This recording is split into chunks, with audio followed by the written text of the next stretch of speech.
Chapter 1903. What's with your expression? Fatso frowned. He was wearing a bridegroom's clothes and had a big belly, just like a rich man. I'm just wondering. Ling Yunfei is a handsome man after all, but I really don't understand. Which girl would be so blind to fall in love with you? Everyone has their own preferences.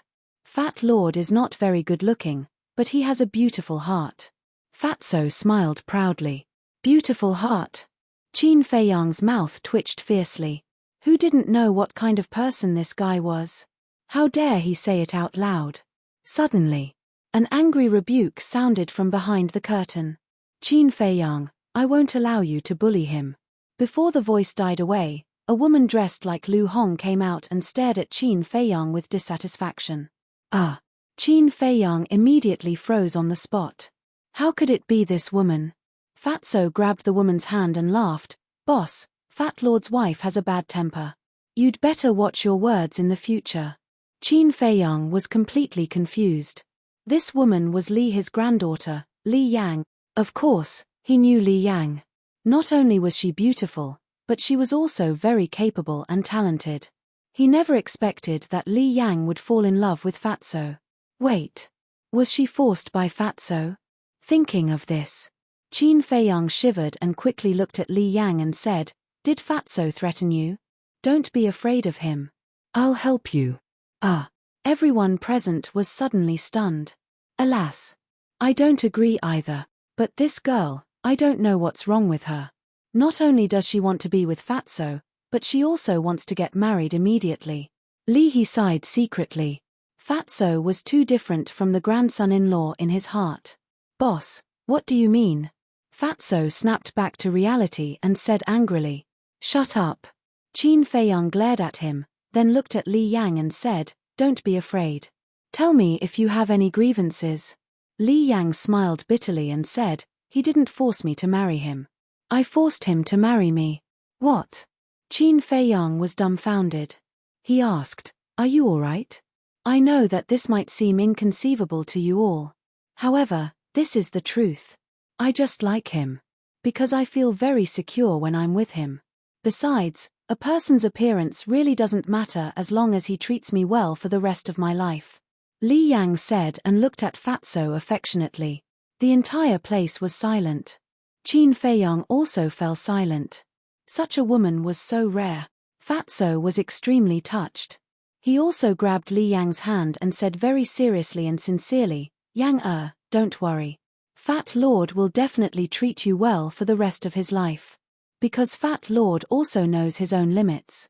It's the good karma of his ancestors to be able to marry you. Idiot, don't feel inferior. You're a man. You have to hold your head high and become someone I can rely on. Li Yang said with a smile. Okay. Fatso nodded heavily and straightened his back. He pulled Li Yang and walked to Qin Feiyang step by step. Boss, in fact, I really have to thank you. If it weren't for you, Fat Lord would have died somewhere long ago, let alone find such a beautiful wife. Thank you. I will remember your kindness for the rest of my life. After the fatty finished speaking, he bowed deeply as tears streamed down his face. You are really silly. We are brothers. Why are you still saying this? Qin Feiyang said helplessly. Boss, Fatso looked up at Qin Feiyang. Suddenly, he stretched out his hands and gave Qin Feiyang a bear hug. He shouted, Yes, we are brothers. Brothers for the rest of our lives. Qin Feiyang said, Okay. You are about to get married. Why are you still like a child? Fatso wiped his tears, let go of Qin Feiyang, and said with a smile, Since we are brothers, where is the gift? Gift? Qin Feiyang was stunned. He frowned and said, So you said so many mushy words just for a gift. What else do you think? Fatso gritted his teeth and said, No. Qin Feiyang's face darkened. He turned to look at Ling Yunfei, but there was a hint of a smile in his eyes. Stingy. Fatso pursed his lips. Qin Feiyang said, Ling Yunfei, who is your wife? Ling Yunfei smiled evilly and turned to look inside the car. Wife, it's time for you to show up. A woman walked slowly, stood beside Ling Yunfei, and smiled at Qin Feiyang. It's you. Qin Feiyang smiled. This woman was old Master Zhao's granddaughter, Zhao Shuang-er. Zhao Shuang-er smiled and said, "Are you surprised?" "A little. But you and Ling Yunfei are together. It's a good thing that you don't let others take advantage of you." Qin Feiyang said. "What are you talking about?" Zhao Shuang-er glared at him. "Wife, Boss Qin is praising you. If you fall into the hands of another man, it will be too easy for him." Ling Yunfei said. "Cut the crap. Are your ears itchy?" Zhao Shuang-er immediately glared at Ling Yunfei. Don't. So many people are watching. Leave me some face." Ling Yunfei hurriedly waved his hand, with a flattering look on his face. "Ah." Qin Feiyang was stunned and joked, "Ling Yunfei, I remember you said last time that someone was subdued by you." Zhao Shuang-er's relaxed face instantly became unfriendly again. "Did I? Don't talk nonsense." Ling Yunfei laughed. "Ha ha." Qin Feiyang smiled and said, "All of you, quickly come over and serve tea to your elders. I'll deal with you tonight." Zhao Shuang-er snorted and took the lead to get off the carriage. "Boss Qin, you've really made me suffer." Ling Yunfei grumbled in his heart and hurriedly followed up. Qin Feiyang said, "Come, serve tea." Immediately, 3 palace maids came out with exquisite trays. There was no need to talk about what happened next. As for Li He, although he had some small opinions, as long as his granddaughter was happy, he didn't care. He also prepared wedding gifts for the two. Liu Ji, Old Man Zhao, second grandpa, and the others were naturally very happy. Of course. They also prepared wedding gifts for their children and grandchildren. Although the gifts were not very expensive, they were the elders' intentions and their sincere blessings. So happy. Mermaid Princess walked to Qin Feiyang's side and looked at the 3 couples with a smile. There was a trace of envy in her eyes. Lu Qiuyu, the Emperor, the Hong Emperor, and the Chen Emperor looked at Ling Yunfei and the other 6 people, and then looked at Qin Feiyang and the Mermaid Princess with a face of regret. Qin Feiyang saw all of this. In his heart, he couldn't help but feel a trace of guilt. He grabbed the Mermaid Princess's hand and whispered, "Don't worry, in the future, I will definitely give you a grand wedding and make you the happiest woman in the world." Mermaid Princess was stunned and didn't say anything. A trace of expectation rose in her beautiful eyes. "Auntie, uncle, please have tea." Not only the elders like Liu Ji and Old Man Zhao, but even the Emperor, Lu Qiuyu, and the others, Ling Yunfei and the other 6 people also came forward to serve tea. In the square, there was laughter. Finally, Fatso took Li Yang and walked to Qin Feiyang and the Mermaid Princess, handed them a teacup, and said, "Boss, sister-in-law, please have tea too." "We." The two looked at each other. Mermaid Princess hurriedly said, "This is not appropriate, Auntie and the others are all elders, you should serve tea, but we, although we are of the same generation, my parents died early, and I only have Uncle Hai by my side." Uncle Hai, who was Situ Hai, was also present at the moment. "And boss, I have always treated him as my biological big brother. As the saying goes, an elder brother is like a father, and an elder sister-in-law is like a mother, so you must drink this cup of tea." Fatso looked at Qin Feiyang and the Mermaid Princess and said. This, Mermaid Princess looked at Qin Feiyang. "Since you have said so, let's drink." Qin Feiyang smiled, took the teacup, and drank it in one gulp. "I don't think I'm their sister-in-law yet." Mermaid Princess shook her head helplessly, took the teacup in Li Yang's hand, and took a sip. Fatso took back the teacup and said with a smile, "Boss, sister-in-law, you have drunk the tea, now the gift can't run away, right?" Qin Feiyang's forehead suddenly formed a row of black lines. Sure enough, every move was a trick. "Big brother, sister-in-law, this gift definitely can't be missing. Moreover, big brother, you are a war god, and your status is incomparably noble. It definitely can't be just for show, right?" Li Yang laughed. Qin Feiyang's face twitched, and he said speechlessly, "This wedding ceremony doesn't seem to be over yet, and you are already working together as husband and wife. And you, Li Yang, you weren't like this before, you have been led astray by Fatso." Li Yang giggled. Qin Feiyang shook his head and laughed, and said, "Don't worry, this gift will definitely not be missing out on you." After saying that, he looked at the Blood Kirin, Zhao Tailai, and the others, and said, Is the Wind Moon Pavilion on you? No. The inner demons were handed over to Mistress Zhao Tailai said. Qin Feiyang looked at Lu Qiuyu. Lu Qiuyu waved her hand, and the Wind Moon Pavilion, the Cosmos Bag, and the golden bead all appeared and flew in front of Qin Feiyang. Qin Feiyang put away the Cosmos Bag and released his divine sense into the golden bead and the Wind Moon Pavilion. Fatso said in surprise, "Boss, you're not going to give them to us, are you? In your dreams, you can only pick one." Qin Feiyang rolled his eyes at Fatso and said, "Is Fat Lord that kind of greedy person? Fat Lord is just thinking, these are all supreme-grade divine artifact." Fatso said, "Since you recognize me as your big brother, then this wedding gift must be decent."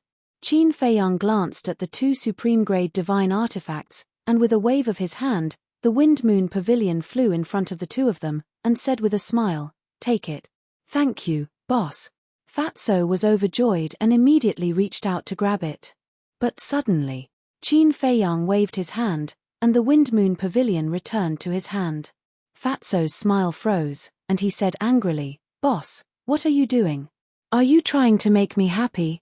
Qin Feiyang ignored him and walked to Li Yang, saying with a smile, "Take it, there is no blood contract in the Wind Moon Pavilion, you can directly drip blood to recognize it as your master, and in the future, if Fatso dares to bully you, you can use the Wind Moon Pavilion to beat him up." "Okay. Thank you, Qin Dage." Li Yang took the Wind Moon Pavilion happily and immediately dripped blood to recognize it in front of Fatso. After recognizing it as its master, Li Yang put the Wind Moon Pavilion into her body under Fatso's envious gaze, and then she did not forget to smile at Fatso. Fatso immediately swallowed his saliva. It seemed that the future days would not be easy. Chapter 1904. Seeing that Fatso and Li Yang actually got a supreme-grade divine artifact, Ling Yunfei and Lu Zheng looked at each other with green light in their eyes. "This little cousin is really generous," Lu Zheng murmured. Ling Yunfei rolled his eyes and said telepathically, "Little cousin, we can't just let Fatso and Li Yang take advantage of them. Let's go." "Yes, yes, yes." Lu Zheng nodded. The two immediately took their respective brides, held their teacups, and ran toward Qin Feiyang.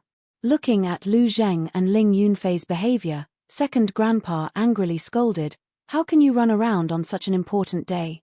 Ha, second brother, don't be so old-fashioned. The times are different now. It's the world of young people. Why do you care so much?" Lu Yun said with a smile. Second grandpa was stunned and couldn't help but smile bitterly. At the same time, Qin Feiyang looked at Lu Zheng and Ling Yunfei running over, and his face twitched again. He stretched out his hand and said, "Stop." The two suddenly stopped, and the tea in the teacups splashed out. "Lu Zheng, what are you doing?" Lu Hong looked at Lu Zheng angrily. "Ling Yunfei, don't embarrass me." Zhao Shuang'er also glared at Ling Yunfei. Ling Yunfei said disdainfully, "How is this embarrassing? It's a waste not to take advantage of it." Zhao Shuang'er's face was dark. Ling Yunfei looked at Qin Feiyang and said with a sneaky smile, "Boss Qin, I have always treated you as my brother.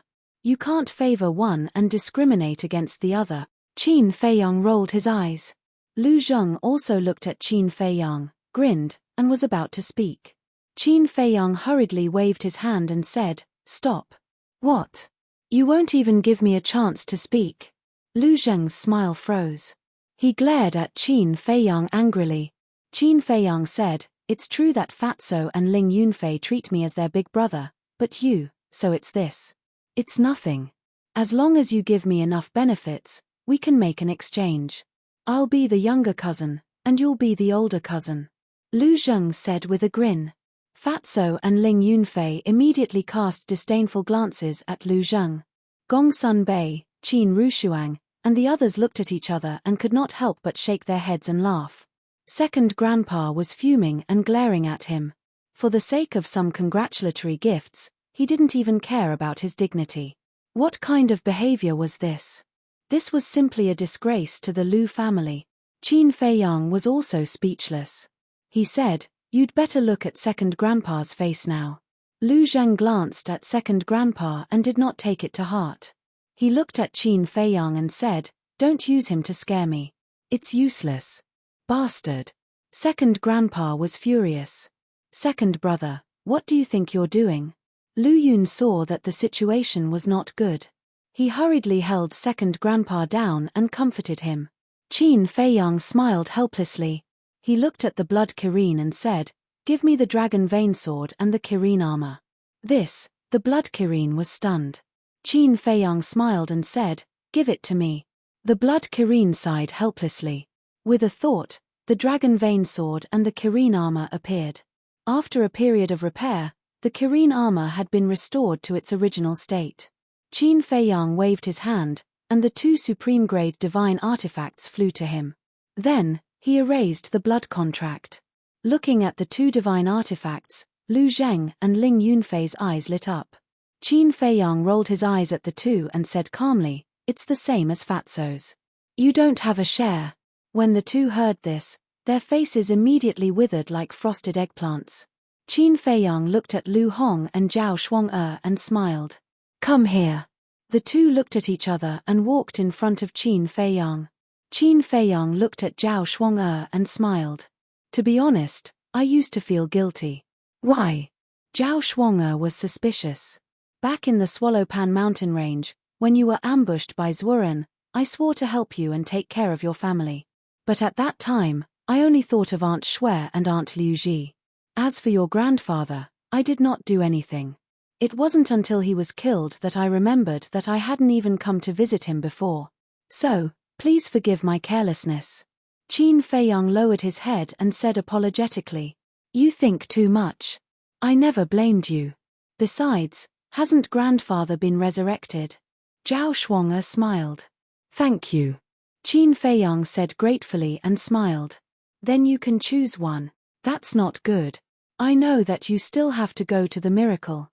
Keeping these divine artifacts will definitely help you." Zhao Shuang said. "It's okay. You have to trust me." Qin Feiyang smiled. In that case, Zhao Shuang glanced at the Kirin armor and dragon vein sword, then looked at Qin Feiyang and said, "Let Sister Lu Hong choose first." Lu Hong was stunned and looked at Zhao Shuang helplessly. "Just choose. Why are you being so polite?" Zhao Shuang looked at Lu Hong, then looked at the Kirin armor and dragon vein sword. For a moment, she could not make up her mind. Ling Yunfei whispered in Zhao Shuang's ear, "My dear wife, we want the dragon vein sword." "Why?" Zhao Shuang was suspicious. Ling Yunfei said, "The Kirin armor is only a defensive divine artifact. It has no lethality. The dragon vein sword is definitely better. Then I want the Kirin armor." Zhao Shuang grabbed the Kirin armor, completely ignoring the stunned Ling Yunfei. She directly dripped her blood on it to claim ownership. Ling Yunfei said anxiously, "My dear wife, what are you doing?" Zhao Shuang said, "I just want to live a peaceful life in the future, so I don't need the dragon vein sword." Seeing that Zhao Shuang had made up her mind, Ling Yunfei did not dare to force her. He sighed helplessly. Qin Feiyang smiled, looked at Lu Hong, and said, "Girl, although you don't have a family, in the future, my parents and I will be your family. If Lu Zheng bullies you in the future, you can come to us. We will help you teach him a lesson." Lu Hong's eyes trembled, and tears streamed down her cheeks. Qin Feiyang raised his hand and gently wiped away Lu Hong's tears. He said with a smile, "Today is your big day. You can't cry. Okay." Lu Hong nodded. "Okay, quickly take the dragon vein sword. With this divine artifact, I think Lu Zheng will not dare to bully you in the future." Qin Feiyang said with a smile. "I dare to bully her? It's good that she doesn't bully me." Lu Zheng pursed his lips. Fatso and Ling Yunfei also looked distressed. The three women all had supreme-grade divine artifacts. How could they live in the future? "Okay." Qin Feiyang turned around and took a few steps forward. Then, he faced Ling Yunfei and the others and said with a smile, "Then I officially announce that you are husband and wife. Hurry up and go to the bridal chamber." "Yeah. We can finally go to the bridal chamber. Everyone, goodbye." Ling Yunfei and the other two cheered and immediately went forward to hug their brides. Lu Hong and the other two also lowered their heads shyly. Wait. But suddenly, The emperor's voice sounded. Qin Feiyang was slightly stunned. He turned to look at the emperor and found that his father's expression was very ugly at the moment. He looked at the second grandpa and the others, who all looked angry. What's going on? Qin Feiyang was puzzled. Brat, it's broad daylight. You let them go to the bridal chamber. Isn't this nonsense? Besides, we have booked the Fragrant Moon House and set up a banquet. There are a large group of distinguished guests waiting for us in the Fragrant Moon House now. If you let them go to the bridal chamber now, who will entertain them later? The emperor said angrily. After that, he looked at Ling Yunfei and the others and said, "And you, can't you wait?" Ling Yunfei and the other two quickly put down the brides in their arms and looked at the emperor with embarrassed smiles. Qin Feiyang also looked quite embarrassed. He coughed and said, "Then let's go to the Fragrant Moon House." A group of Kirin army, eunuchs, and palace maids immediately cleared the way in front. Ling Yunfei and the other two immediately pulled Lu Hong and the other two to the Fragrant Moon House. Because the Fragrant Moon House was next to the square, there was no need to take a carriage. After everyone left one by one, Lu Qiuyu came over and said with a smile, "How does it feel to be a witness?" "Tired." Qin Feiyang smiled bitterly. "You're already saying you're tired?" Lu Qiuyu shook her head and looked at the mermaid princess standing next to her. She sighed and said, "Actually, what mother wants to see the most is you two getting married." Qin Feiyang quickly said, "Mother, enough. I know your character. There's no need to explain. In short, as long as you're happy." Lu Qiuyu laughed. "Thank you for your understanding, mother." Qin Feiyang bowed and said, feeling really sorry for his mother. "Master." Suddenly, a surprised cry sounded. Qin Feiyang turned his head and saw a young man running out of the crowd. It was Wang Xiajie. Beside Wang Xiajie was a young man in black. This person was not old and his cultivation was not strong, but whether it was his eyes or his demeanor, they were far superior to his peers. His entire body was filled with an astonishing sharpness. Lu Qiuyu looked at Wang Xiajie and Qin Feiyang and smiled. "You guys chat, I'll go to the Fragrant Moon Pavilion first." Qin Feiyang said in surprise, "You're going too? Not only will your mother go, I will also go." The emperor walked over at this time. Qin Feiyang looked at the emperor, his face full of surprise, and said, "Father, you are the emperor of a country. You have given everyone enough face by attending the ceremony. Now you want to attend the banquet, isn't it a bit inappropriate?" The emperor was stunned, hugged Lu Qiuyu, and said with a smile, "Our child has really grown up, you know how to think for us." "Yes." Lu Qiuyu nodded. The emperor looked up at Qin Feiyang and said with a smile, "If it was in the past, not to mention a banquet, even if it was a ceremony, I would not participate. But after experiencing so many things, I have also thought it through. As an emperor, although dignity is indispensable, sometimes you don't have to be too serious." Qin Feiyang looked at the emperor in a daze. To be honest, looking at his father now, he was really not used to it. "Enough. You guys chat, we'll go first." The emperor smiled, pulled Lu Qiuyu, and walked towards the Fragrant Moon Pavilion. Lu Qiuyu glared at the emperor and said in a low voice, "I say, can you let go? You are so young, aren't you afraid of being laughed at? You are my wife, what's wrong with me holding you? Moreover, the entire Great Qin is mine, who dares to laugh at me?" The emperor said proudly. Lu Qiuyu smiled helplessly, but in her heart, she was happy. Chapter 1905. After the two left, Wang Xiajie immediately went up and said with a smile, "Master, mistress." "Master." The black-clothed youth also bowed. This person was Mu Chen, but later, he followed Qin Feiyang, and Qin Feiyang changed his name to Qin Chen. Qin Feiyang looked at the two and said with a smile, "Are you both okay?" "Can't be better." Wang Xiajie smiled and looked at the mermaid princess, saying, "Mistress, you are so beautiful. My master's ancestors must have accumulated good karma to get such a beautiful wife like you." Qin Feiyang's face darkened. The mermaid princess was also stunned, then said with a smile, "You little guy, you know how to talk. This is the truth." Wang Xiajie said with a serious face, then changed the topic and said with a smile, "Mistress, do you have any greeting gift?" "Ah." The mermaid princess was stunned. Qin Feiyang couldn't help but give Wang Xiaojie a knock on the head and said angrily, "Is this greeting gift enough?" Wang Xiaojie rubbed his forehead, looking wronged. Qin Feiyang said, "You really don't learn the good things and only learn the bad things. In the future, stay away from Fatso and the others." Wang Xiaojie lowered his head and said with dissatisfaction, "It's the first time I see mistress, it's natural to give a greeting gift. Are you still looking for a beating?" Qin Feiyang's face darkened. No. Wang Xiaojie hurriedly waved his hand, his face was full of flattery, but then he pretended to be deep and sighed, saying, "Master, you are really not a qualified master." Qin Feiyang was stunned, his hands crossed in front of his chest, looking at Wang Xiaojie and said, "Tell me, how am I not qualified? Look. When Qin Chen and I followed you, you didn't teach us anything, and directly threw us into the mountains and forests, leaving us to fend for ourselves. Do you see any master in the world like you?" Wang Xiaojie pouted. The corner of Qin Feiyang's mouth twitched. Looking at the silent Qin Chen, he looked at Wang Xiaojie and said indifferently, "This is how I teach people. If you're not satisfied, you can leave at any time." Wang Xiaojie's body froze. Was he going to expel him from the sect? "That won't do." Wang Xiaojie quivered and hurriedly said, "Master, this disciple didn't mean that. This disciple just wants to say, can you show more concern for us?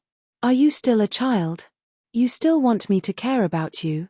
If you want to stand at the top of the pyramid of this continent, you must learn to be independent and learn to endure. Because when facing an enemy, no one will show mercy to you." Qin Feiyang said. "Master is right." Wang Xiaojie nodded submissively. Originally, he wanted to gain some benefits, but he didn't expect that instead of gaining any benefits, he would be fiercely reprimanded. The losses outweighed the gains. Qin Feiyang looked at Qin Chen and asked, "What about you?" Qin Chen said, "I didn't think too much because I know that you're doing this for our own good. It's not bad to have this understanding. In the future, your achievements will definitely be higher than Wang Xiaojie's. However, you must always remember who gave you all of this. You know what I mean, right?" Qin Feiyang said. "I know. Although I've changed my name to Qin Chen, the bloodline of the Mu family still flows in my body. Moreover, I'm the only one who's still alive in the current Mu family. So, you're worried that I'll rebel?" Qin Chen said. "You're indeed smart." Qin Feiyang praised with a smile. Qin Chen said, "I swear to the heavens that I'll never do anything to harm the great Qin dynasty." "I believe you." Qin Feiyang nodded and smiled. He waved his hand and said, Go and relax. Don't pull a long face all day." "Yes." Qin Chen nodded respectfully.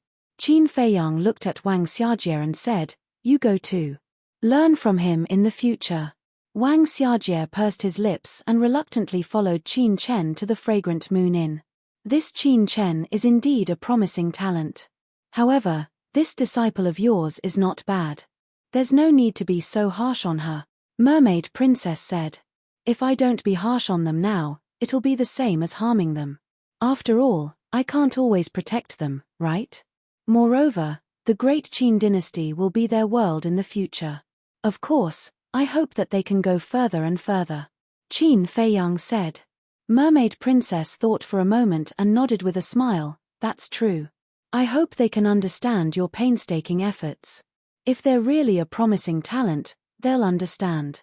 Qin Feiyang smiled and released his divine sense toward the imperial palace. "What are you looking for?" Mermaid Princess was suspicious. Qin Feiyang pondered for a moment and said with a smile, "You go to the banquet first. I'm going to meet someone." "Okay." Mermaid Princess didn't ask much. She was very sensible. Qin Feiyang took a step forward and disappeared instantly. Imperial Palace Back Mountain. In a huge valley, tombs were neatly arranged in the valley. This was the Imperial Tomb. Each tomb was built in an extremely imposing manner. At this moment, in front of one of the tombs, a young man knelt under the tombstone, tears streaming down his face as he kept sobbing. The young man was the little prince. There was no doubt that the person in the tomb was her mother. Swish. Qin Feiyang silently descended behind the little prince. Looking at the tomb, His eyes were filled with disgust. Bang! Suddenly, he raised his foot and kicked the little prince's back. The little prince immediately fell to the ground and ate a mouthful of mud. Who? He immediately got up and roared angrily. But when he turned around and saw that it was Qin Feiyang, a trace of fear suddenly appeared in his eyes. You didn't even notice that I appeared behind you. What right do you have to threaten to kill me? Qin Feiyang said with a contemptuous face. The little prince flew into a rage out of humiliation and roared, "That's because you're strong, don't find excuses. No means no. I'm too lazy to talk nonsense with you. This time I'm not here to find you. I'm here for this tomb," Qin Feiyang said. Tomb? The little prince was stunned. He quickly stood in front of the tombstone and said in a panic, "What do you want to do to my mother's tomb?" Qin Feiyang said expressionlessly, "She's not qualified to be buried in the imperial tomb." "Why?" the little prince roared. Qin Feiyang frowned and said, "Don't you know?" "What should I know?" The little prince's angry face showed a trace of confusion. Qin Feiyang looked at the little prince. It seemed that his father didn't tell the little prince about that woman. But it made sense. After all, the little prince was still young. This kind of thing was too cruel for him. It might even affect the little prince's life. It was a good thing to hide it from him. Qin Feiyang pondered for a while and said to the little prince, "How about we make a deal?" "Not interested," the little prince said. "I'm afraid that's not up to you. I can let your mother continue to be buried in the imperial tomb for the time being. But my condition is that you have to break through to the Divine War realm within 1,000 years. If you can't do it, then it won't be as simple as moving. When the time comes, I will destroy your mother's tomb bit by bit in front of you." Qin Feiyang said calmly, "I won't allow you to do that." The little prince immediately roared and pounced at Qin Feiyang with bared fangs and brandished claws. Qin Feiyang waved his hand, and with a pa sound, the little prince was sent flying on the spot. He rolled on the ground in a sorry state. This kind of childish behavior is meaningless. You can only agree. Otherwise, I will destroy your mother's tomb right now, Qin Feiyang said. The little prince was covered in mud and blood was flowing from the corner of his mouth. He got up and stared at Qin Feiyang. "Make your choice," Qin Feiyang said.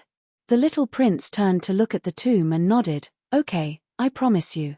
I will definitely enter the Divine War realm within 1,000 years. Then I'll wait and see." Qin Feiyang glanced at him indifferently. Then, he turned around and stepped into the air. "Not only will I enter the Divine War realm, but I will also kill you to avenge today's humiliation," the little prince roared. "Do you know what humiliation is now? Looks like you've grown a lot. Work hard. The future of the great Qin dynasty depends on you. You will become a wise emperor. Make me proud of you." Qin Feiyang muttered to himself and disappeared from the young prince's line of sight without even looking back. At the Fragrant Moon Inn, the streets were blocked by the Kirin army. Even a fly would not be able to get in. The entrance of the Fragrant Moon Inn was guarded by the commander of the Kirin army. Anyone who wanted to enter the Fragrant Moon Inn had to show their invitation cards. "Marquis Yuanwu is here. Marquis Chu Wu is here. Marquis Minwu is here. Master Qin Sheng is here. The head of the Pill Pagoda and the elder of law enforcement is here." A series of loud yells could be heard. Anyone who was invited was either a martial marquis, a minister, or a person in power in the Divine Palace. In short, almost all of the famous, influential figures had come. After all, the banquet was personally organized by the emperor himself. Furthermore, the emperor himself was present. How could they not show up? Of course. There was another reason. Qin Feiyang. Qin Feiyang was the pillar of the great Qin dynasty. His position in people's hearts was no less than that of the emperor. So, most of them were here to get closer to Qin Feiyang and get familiar with him. Head of the Treasure Pavilion and Steward Sun Dahai are here. Along with a respectful call, a white-clothed woman who looked like a young girl slowly walked to the entrance of the Fragrant Moon Inn with a white-haired old man. The commander of the Kirin army hurried to greet them and said with a smile, "Why are you two so late?" We were afraid that you wouldn't be able to greet us. The lady in white smiled and nodded at Sundar. Sundar immediately took out 2 invitations and handed them to the commander of the Kirin army. The commander of the Kirin army took the invitations and opened them. He stepped aside and said with a smile, "Please come in." "Thank you." The lady in white smiled gently and entered the fragrant Moon Inn. "Steward's son, long time no see." But at this moment, a laugh was heard. Following which, Qin Feiyang arrived at the entrance. "Greetings, Your Highness." The commander of the Kirin army hurried forward and bowed. "Yes." Qin Feiyang nodded and looked at Sundar. Seeing Sundar looking at him in a daze, he shook his head and said with a smile, "Why are you looking at me like that? Don't you recognize me?"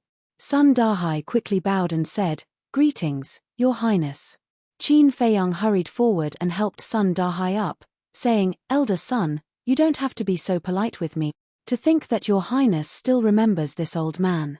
This old man is ashamed." Sundar sighed. Chapter 1906. What are you ashamed of? Let's go. Let's get drunk today. Qin Feiyang pulled Sundar and walked inside. What's going on? Why is His Highness so close to Sundar? Seeing this, many people were a little surprised. The commander of the Kirin army was also suspicious. He quickly caught up with Qin Feiyang and said, "Your Highness, I have a few words to say to you." Qin Feiyang was stunned. He stopped and turned to look at the commander of the Kirin army. Plop. The commander of the Kirin army knelt on the ground and blamed himself. "I'm really sorry for what happened back then." Qin Feiyang said, "Do you think you can forget about it by saying sorry?" The commander of the Kirin army lowered his head and his face was full of guilt.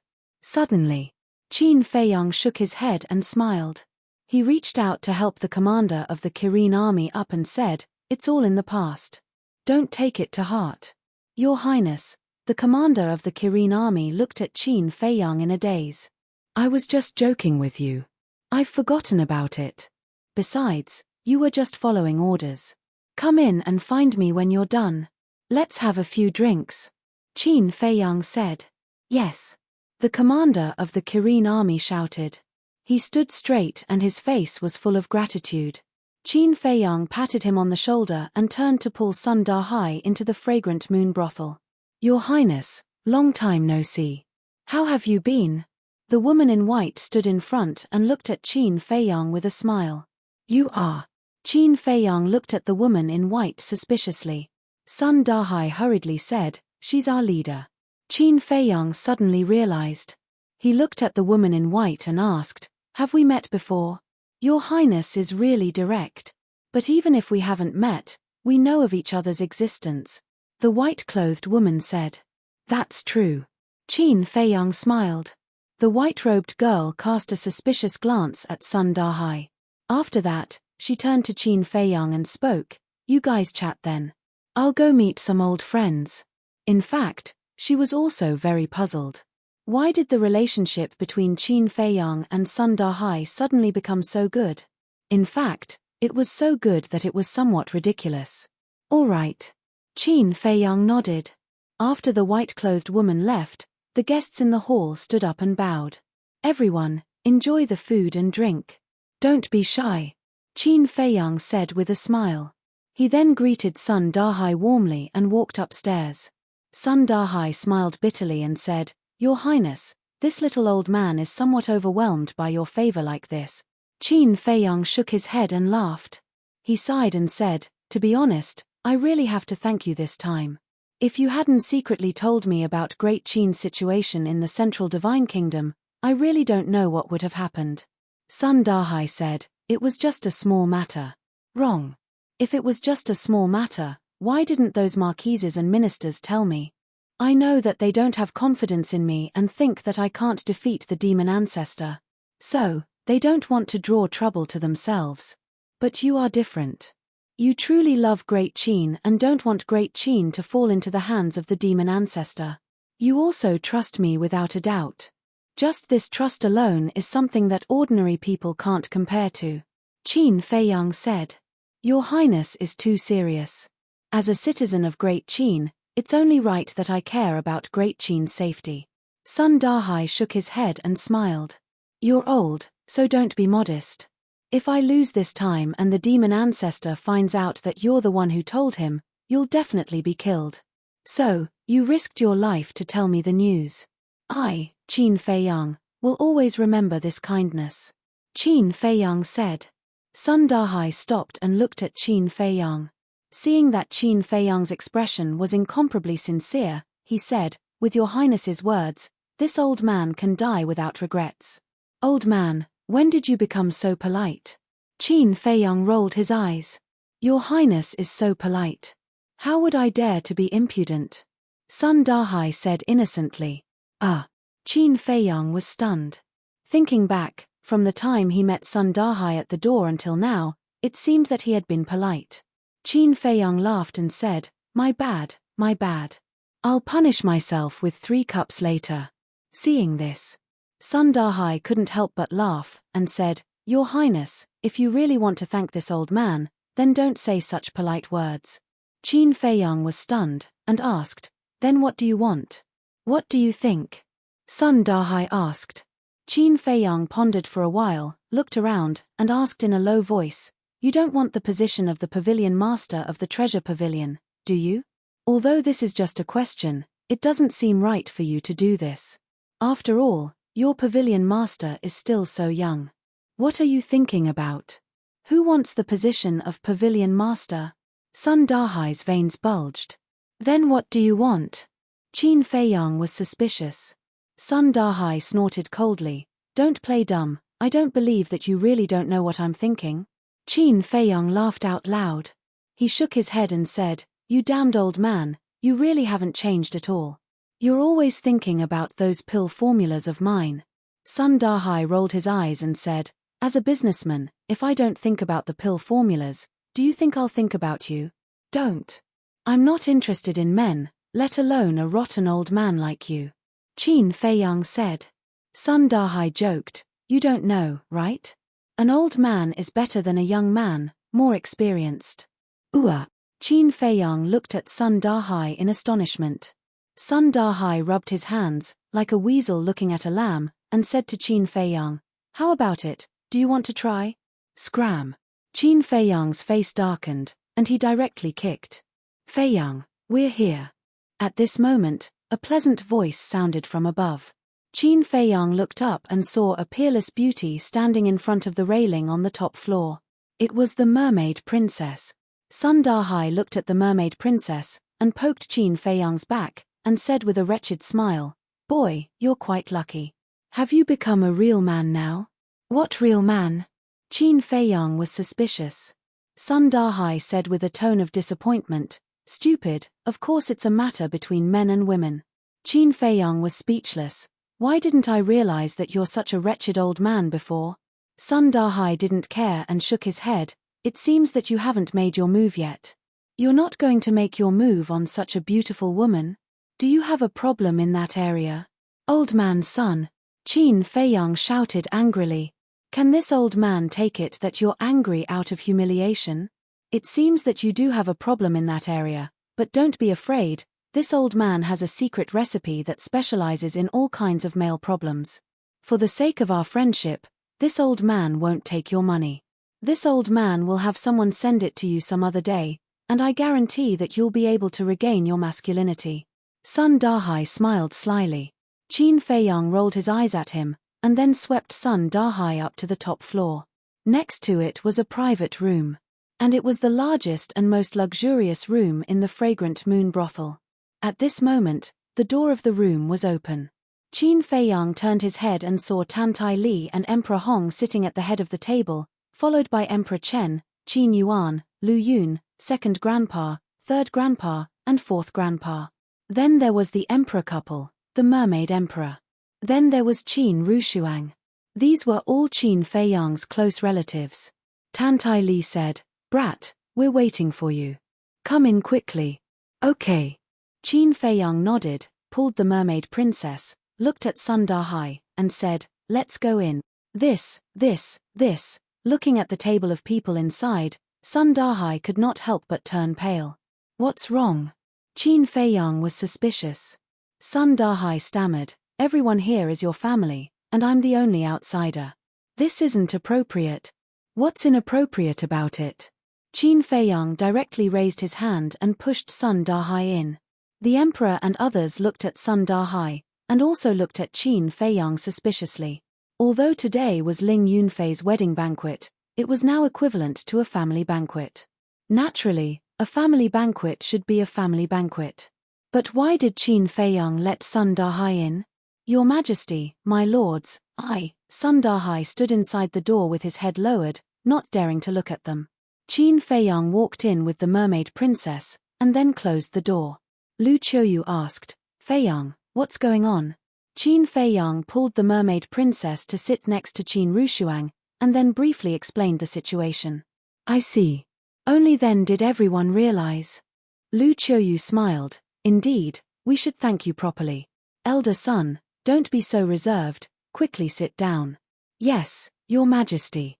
Sun Dahai nodded, walked to the table timidly, and sat next to Qin Feiyang. Okay. After so many years, this is the first time our family has gathered together.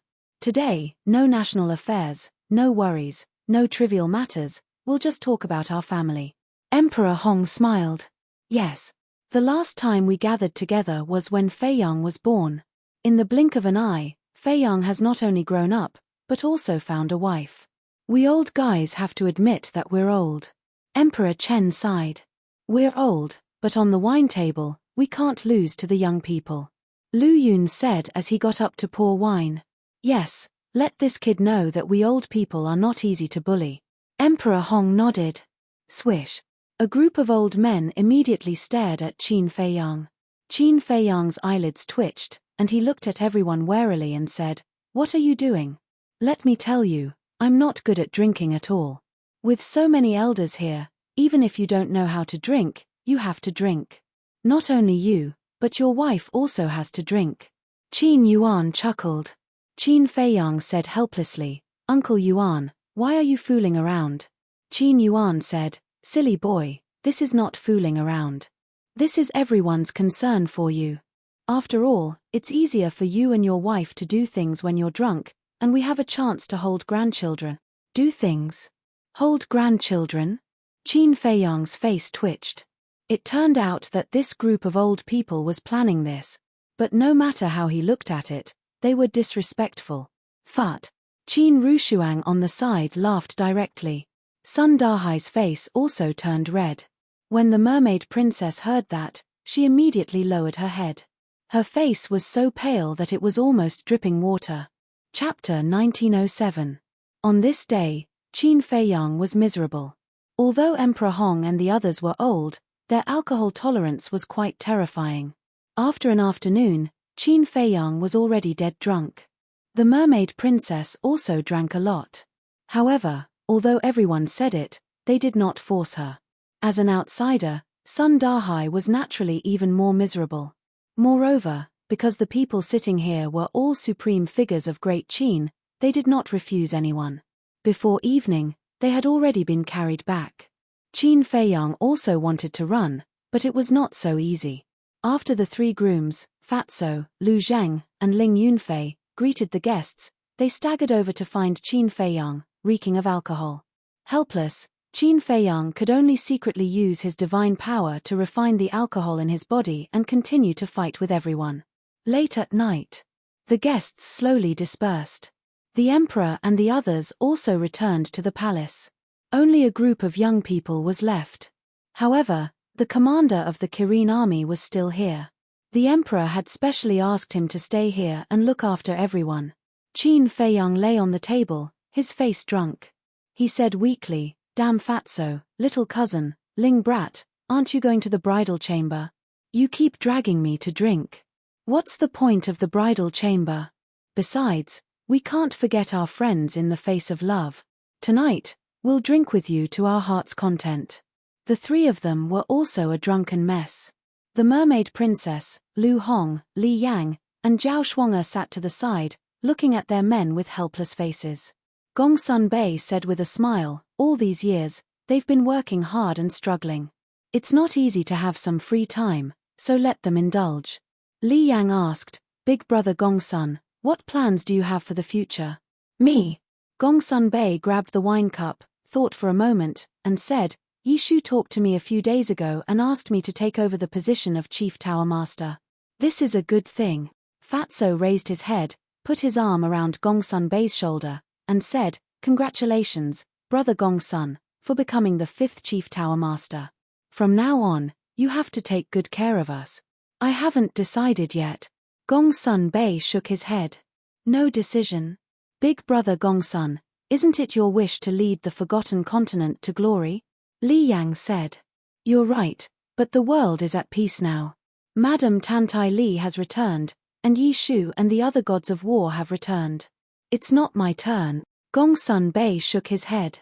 Do you think they would care about such mundane matters? People who have reached the war god realm, unless the world is in chaos and the end of the world, they won't interfere at all. Fatso said. The others nodded in agreement. Gongsun Bei was stunned. He smiled and said, Today is the day to drink. Tomorrow is the day to worry. Come, let's get drunk tonight. The next day. Early morning. Imperial Palace, Bright Sky Palace. Qin Feiyang slowly opened his eyes, rubbed his swollen and painful forehead, and turned his head to look. A blissful smile immediately appeared on his face. Beside the bed. The mermaid princess was lying on the edge of the bed, her eyes slightly closed, and a faint smile hung on her crystal-clear face. Obviously. The mermaid princess had been waiting for him the whole night. Qin Feiyang raised his arm and gently tidied the hair on the mermaid princess's forehead. Then, he slowly got out of bed, picked up the mermaid princess, and gently placed her on the bed. Although his movements were very gentle, it still woke the mermaid princess up. She opened her eyes, looked at Qin Feiyang, and said with a smile, You're awake. Qin Feiyang nodded and said with a smile, You've taken care of me the whole night. Rest for a while more. I'm not tired. The mermaid princess shook her head, sat up, and moved from the side, saying, Come up and chat with me for a while. All right. Qin Feiyang nodded and sat on the bed. The mermaid princess immediately snuggled into his arms. Qin Feiyang held the mermaid princess's hair in one hand and the mermaid princess's hand in the other. He smiled and said, What do you want to talk about? The mermaid princess said, When are you going to enter the miracle? Enter the miracle, Qin Feiyang muttered, pondered for a moment, and shook his head, I don't know either.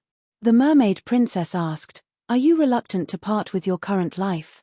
That's right. I didn't even dare to dream of a life like this before. Now that I finally have it, I really don't want to leave. Qin Feiyang sighed. The mermaid princess said, But you can't let go of the inner demons and big cousin's death. Let go, how is that possible? Qin Feiyang shook his head and sighed. The mermaid princess said, How about this?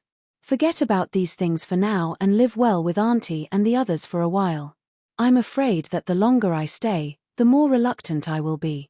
Qin Feiyang pondered for a moment and said, Let's make a decision. Why don't we leave now? Now! The mermaid princess raised her head and looked at Qin Feiyang in a daze. Isn't this too fast? Although you've been awake for half a month, we've been in the sea of despair for this half a month and haven't been able to accompany Auntie and Uncle properly. Qin Feiyang was stunned and nodded, You're right. The mermaid princess continued, Besides, Fatso and Lu Hong just got married. If you leave with them, won't Lu Zheng and Li Yang kill you? Fatso. Lu Hong.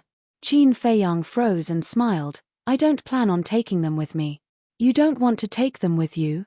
The mermaid princess was surprised. As you said, they are already married. How can I let them take the risk with me? Not just Fatso and Lu Hong. I won't take the others or the beasts with me.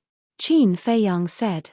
The mermaid princess said, White-eyed wolf, Zhao Tailai, Yu Huang, the blood Kirin, and the willow tree. You won't take them with you? Of course, they are different. I'm talking about Wang Zicheng and the black dragon snake. As for White-eyed wolf and Zhao Tailai, I will ask for their opinion first.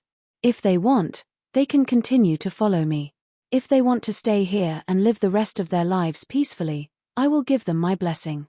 Qin Feiyang laughed. I agree. After all, everyone has the right to choose. The mermaid princess smiled and said suspiciously, but then again, why hasn't the white-eyed wolf come out yet? Ling Yunfei's castle doesn't have a time array. How can he be so fast? Qin Feiyang shook his head and hugged the mermaid princess. He smiled and said, let's not talk about this first. Let's talk about the two of us. The mermaid princess blushed and said, it's so early in the morning. What do you want to do? What do you think? Qin Feiyang smiled wretchedly, and his two hands were very naughty. But suddenly, Qin Feiyang seemed to have found something. He glanced at the window and his expression suddenly froze. On the windowsill, there was a palm-sized small beast. The small beast was golden all over. It was lying on the windowsill, staring at Qin Feiyang and the mermaid princess. Its golden eyes were full of ridicule. Noticing Qin Feiyang's abnormality, the mermaid princess was stunned and looked over. When she saw the small beast, her expression suddenly froze. The small beast waved its paws and said with a sly smile, you guys continue. I will just watch and not make a sound. Qin Feiyang's mouth twitched and said suspiciously, you are the white-eyed wolf. What? You forgot your brother so quickly? As expected, you forget your friends when you see a girl. The white-eyed wolf shook its little head and sighed. That's right. This small beast was the white-eyed wolf, but compared to before, it had changed too much. Its fur was golden, and its eyes looked as if they were cast in gold. There were also two small golden wings on its back. And in the middle of its eyebrows, there was a blood-red pattern that looked like two phoenix wings. How did you become like this? Qin Feiyang got off the bed, walked to the windowsill, and curiously sized up the white-eyed wolf. The mermaid princess also had a face of surprise. The white-eyed wolf proudly said, do you still need to ask? Of course it's the transformation after breaking through transformation. Qin Feiyang was stunned and hurriedly asked, what kind of transformation? It's a secret, the white-eyed wolf grinned. Qin Feiyang immediately rolled his eyes. You just need to know that with my current strength, I can easily insta-kill a new war god. The white-eyed wolf said. What? Insta-kill a new war god? Qin Feiyang and the mermaid princess looked at each other. As true war gods, they knew how big the gap between a false god and a war god was. To put it bluntly, no matter how many false gods there were, they were all ants in front of a war god. But this guy actually dared to say that he could easily insta-kill a new war god. What kind of heaven-defying changes did it undergo after breaking through to the false god level? The white-eyed wolf looked at the two and said, don't keep asking me, do you want to continue or not? The mermaid princess's face suddenly turned red. She looked at Qin Feiyang and said, I'll go get some water, you wash up. Then she ran out as if she was running for her life. The white-eyed wolf glanced at the mermaid princess, then looked at Qin Feiyang and laughed. Little Qin Zi, it's not that I want to criticize you, but you're too far away from Ling Yunfei and the others. What do you mean? Qin Feiyang was suspicious. After I came out of seclusion, I woke up Ling Yunfei, chatted for a while, and pretended to leave. In the end, I saw that kid and Zhao Shuang on the bed early in the morning making love. That intense scene was simply too exciting. Then, I went to Fatso and Lu Zheng's rooms respectively. They, Li Yang, and Lu Hong were also working hard to make babies. I thought you were the same as them. Who would have thought that after dawdling for so long, I still didn't make a move? The white-eyed wolf shook his head and looked at Qin Feiyang with disdain in his eyes. Hearing those words, the veins on Qin Feiyang's forehead started to bulge violently. Peeping as soon as he came out of seclusion? And peeping one by one, how could he be so shameless? If Ling Yunfei and the others knew about this, it would probably leave a shadow in their hearts for the rest of their lives.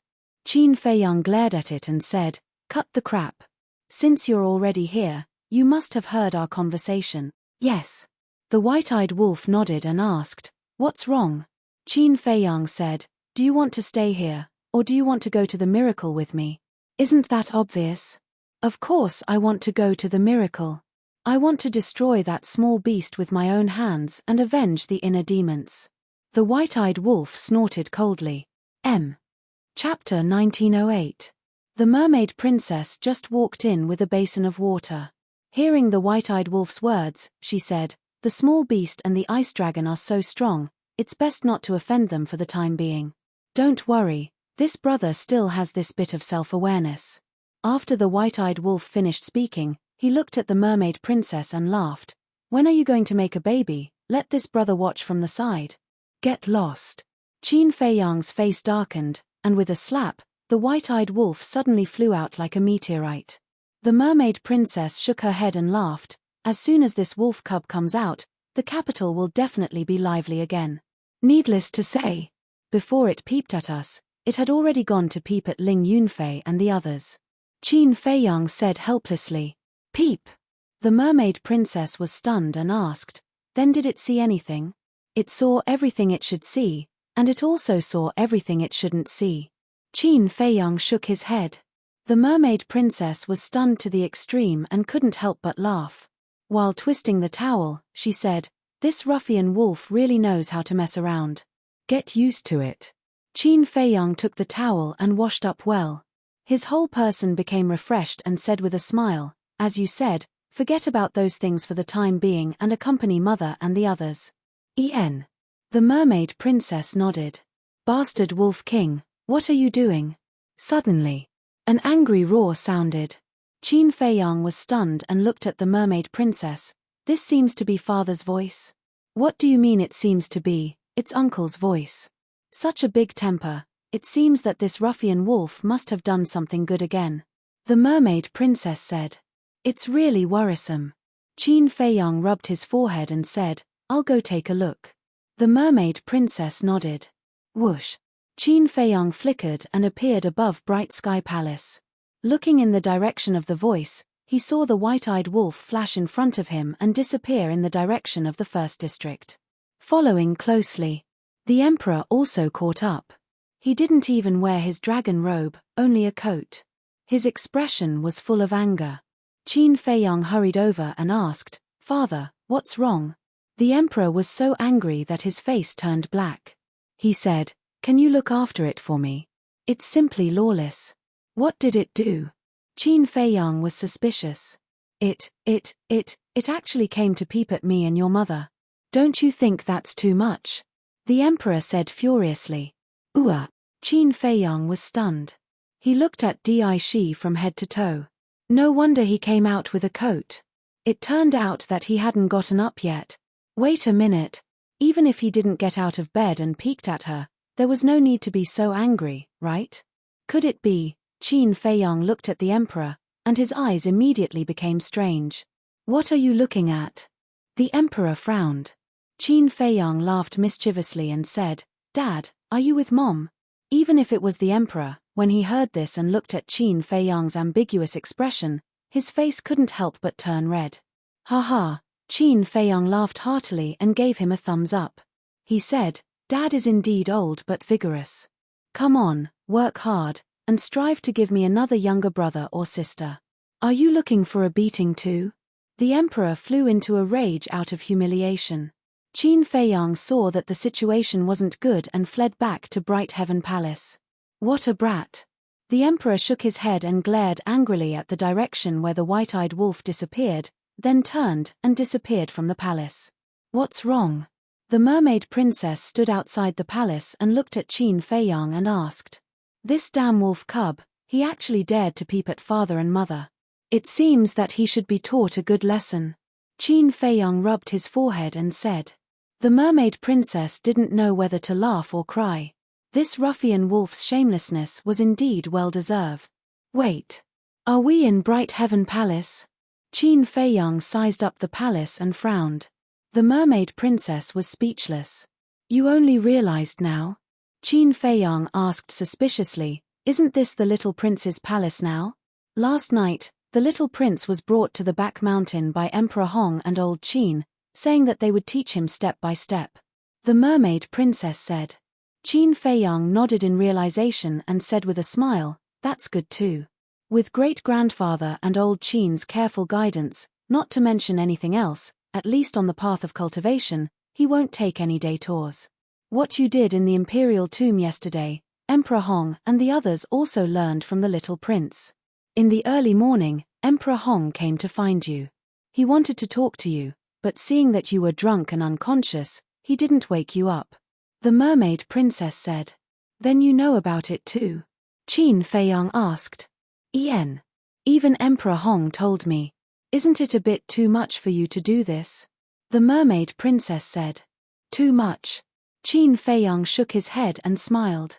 Maybe it's a bit too much, but I'm doing it for his own good. For his own good? The mermaid princess didn't understand. I'm doing this to stimulate his fighting spirit. Think about it, what does he care about the most now? Isn't it his mother's grave? In order to let his mother's grave continue to be buried in the imperial tomb, he will definitely work hard. Qin Feiyang laughed. So that's how it is. The mermaid princess nodded. Qin Feiyang said, let's go. Let's go to great-grandfather's place and do one more thing. What is it? The mermaid princess was suspicious. You'll know later. Qin Feiyang smiled, hugged the mermaid princess, and stepped into the air step by step. Imperial Palace's back mountain. After passing through the mountain ridges, after about 10 breaths of time, Qin Feiyang and the mermaid princess finally entered the deepest part of the back mountain. This was a place full of life. The vegetation was lush and wild flowers were blooming. Clear rivers ran through the east, west, north, and south like giant dragons. Moreover, there were many vicious beasts here. Almost all of the vicious beasts had reached the War King realm. However, they were very well behaved and silently cultivated, making this place seem especially peaceful. The mermaid princess looked around in surprise, and said, I never thought that there would be such a place hidden in the back mountain of the Imperial Palace. Yeah. When I first came here, I was also very surprised. Qin Feiyang laughed and looked at a certain place in front of him. There was a giant mountain that was more than 3,000 meters tall. White mist lingered around it, and auspicious beasts flew about. A magnificent waterfall poured down from the peak of the mountain, gathering at the foot of the mountain to form a lake that was about a few hundred meters long, connecting to the surrounding rivers. On the surface of the lake, ripples of light rippled, and lotus leaves stood tall. Groups of colorful fish swam happily in the water. Beside the lake, there was an inconspicuous small courtyard. The courtyard was very old. A row of wooden fences that were more than a meter tall surrounded the courtyard in an orderly manner. In the courtyard, other than a 2-story tall building, there was also a flower bed, a vegetable garden, a pavilion, a small stream. This place was filled with simplicity and a sense of tranquility. The mermaid princess asked, This is where Emperor Hong lives? Yes. Qin Feiyang nodded. Little girl, you're always calling me Emperor Hong. An old laugh rang out. The mermaid princess looked over and saw that at the side of the lake, there was a stone table. 2 old men were sitting opposite each other. There was a teapot and 2 teacups on the table, and the fragrance of the tea assailed their nostrils. The 2 old men slowly sipped their tea while sizing up Qin Feiyang and Yi Qingtang. Their faces were full of smiles. The one who spoke was Emperor Hong. Qin Feiyang brought the mermaid princess over and said with a smile, Great-grandfather, Elder Qin. Elder Qin nodded, looked at the mermaid princess, and said with a smile, Little girl, Lord Emperor Hong is right. It's too distant to keep calling him Emperor Hong. The mermaid princess asked, Then what should I call him? Elder Qin said, Stupid, of course you should call him great-grandfather like Feiyang. The mermaid princess blushed and bowed, Greetings, great-grandfather. Emperor Hong smiled and said, Sit down and talk. Qin Feiyang pulled the mermaid princess and sat on the ground. Then, he looked around and asked, Where's the little prince? Why don't I see him? Emperor Hong pointed to the mountain on the left and said with a smile, Early in the morning, this old man threw him into the mountain over there and let him fight with the fierce beasts. Fight with the fierce beasts? Qin Feiyang was taken aback. He shook his head and said, Great-grandfather, he's still so young. You're torturing him like this. You're really ruthless. Ruthless? Emperor Hong rolled his eyes at Qin Feiyang and said, Who can compare to you in terms of ruthlessness? Qin Feiyang was stunned, and said, For the matter of the imperial tomb? You still know. Although that woman doesn't know how to behave, she is still the little prince's birth mother. Is it appropriate for you to do this? Emperor Hong said. Qin Feiyang said helplessly, "It's understandable that others don't understand, but why don't you understand my painstaking efforts?" Painstaking efforts? Old Man Qin and Emperor Hong looked at each other and looked at Qin Feiyang suspiciously. Qin Feiyang said, "Think about it, if there is no pressure, will the little prince cultivate desperately?" Hearing this, Emperor Hong and Old Man Qin understood. Emperor Hong smiled and said, "All right, this old man has wronged you. He is really lucky to have you as his brother. I'm not doing it for him." Qin Feiyang shook his head. "I understand. After all, right now, the emperor only has you 2 sons. You will leave sooner or later, so the next emperor will naturally be the little prince. If the little prince is incompetent, then it will only harm Great Qin and the people." Emperor Hong said, "Feiyang, although you're doing this for the little prince's sake, isn't it a bit too much for him to break through to the war god realm within 1,000 years? Old Man Qin frowned. The little prince was still young, so his cultivation talent had not been revealed yet. But it was obvious that he could not compare to Qin Feiyang. After all, Qin Feiyang's bloodline had returned to its ancestral state. Moreover, the ancient castle also had a time array. And the little prince did not have any of these. Qin Feiyang said, "I've thought about this a long time ago, so I plan to create a land of inheritance here." Land of inheritance? Emperor Hong and Old Man Qin were surprised. The Lu family has an inheritance, and the main tower also has an inheritance. Even the former Zhuge family has an inheritance. Only our Qin clan doesn't have one. So, I'm going to pass down the dragon god technique and the other divine techniques. Qin Feiyang said. "Are you willing?" Emperor Hong asked. As a member of the Qin clan, it's a very gratifying thing to be able to leave something for the future descendants of the Qin clan. What's there to be reluctant about? Qin Feiyang said with a smile. P.S. The Spring Festival is here. Old Meng wishes everyone a Happy New Year. Everything is now peaceful and beautiful. Chapter 1909. The Mermaid Princess reminded him, "Feiyang, have you forgotten?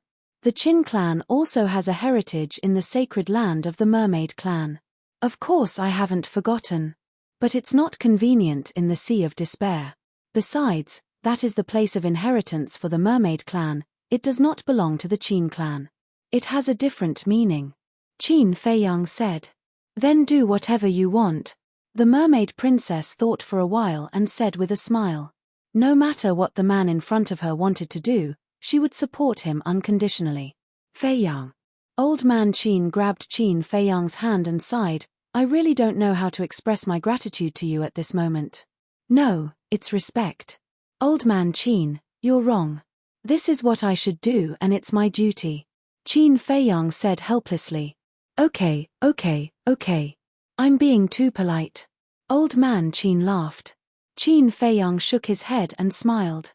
He glanced around and finally looked at the center of the lake. Then, he got up and poured his divine power into the mountain in the distance. Accompanied by a rumbling sound, 5 giant stones rose into the air and flew above the lake. Then, Qin Feiyang jumped and landed in front of the 5 giant stones. His divine power turned into sharp blades and instantly drowned the 5 giant stones. Clang, clang, clang. Then, sparks flew and dust flew. In less than a moment, 5 stone statues appeared one by one in the void. They were Ancestor Qin Di, Emperor Hong, Emperor Chen, Emperor Di, and Qin Feiyang. Each of the stone statues was about 3 meters tall and looked very lifelike. Qin Feiyang glanced at them one by one and was very satisfied. Then, his divine power turned into strands and merged into the stone statues. The 5 stone statues immediately began to change. But it wasn't the appearance that changed, but the essence. The 5 stones were just ordinary stones and were extremely fragile, so they needed to be refined with divine power. And now, he had the power of an early-stage war god. After refining with divine power, no one could break the 5 stone statues unless they were early-stage war gods. Several hundred breaths passed. The distracting thoughts within the stone statue had been completely refined. At this moment, it was as hard as divine metal, and its surface was suffused with a hazy precious light and charm. If they didn't know beforehand, No one would have thought that these were just 5 ordinary rocks. After refining the stone statue, Qin Feiyang waved his hand again. The soil at the bottom of the lake surged up and gathered together, forming a platform in the middle of the lake that was as high as the surface of the water. Then, under the tempering of the divine power, the platform formed by the soil became extremely hard. Following closely, Qin Feiyang waved his hand, and the 5 stone statues landed on the platform in the middle of the lake one after another with a few loud bangs. The bottom of the stone statue and the platform were completely fused together under the refinement of Qin Feiyang's divine power. Feiyang, since this is your legacy, then your stone statue alone should be enough. Why do you need to create stone statues for us as well? Emperor Hong was puzzled. Qin Feiyang smiled and said, "You are all elders. If there is no statue of you, would I, a junior, dare to openly place my statue here? You stinking brat." Emperor Hong shook his head and scolded with a smile. Qin Feiyang closed his eyes, his expression extremely serene. Seeing this, Emperor Hong, Elder Qin, and the mermaid princess also fell silent. A moment later, Qin Feiyang suddenly opened his eyes, and a divine light flashed out from between his eyebrows, like a waterfall, fusing into the forehead of the statue. Each of those divine lights represented a type of deity art. Eclipse Moon, Guiyuan Sword Art, Origin Returning Art, Soaring Dragon Art, and the most powerful Divine Dragon Art. As for the Fire Phoenix Art, Qin Feiyang did not pass it down. After all, this was the inherited divine art of the Lu family. As for the 3,000 incarnations, he had not completely comprehended it, so he could not pass it down. The enslavement seal and puppet technique were also not suitable to be passed down. Because these 2 divine arts were too domineering, if they fell into the hands of a junior with bad intentions, it would definitely cause a storm of blood. Then the next step was the battle character art. However, he was also a little hesitant. The battle character art was so heaven-defying, was it really good to pass it down? After pondering for a while, he finally decided to pass down the battle character art. After all, the ones who benefited were not outsiders, but the descendants of the Qin clan. He closed his eyes again. However, gradually, his brows furrowed. What's wrong? Emperor Hong and the other 2 looked at him in confusion.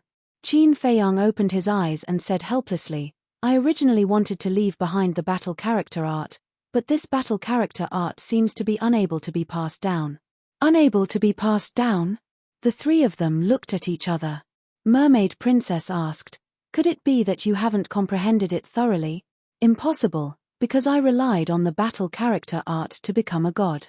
Qin Feiyang shook his head. "Then what's going on?" The 3 of them were suspicious. Qin Feiyang said with a wry smile, "There's only one explanation, this battle character art is unique."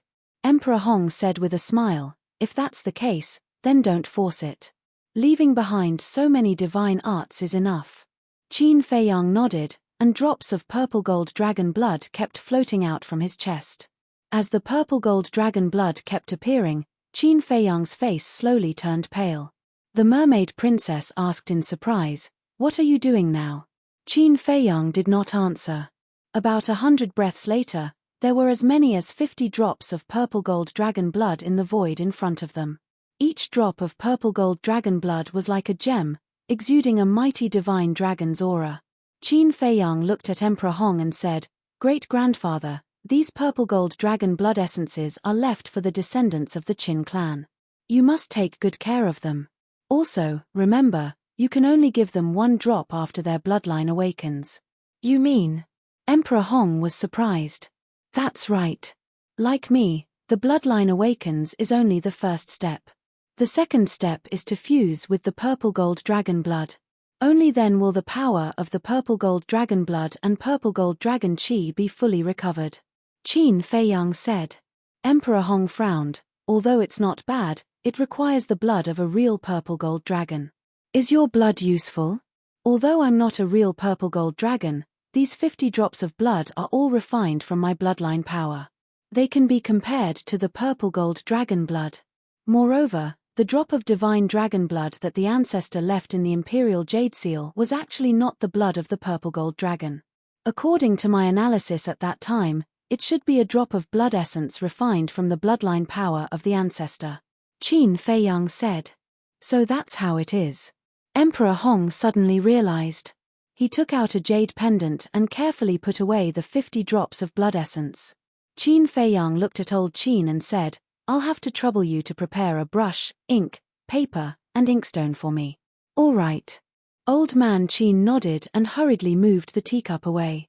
Then, he took out an inkstone, ink, a brush, and a piece of pure white paper from the Chenkuan bag. Qin Feiyang said, One is not enough, take more. Old man Qin was startled. He simply took out a large stack and placed it on the stone table. Qin Feiyang sat in front of the stone table, looking at the paper, concentrating.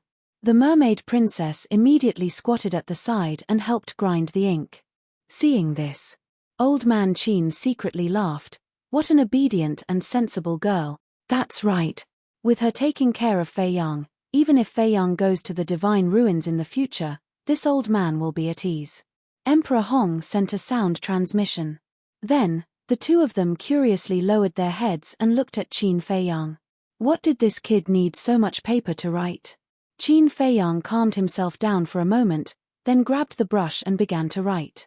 The first thing that appeared on the paper was the words potential pill. Potential pill. Could it be that he left behind those pill formulas? Emperor Hong and old man Qin looked at each other, their eyes full of surprise. Shua. Not long later, the first piece of paper was filled. Every word on it was like iron hooks and silver strokes, vigorous and powerful. Qin Feiyang picked up the paper and looked at it seriously. Then, he put it aside and began to write on the next page. Potential pill. About half an hour passed. Qin Feiyang let out a long breath and finally put down the brush in his hand.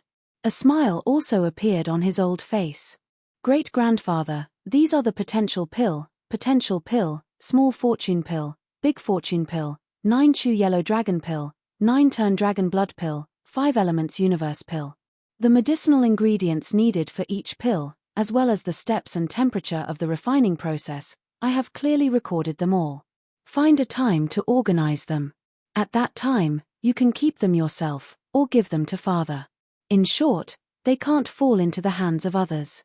Qin Feiyang stood up and looked at Emperor Hong, reminding him. This old man understands. Emperor Hong nodded. This is all I can do. From now on, how far our Qin clan will develop will all depend on the efforts of the future generations. Qin Feiyang smiled. Don't worry, they definitely won't let you down. Emperor Hong said. I hope so. Then grandson won't disturb the two elders. After saying that, Qin Feiyang pulled the mermaid princess and stepped into the air. This child is truly my great Qin's fortune. Looking at Qin Feiyang disappearing step by step, Emperor Hong sighed. Yes. He is destined to be the one to rewrite the fate of our great Qin. Old man Qin also praised. Back to Qin Feiyang. After leaving Emperor Hong and old man Qin's sight, his body swayed, and blood flowed out from the corner of his mouth. What happened to you? Mermaid Princess's expression changed as she hurriedly supported Qin Feiyang and asked with concern. It's just that I refined too much blood essence and damaged my vitality. I'll be fine after resting for a while. Qin Feiyang waved his hand and said. Speaking of which, I want to scold you. Refining 50 drops of blood essence in one go, aren't you playing with your life? Mermaid Princess glared at Qin Feiyang and said. Qin Feiyang laughed and said, Then why didn't you scold me just now? Mermaid Princess said, Just now, it was because great-grandfather and old man Qin were here. I had to give you some face. All right, I won't do it again. Even if it's not for myself, it's for you, for our future children. Take good care of yourself. Qin Feiyang lovingly stroked Mermaid Princess's forehead and said with a smile. It's good that you know. Mermaid Princess rolled her eyes at Qin Feiyang, then supported Qin Feiyang and walked towards the imperial palace step by step, her face full of heartache. Chapter 1910. The following days could only be described as relaxing. He either went shopping with his mother or chatted, drank tea, and played chess with the elders like Emperor Chen. For Qin Feiyang, this was like a dream. At first, he was not used to it. because before, he had never thought that he would have such a day.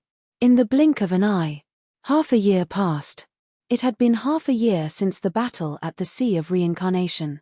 The matter of the demon ancestor and Mu Tianyang had almost been forgotten. And whether it was the Great Qin or the Forgotten Continent, they had entered an unprecedented period of peace. But Qin Feiyang had never been forgotten. In everyone's eyes, he was still the savior of the world. It was also on this day. Suddenly, a piece of great news came from the Lu family. Lu Hong was pregnant.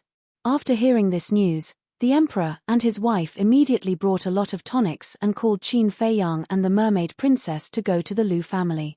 And after the news spread, people like the white-eyed wolf, Luo Qingzhu, and Fengling who were close to the Lu family, also hurried to the Lu family. This day, the Lu family, a quiet little village, was unprecedentedly lively. The happiest people were Lu Yun, second grandpa, third grandpa, and fourth grandpa. Because ever since Lu Hong and Lu Zheng got married, they had been looking forward to it.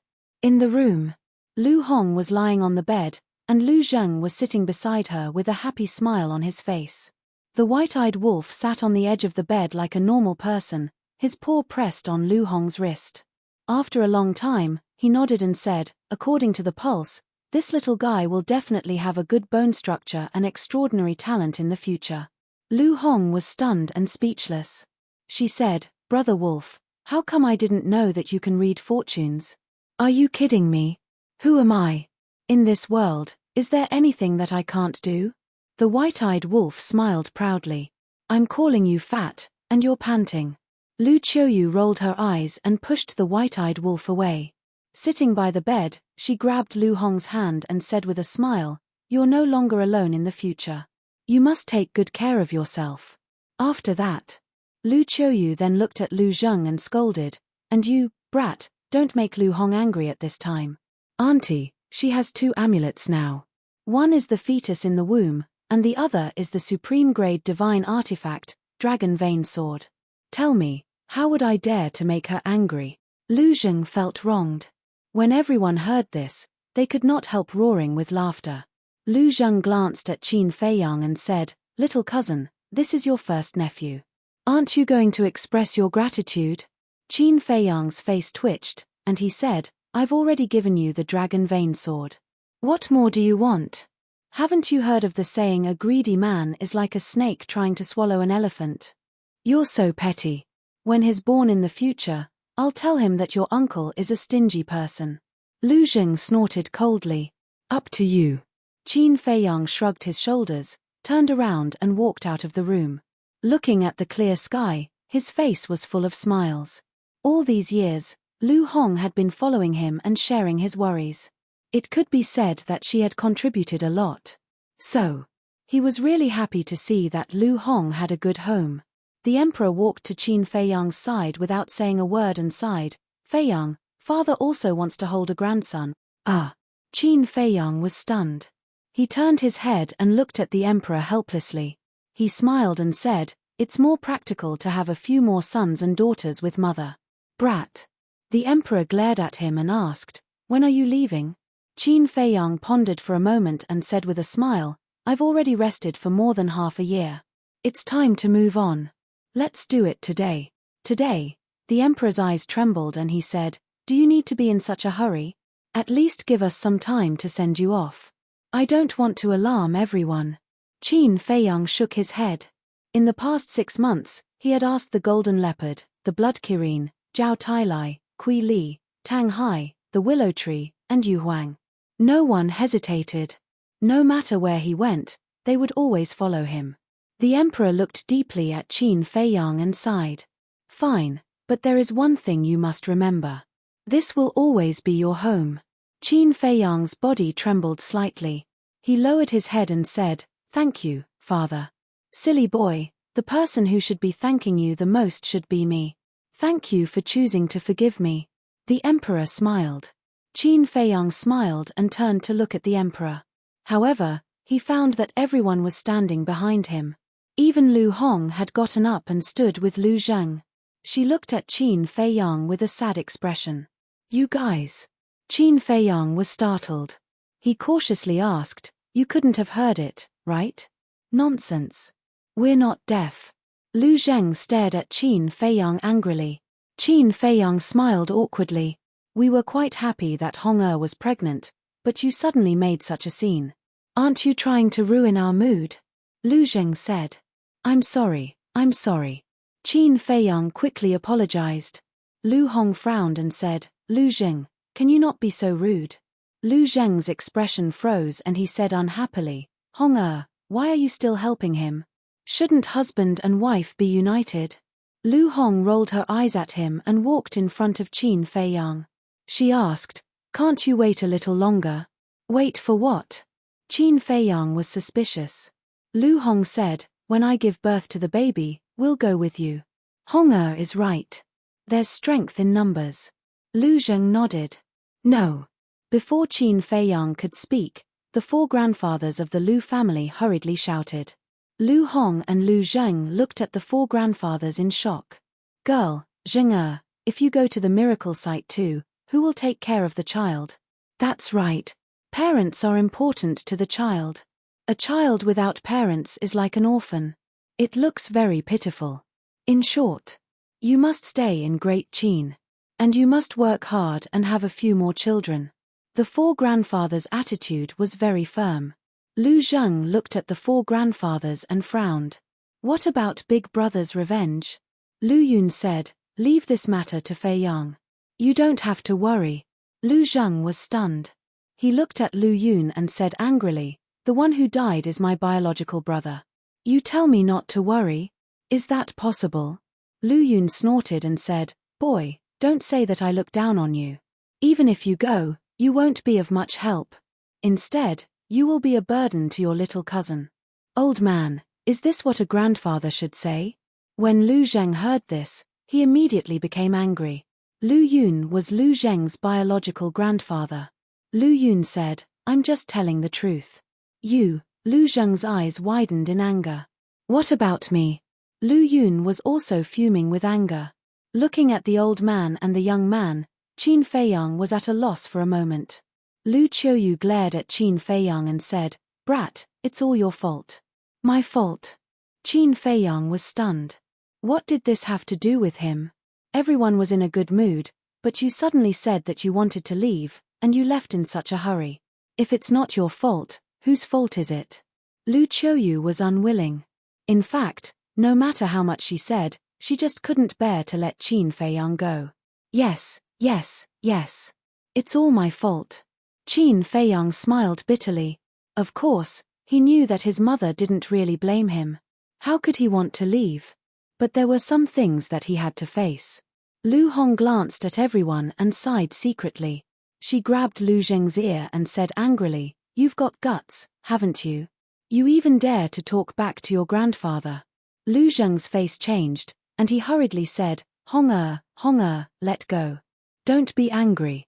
Be careful not to hurt the baby. Apologize." Lu Hong said. Okay, I apologize." Lu Zheng nodded repeatedly, looked at Lu Yun, and said, "Old man, I was wrong, but I didn't do it willingly. Hong forced me." "You're still talking about it." Lu Hong was furious. No, I won't talk about it." Lu Zheng hurriedly waved his hand. Lu Qiuyu smiled and said, "Looks like right now, only Lu Hong this lass can make this brat docile. Everything has its vanquisher." Qin Feiyang laughed secretly. Lu Hong let go of Lu Zheng's ear and sighed. "Grandpa is right. We can't do anything if we go." Hong Lu Zheng was stunned and suddenly became anxious. "Don't mess around. Lu Jiajin is your brother and Qin Feiyang's cousin. You are all brothers.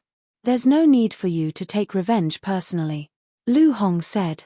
Lu Zheng looked at everyone in despair. "Just listen to little Hong and stay at home to take care of the child. As for big cousin's blood feud, we will settle it with Ice Dragon." White-Eyed Wolf said. "You have no loyalty." Lu Zheng glared fiercely at White-Eyed Wolf. "Don't be ungrateful. We're all doing this for your own good. After all, you already have a family. If anything happens to you, what will little Hong do? What about the child in little Hong belly?" After saying that, White-Eyed Wolf grinned and said, if that's really the case, what if little Hong-Er can't bear the loneliness and remarries someone else? Then your child will have to call someone else dad, right? Brother Wolf, what nonsense are you talking about? Lu Hong said angrily. White-Eyed Wolf chuckled and said, brother, I'm just saying what if. There's no what if. Lu Hong said flatly. Then, she looked at Qin Feiyang and said with a smile, then I won't accompany you for the rest of the journey. Take care of yourself. You too. Qin Feiyang smiled. White-Eyed Wolf said helplessly, you make it sound like you're leaving now. Go and prepare some good wine. Let's have a good gathering. Yes, yes, yes. No matter what, we have to send them off. Little Hay, go and take out all the good wine we have in the cellar. Second Grandpa laughed and looked at a big man next to him. This man was Second Grandpa's disciple, Uncle Hay. Okay. Uncle Hay grinned, turned around, and ran quickly to a small building not far away. Looking at everyone who was busy, Qin Feiyang looked quite helpless. Luo Qingzhu and Feng Ling looked at each other. Then, they stepped forward and said with a smile, Qin Feiyang, let's talk alone. Chapter 1911. Talk alone. Qin Feiyang was stunned. He glanced at Luo Qingzhu and Feng Ling then turned to look at the mermaid princess. Why are you looking at me? The mermaid princess secretly glared at him. Qin Feiyang transmitted his voice and laughed, I'm afraid you'll be angry. You're right beside me now. How can I be angry? The mermaid princess was a little speechless. What's wrong? Now that you have a woman, you won't even give face to us old friends. Don't be like Lu Zheng and the others, henpecked. Feng Ling glanced at the mermaid princess, then looked at Qin Feiyang playfully. Qin Feiyang nodded slightly, looking quite emotional. Let's go. I won't eat you. Feng Ling grabbed Qin Feiyang and walked out of the village. Luo Qingzhu smiled helplessly and looked at the mermaid princess. We just want to talk about old times. Don't think too much. I'm not. The mermaid princess shook her head. But her eyes were always on Qin Feiyang. Luo Qingzhu shook her head and smiled, then quickly followed. What's the situation? The White-Eyed Wolf glanced at Luo Qingzhu and Feng Ling and his eyes kept flashing. Are you stupid? Lu Zheng glanced meaningfully at the mermaid princess and whispered, she doesn't know. You still don't know. Luo Qingzhu was interested in little cousin in the past. The mermaid princess's delicate body trembled, and a trace of panic flashed across her face. At first, the White-Eyed Wolf didn't understand what Lu Zheng meant. But when he saw the change in the mermaid princess's expression, he immediately understood. It secretly laughed sinisterly and nodded at Lu Zheng. There is indeed such a thing. Lu Zheng continued, look at Feng Ling Although this woman has never shown it, I'm sure that she's secretly in love with little cousin. The mermaid princess trembled again. White-Eyed Wolf couldn't help but want to laugh. This little girl was too naive. She was so easily fooled. Since that was the case, he might as well add fuel to the fire. White-Eyed Wolf looked at Lu Zheng in surprise and asked, really? Why haven't I noticed that Feng Ling is also interested in little Qin Zi? You don't have any experience in romance. How could you have discovered it? But I'm different. As an experienced person, I can see through Feng Ling thoughts at a glance. I'm sure that they must have seen that little cousin is about to leave and were worried that they wouldn't have a chance in the future, so they took the opportunity to confess now. Otherwise, why would they take little cousin and talk in private behind our backs? Lu Zheng said. That makes sense. White-Eyed Wolf nodded. He looked at the mermaid princess, whose eyes were about to turn red. White-Eyed Wolf and Lu Zheng couldn't help but laugh sinisterly. Lu Hong couldn't stand it anymore and said angrily, are you guys done fooling around? Lu Zheng's expression suddenly changed again. He hurriedly stepped forward and comforted her. Hong don't be angry. Be careful of our child. Is it fun to scare others? Lu Hong glanced at him angrily. She walked up to the mermaid princess and said with a smile, they're all talking nonsense. Don't mind them. I'm not. Mermaid princess shook her head. Although she said that, her eyes were getting redder and redder. Did you see that? It's all your fault. Lu Hong glared fiercely at Lu Zheng and White-Eyed Wolf. White-Eyed Wolf said, "But we're not wrong. Luo Qingzhu used to be interested in little Qin Zi. Outside the village, on a patch of grass, Qin Feiyang stood against the wind and breathed in the fresh air. His body and mind were extremely comfortable. Luo Qingzhu and Feng Ling stood behind Qin Feiyang. They looked at the man in front of them with complicated expressions. Thinking back to when they were in Iron Ox Town and Black Bear City, although this person was also amazing, who would have thought that he would have today's achievements? The world was really unpredictable. Qin Feiyang took a deep breath, turned to look at the two girls, and said, "Tell me, what do you want to talk about?" Feng Ling said playfully, "Look at you. You seem a little nervous." "Am I?" Qin Feiyang laughed. To be honest, he was really a little nervous. "Actually, there's no need. Although I did have a good impression of you in the past, that was just the ignorance of a young girl. Now, I just treat you as a very good friend," Luo Qingzhu said with a smile. Qin Feiyang heard this and secretly breathed a sigh of relief. Luo Qingzhu said, "Actually, we're not looking for you to confess to you, nor to go to the miracle site with you. We want to talk to you about Uncle Yuan." "Uncle Yuan?" Qin Feiyang frowned. Luo Qingzhu said, "You know about Uncle Yuan's situation, right?" "What's the situation?" Qin Feiyang was suspicious. Luo Qingzhu said, "It's about him being unable to cultivate." Qin Feiyang said in realization, "So it's about that." "I know. Although it seems that Uncle Yuan doesn't care much, we can see that he's still very eager to break the shackles of being unable to cultivate," Luo Qingzhu said. "Yes. Although we're not his descendants, we've been with him all these years. In our eyes, he's our grandfather. We feel sorry for him. So, we hope that you can help him." Feng Ling sighed. Qin Feiyang pondered for a while and asked, "Do you have any ideas?" The two women looked at each other and smiled bitterly. Luo Qingzhu said, "If we had a way, we wouldn't have come to you." Feng Ling said, "But we've thought about it. The only person who can let Uncle Yuan be reborn is that golden small beast." "Golden small beast," Qin Feiyang murmured and looked up at the sky. A sense of powerlessness rose in his heart. "We also know that the small beast is very strong, so we don't want to force you. We want to say that when you can defeat the small beast in the future, you must not kill it. Bring it back first and break the shackles of Uncle Yuan," Luo Qingzhu said. Feng Ling also looked at Qin Feiyang with a pleading face. Qin Feiyang looked at the two women's expressions and suddenly couldn't help but laugh. "What are you laughing at? We're talking about serious business. Be serious." The two women frowned and said with dissatisfaction, Okay. Be serious." Qin Feiyang nodded and shook his head helplessly with a smile. "Actually, I don't need you to remind me of this because Uncle Yuan is also an old man that I respect the most. He's also my family. We're just worried. After all, right now, you've already found the family that truly belongs to you. As for Uncle Yuan, at the end of the day, he's just a subordinate of your grandfather," Feng Ling said. Qin Feiyang's face darkened and said angrily, "Feng Ling, do I look like the kind of person who will burn the bridge after crossing it? Who knows? People's hearts change. Whether you change or not, only you know." Feng Ling pursed her lips.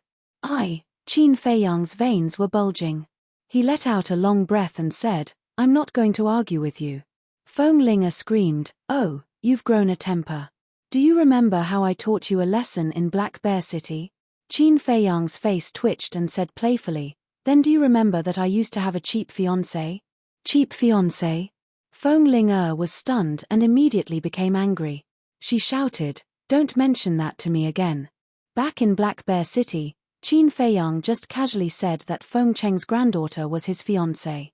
As a result, many people believed it. And the more it spread, the more outrageous it became. For this matter, Feng Ling wanted to skin Qin Feiyang alive. So when she heard about it now, she couldn't help but be angry. Okay, I thought it was back then. You're not young anymore, don't make a fool of yourself." Luo Qingzhu looked helplessly at the two and said, "Qin Feiyang, hurry up and see your mermaid. When I came over just now, I saw that she didn't look well. She didn't look well? Qin Feiyang was taken aback. He looked up at the mermaid princess standing in the village, and then ran towards the village. Feng Ling'er shook her head and said with a smile, "This guy, it seems that he is really tempted. Such a beautiful and well-behaved woman, let alone him, if I were a man, I would also be tempted." Luo Qingzhu said. Qin Feiyang suddenly stopped, turned his head to look at the two women, and said, "By the way, have you decided not to go to the miracle?" "Not going. You know my situation. My parents have been separated since I was a child, and I have the same surname as my mother.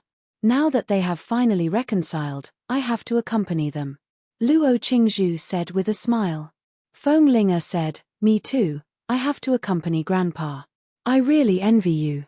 Qin Feiyang smiled, then turned and rushed towards the mermaid princess. When the mermaid princess saw that Qin Feiyang had returned, she quickly tidied up her face and wiped the tears from the corners of her eyes. "What's wrong? Who bullied you?" Qin Feiyang stepped forward and asked suspiciously. No. I just thought that I would suddenly have to be separated from my father, and I felt a little uncomfortable." The mermaid princess concealed the panic in her heart and smiled. "Is that so?" Qin Feiyang said. "Yes." The mermaid princess lowered her head and nodded.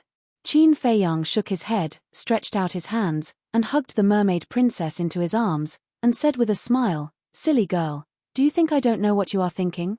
Don't worry, in this life, other than you, there will be no other woman in my heart." When the mermaid princess heard this, she could not help but quietly shed tears. "Actually, it's all Lu Zhang and the white-eyed wolf's fault. They said that Sister Qingzhu likes you, and Sister Ling'er has a crush on you. This time, they wanted to confess to you, so they scared her." Lu Hong walked out of the room and looked at Qin Feiyang. "These two bastards, I will not forgive them." A row of black lines appeared on Qin Feiyang's forehead. He knew that things were not so simple. "You don't have to worry about Lu Zheng. I have already made him kneel on the washboard and face the wall to reflect on his mistakes. As for Brother Wolf, you really need to teach him a lesson."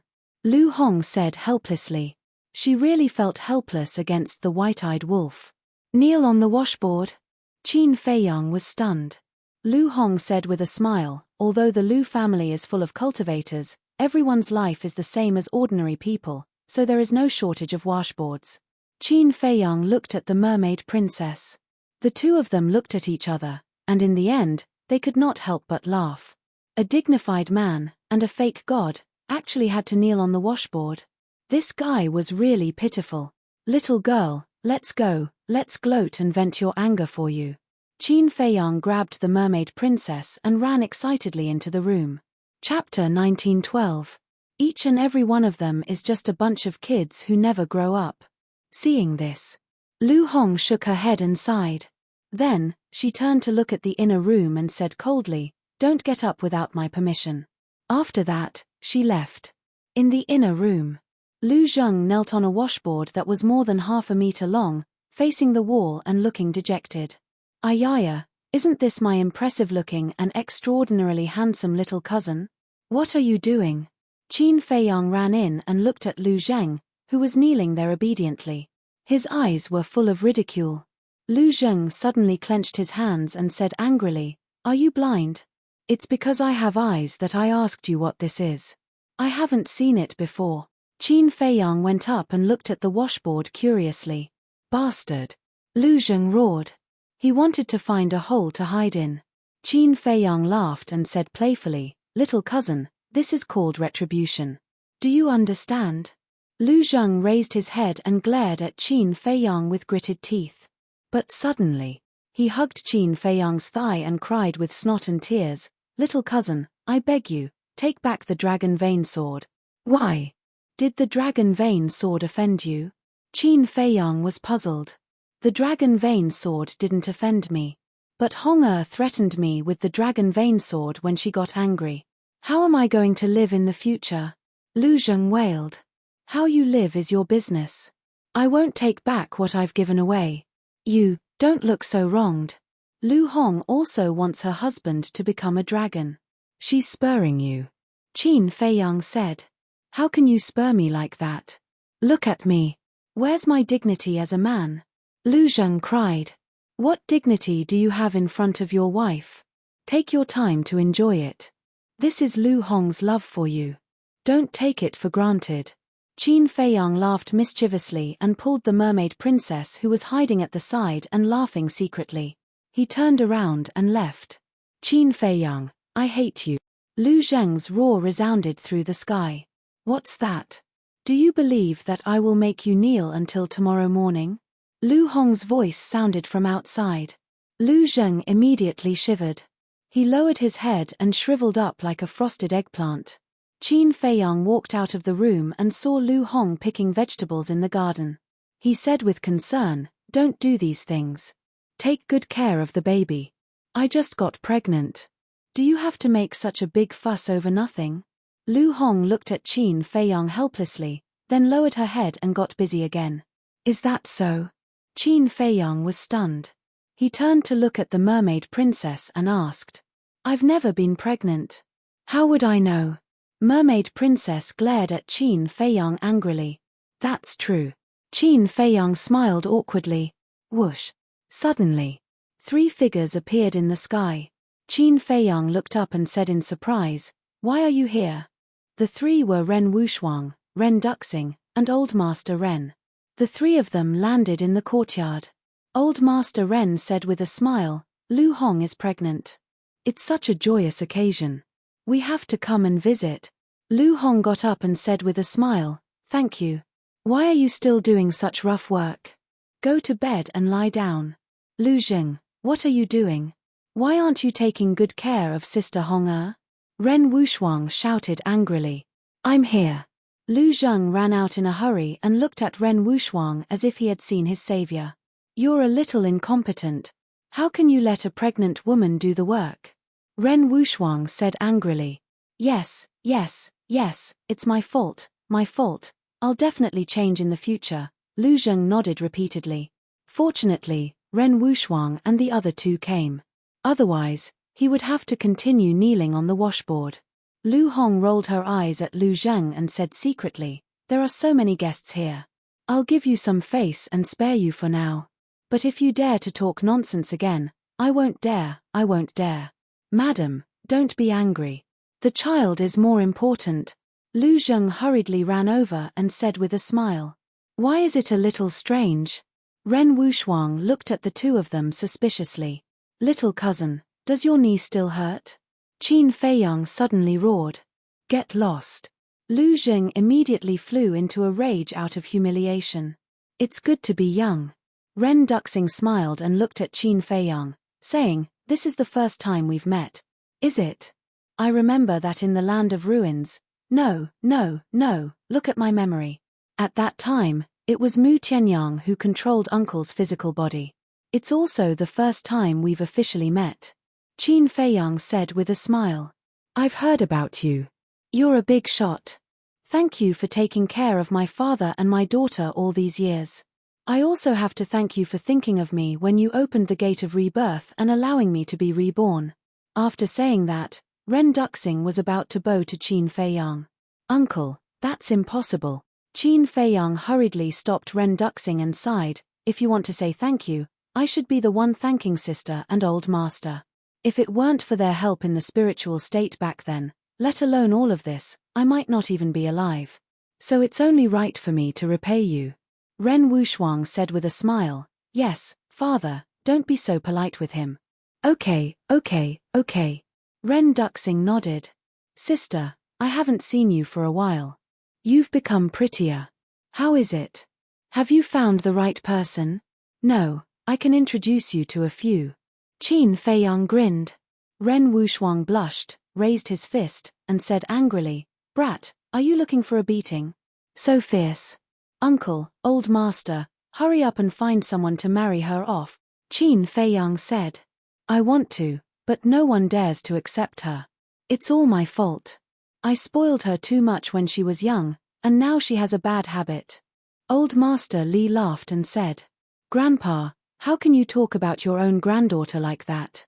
Besides, with my beauty, as long as I open my mouth, those stinky men can line up from here to the Imperial City. Ren Wuxuang held his head high and said proudly, "Why don't you say that they can line up from here to the 9 states? Old Master rolled his eyes at Ren Wuxuang. "That's not impossible," Ren Wuxuang said proudly. "It's hopeless." Old Master shook his head and looked at Qin Feiyang. "I heard that you're leaving today? How did you know?" Qin Feiyang was stunned. "Don't worry about how I know. I just want to know why you didn't tell us that you were leaving. Do you feel that we're not worthy of you now?" There was a trace of anger on Old Master's face. Qin Feiyang smiled bitterly and said, "We've been together for so many years. Don't you know what kind of person I am? That's enough. I know you don't want to see the scene of parting, and you don't want us to feel sad. But if you leave without saying a word, we'll feel even worse," Old Master said. Qin Feiyang was stunned and nodded. "I didn't think it through. I was wrong. Well, let's go and have some tea with your second grandpa and the others. You young people can play around." Old Master smiled and turned to leave with Ren Duxing. After Old Master and Ren Duxing left, Qin Feiyang looked at Ren Wuxuang and said with a smile, "Sister, congratulations. You've finally reunited with Uncle as you wish.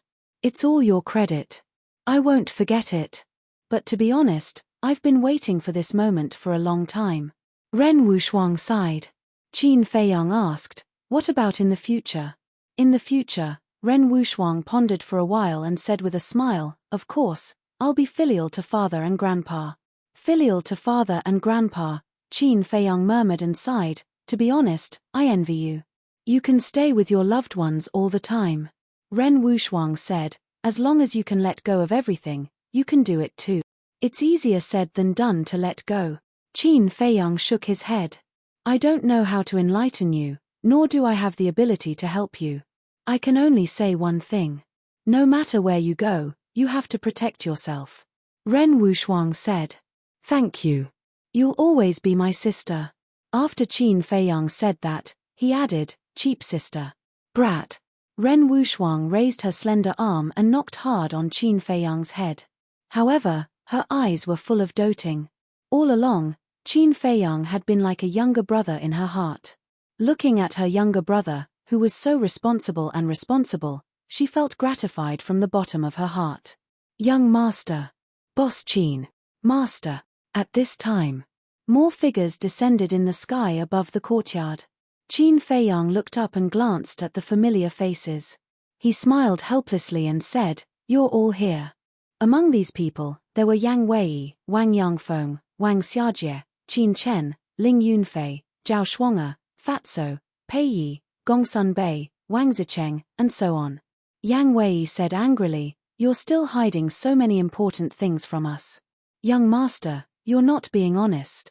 Soon, another group of people rushed over. Tantai Li, Yi Shu, the monkey-faced old man, the hook-nosed old man, Emperor Hong, Elder Qin, Sun Dahai, Li He, Jiang Zhengyi, Yang Nanshan, the Mermaid Emperor, and so on. Qin Feiyang said suspiciously, "I'm a little puzzled. How did you get the news?" "Brother told them." The white-eyed wolf's voice sounded. Qin Feiyang looked up again and saw the white-eyed wolf flying over with Zhao Tailai and a group of beasts. There were blood kirin, thunder leopard, seal, black dragon snake, golden wolf king, crocodile emperor, winged snow eagle, and so on. Zhao Tailai and the others had been traveling in the imperial capital for the past 6 months.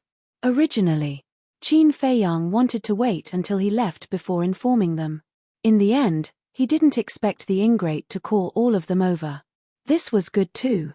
After all, as the old man said, leaving without a word might make everyone feel worse.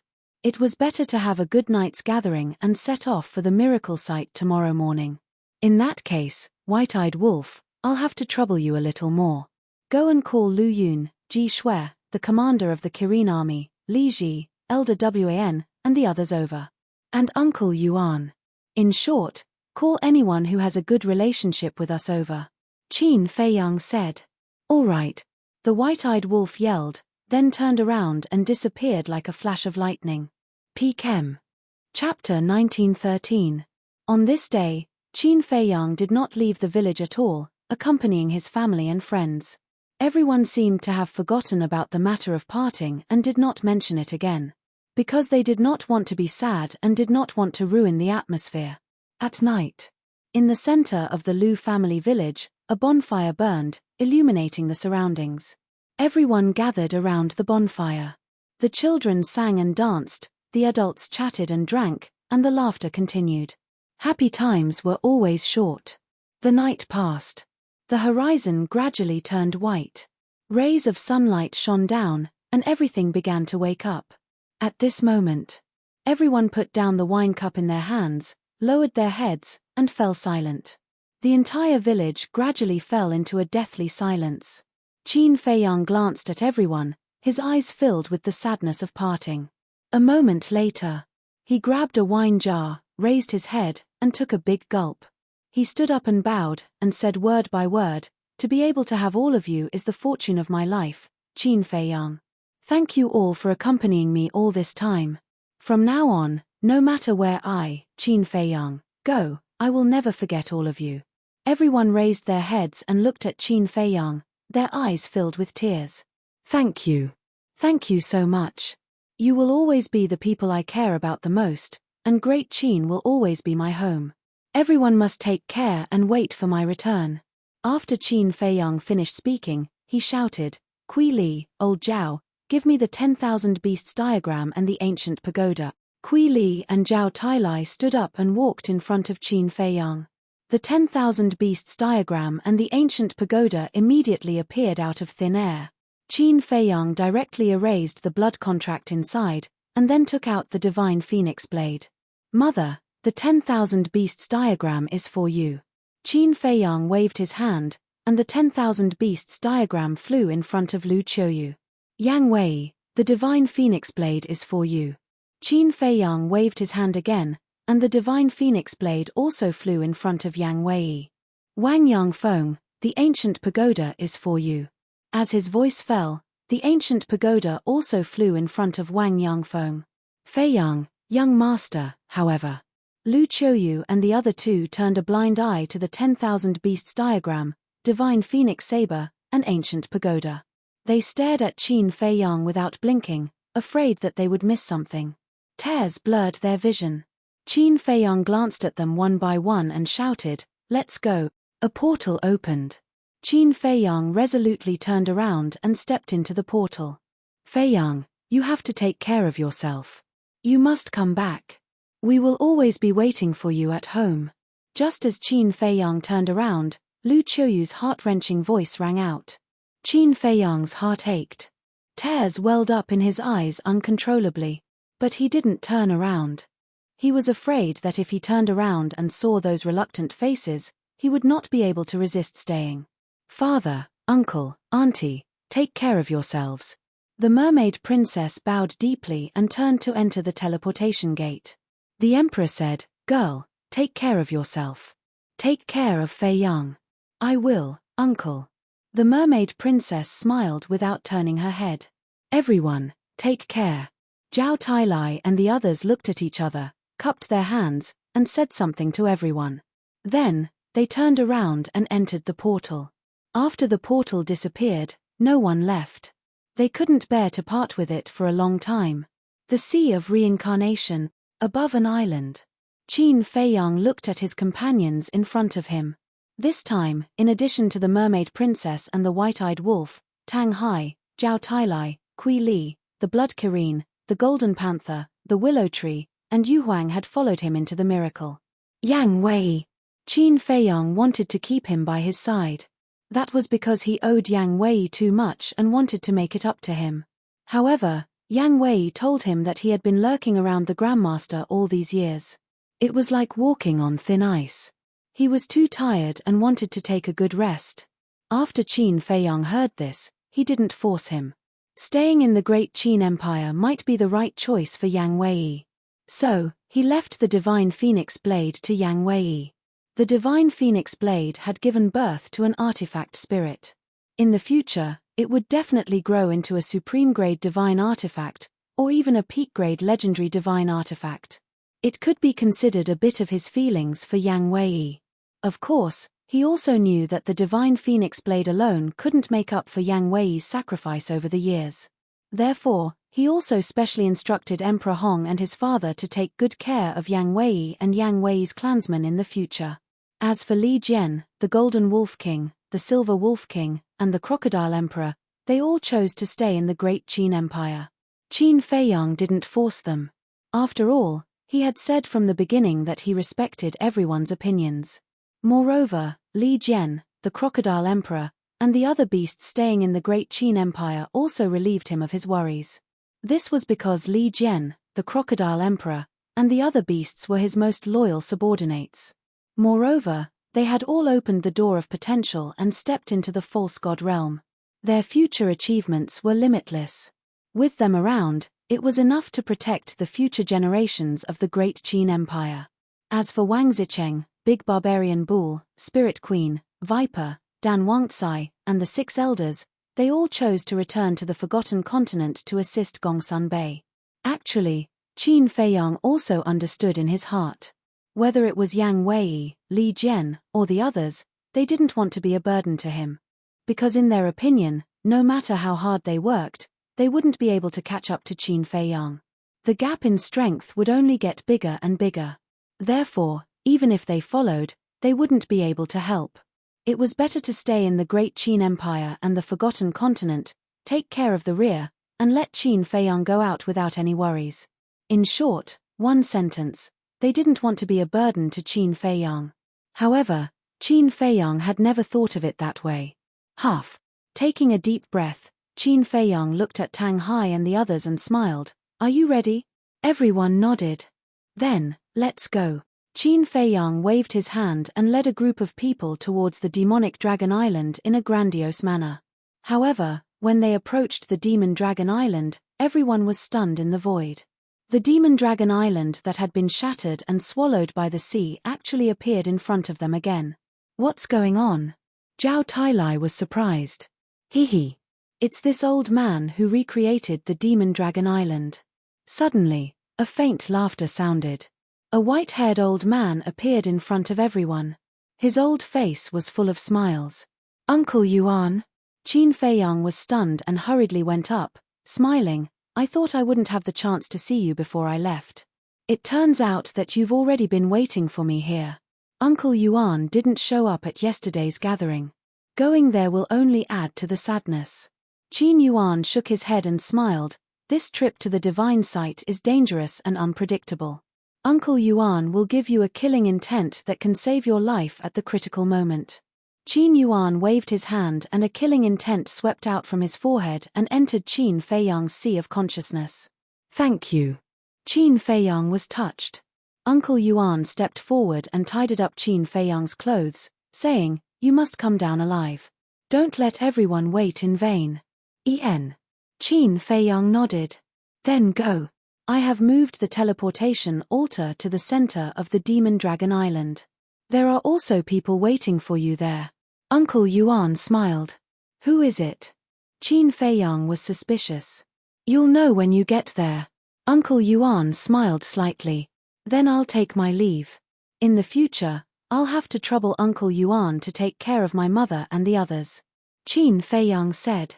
You left behind so many subordinates. Do you still need me to take care of them? Uncle Yuan was helpless.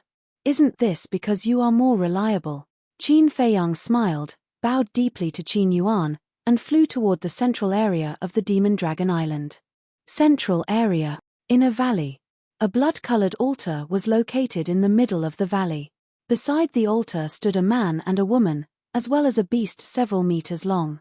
The beast was shaped like a big dog, with blood-red hair all over its body and 6 heads on its shoulders. Obviously, it was the Cerberus. With the Cerberus here, the man's identity was naturally revealed. Tan Wu. The woman looked to be in her 20s, wearing a long white dress. Her black hair was like a waterfall. She stood silently beside the altar with a trace of melancholy in her eyes. This person was Lin Yi. When Qin Feiyang and others found the valley and saw Lin Yi and the Cerberus, they couldn't help but look stunned. Tan Wu looked up at everyone. Finally, he looked at Qin Feiyang and smiled. Brother Qin, I have been waiting here for a long time. Qin Feiyang landed next to the altar and said in surprise, "You and the Cerberus are going to the miracle too? Why? Do you have a problem with it? We won't follow you." The Cerberus pouted. "Damn dog, can you be a little polite?" Tan Wu glared at the Cerberus in annoyance and looked at Qin Feiyang with a smile. "Uncle Yuan asked us to go to the ancient world." "I see."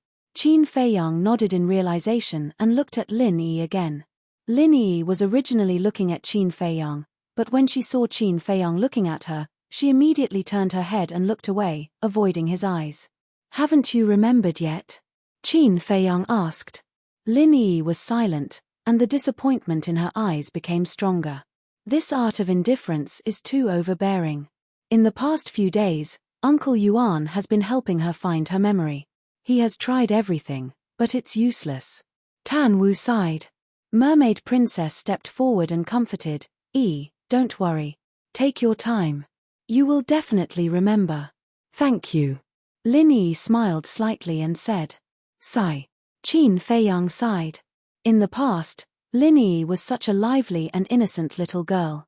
But now, even if she smiled, her smile was melancholic. Qin Feiyang looked at Tan Wu and asked secretly, "So, she is going to the miracle too?" She wants to find the demon ancestor. Because the art of indifference was given to her by the demon ancestor. The demon ancestor may have a way to recover her memory. Tan Wu transmitted his voice. "I don't think the demon ancestor has a way. Otherwise, when the demon ancestor was resurrected, he would have helped Yi recover her memory." Qin Feiyang sighed secretly. Tan Wu glanced at Lin Yi and said secretly, "It's better to have hope than no hope." "That's true." Qin Feiyang nodded. Tan Wu said, "Then, open the altar." Qin Feiyang took a step back, and more than a dozen incarnations appeared. Divine power rolled out and poured into the altar. Buzz. The altar quickly recovered, and blood light shone in all directions. Not long after, a blood-colored light beam soared into the sky. The altar was fully activated. Qin Feiyang dispersed the incarnation, turned his head, and glanced at the sea of reincarnation. He then looked in the direction of the imperial capital and murmured, "Everyone, take care. Let's go." As his voice fell, the group stepped onto the altar one after another. Just as they disappeared and the altar was about to close, a few more figures came through the air like lightning and landed on the altar. Immediately, those figures also disappeared quickly. The altar also closed. Chapter 1914. The second level of the divine sight. The fire dragon was still napping beside the altar as usual. Suddenly, it opened its eyes, revealing a hint of surprise. The next moment, it disappeared without a trace. Above a mountain range. With Qin Feiyang as the leader, everyone stood facing the wind, looking at the void in front of them in astonishment. In front of them, there was a man, 2 women, and a beast. It was Tantai Li and her daughter, Dan Wangcai, and Lei Bao. Qin Feiyang came back to his senses, looking at the 3 people and 1 beast suspiciously. "What's up with you guys? Mother guessed that you wouldn't let her enter the divine sight, so she didn't say anything. After you guys left, Mother brought us here quietly." Qin Rushuang smiled. "Great-grandmother, you." Qin Feiyang couldn't help but have a headache. The others didn't matter. But this great-grandmother, he really didn't want to let her enter the divine sight. Not to mention other things, if something happened to her in the future, how would he explain it to his ancestors? "Since we're already here, what can you do to me?" Tantai Li was a little proud. Qin Feiyang was helpless, looking at Dan Wangcai and Lei Bao suspiciously. "What about you guys? I asked you guys a long time ago, and you guys said that you wanted to stay in the Forgotten Continent and Great Qin. Why are you here now?" Lei Bao grinned. "Didn't we want to give you a surprise? It's a shock." Qin Feiyang glared at it. "Actually, at first, I did want to stay in the Forgotten Continent, but later, Wang Zicheng and Viper persuaded me, saying that you lack an alchemist by your side, and asked me to help you. I thought about it, and it made sense. With me helping you refine pills, you can focus on other things. As for Lei Bao, I instigated it to come. Don't I lack a partner by my side? I think it's quite suitable." Dan Wangcai smiled.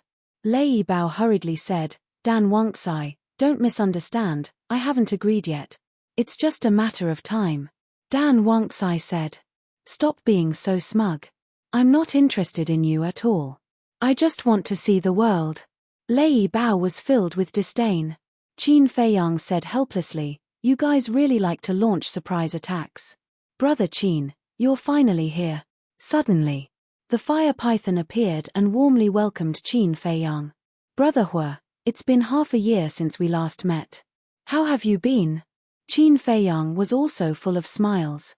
The man and beast chatted for a while before Qin Feiyang pointed at Tan Tai Li and Qin Rushuang and said, Brother Hua, can you do me a favor and send them back to the great Qin Empire?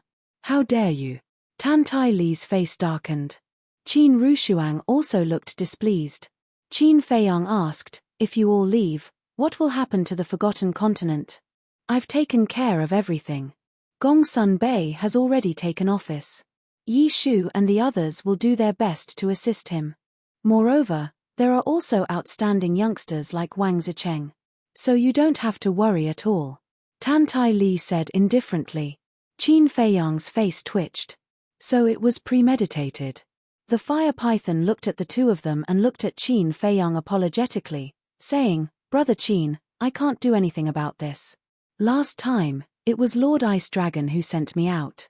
Qin Feiyang asked, you can't open the door to the divine sight? That's possible. But it's not time yet. If you open it without permission, you'll be punished by Lord Beast God. The fire python said. The mysterious lady said proudly, did you hear that? You'd better put away your little thoughts. Qin Feiyang looked helpless. It seemed that it was a foregone conclusion.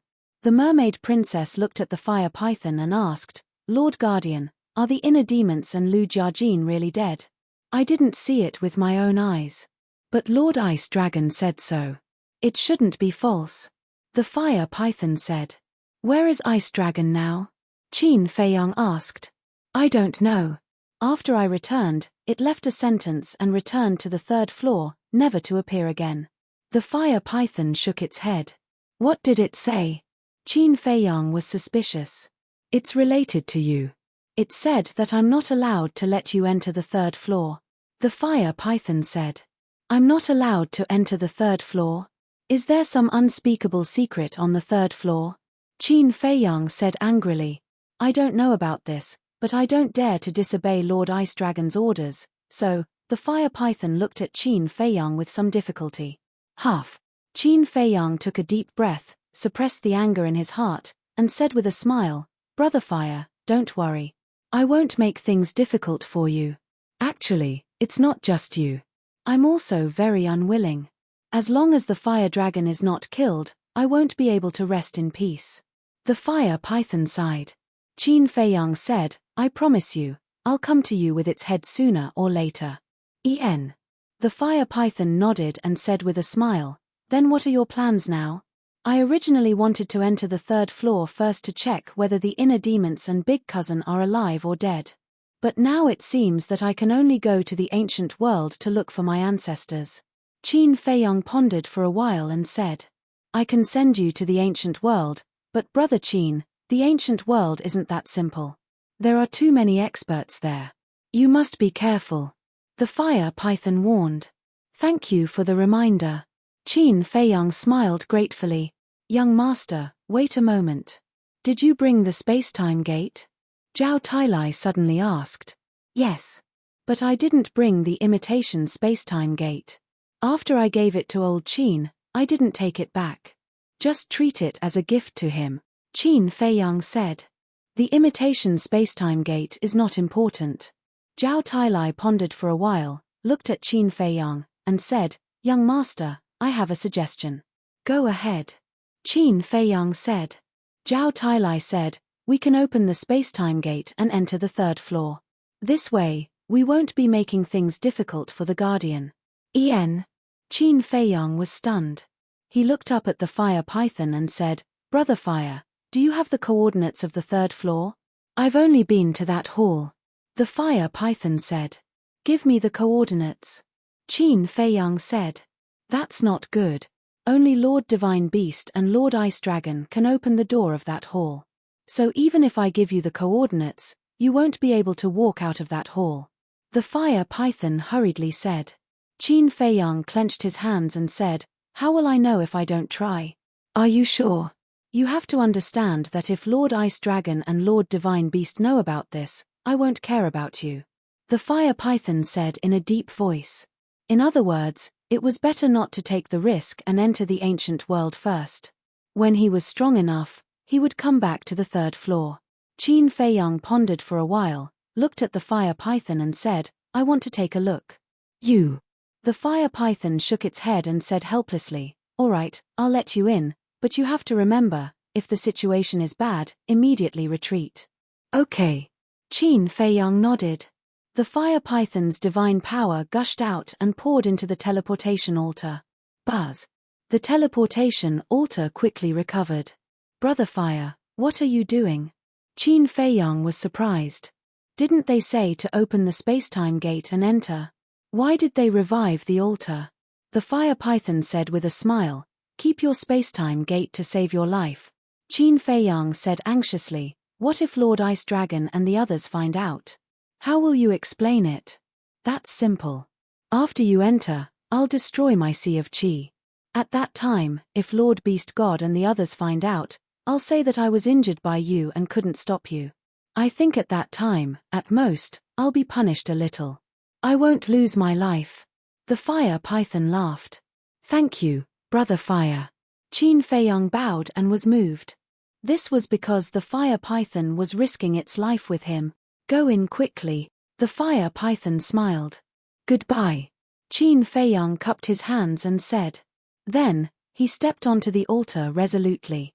Zhao Tailai and the others also followed. Lin Yi pondered and jumped onto the altar. The group of people immediately disappeared.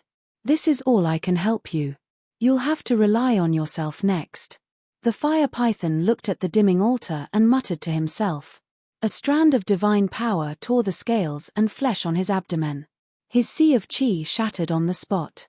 In the main hall, Qin Feiyang and the others appeared out of thin air. Just like when the inner demons first entered here, their eyes were full of curiosity and vigilance. Inside the main hall, it was empty. There wasn't even a shadow. After glancing around carefully, Qin Feiyang walked straight to the door of the main hall. The door was closed. Qin Feiyang pushed hard, but there was no response at all. Qin Feiyang said, go around and see if there are other exits. The group immediately dispersed. Only Tantai Li stayed beside Qin Feiyang. She looked at the door and frowned. How did the inner demons get out in the first place? I think it may be related to the ice dragon. Qin Feiyang raised his arm. Murderous aura surged, and a crimson longsword condensed.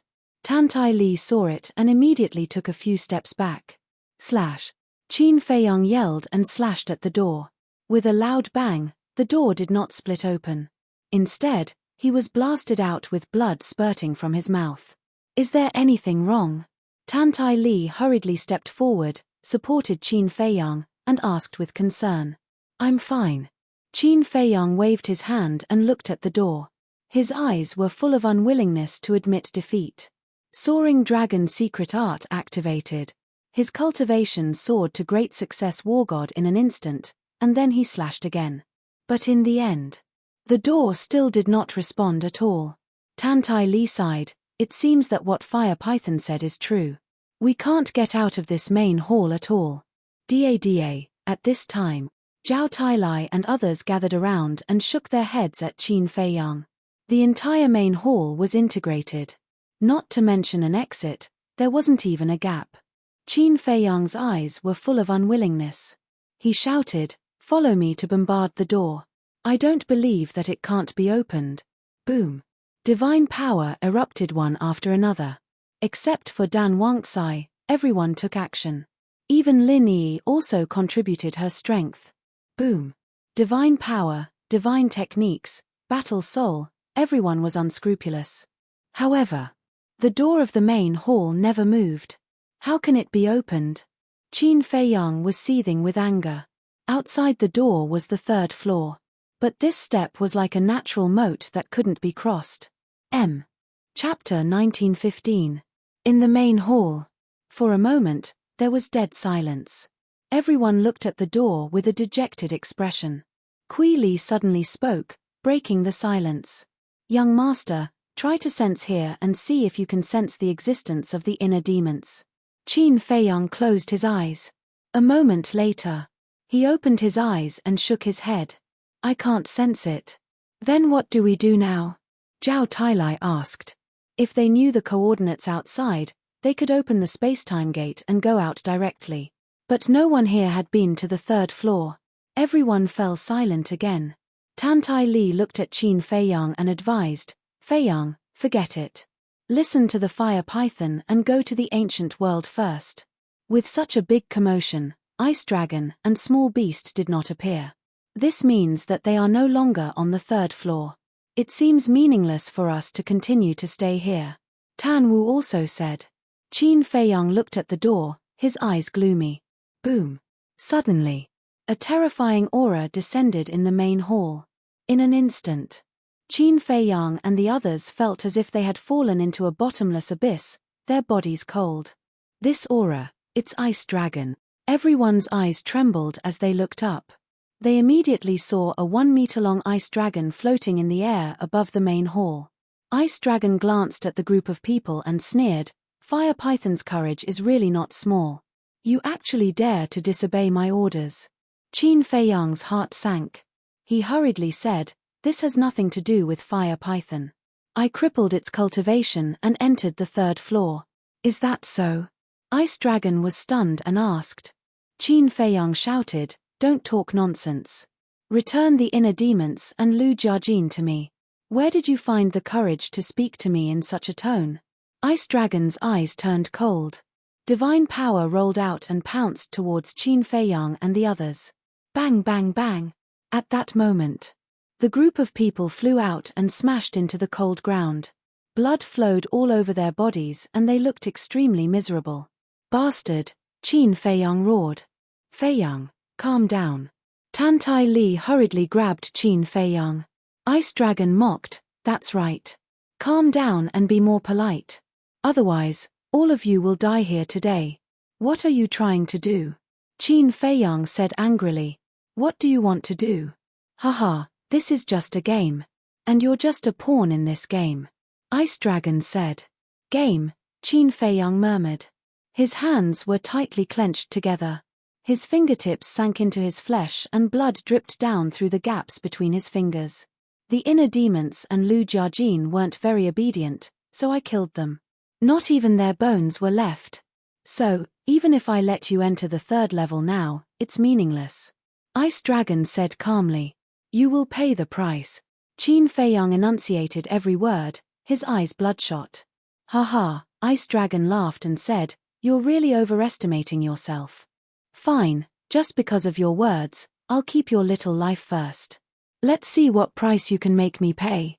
His expression was full of contempt. After saying that, Ice Dragon waved his claws. Qin Feiyang and the others immediately felt an invisible force shrouding them. Swish. Following closely. They only felt their bodies lighten, and then their eyes fell into darkness. Ancient realm. As usual. The dim sky, the tragic aura, and the broken earth made people involuntarily feel a sense of palpitations in their hearts. An ancient stone door stood in the middle of a dilapidated square, as if it would be blown down by a gust of wind. Swish. Suddenly, a group of people appeared on the square in front of the stone door. It was Qin Feiyang and the others. This is. Tan Wu scanned his surroundings in bewilderment. Zhao Tailai looked around, frowned slightly, and said, this is the ancient realm. What? This is the ancient realm? Tan Tai Li, Qin Rushuang, Mermaid Princess, Lei Bao, Lin Yi, Hellhound, and Tan Wu, all entered the ancient realm for the first time. Therefore, he was curious about everything here. I didn't expect this ice dragon to not kill us. Tang Hai exhaled a long breath. Kui Li said, we escaped a disaster, but I'm really worried about the fire python's situation. Zhao Tailai said, young master just said that this has nothing to do with the fire python. I think Ice Dragon won't do anything to it. Kui Li pondered for a while, glanced at the stone door next to him, and said, "Why don't we go out and take a look? It's best not to go out now. Because once Ice Dragon knows that we ran out of the ancient realm to care about the fire python, it will be tantamount to confessing without being pressed." Tang Hai said. "That's true." Kui Li nodded. Following closely, several people looked at Qin Fei Yang, their expressions full of worry. Because since coming to the ancient realm, Qin Fei Yang lowered his head and did not say a word. Phew. A moment later, Qin Fei Yang took a deep breath, suppressed the anger and killing intent in his heart, and said, "Zhao Tailai, see if Guode is still lurking nearby."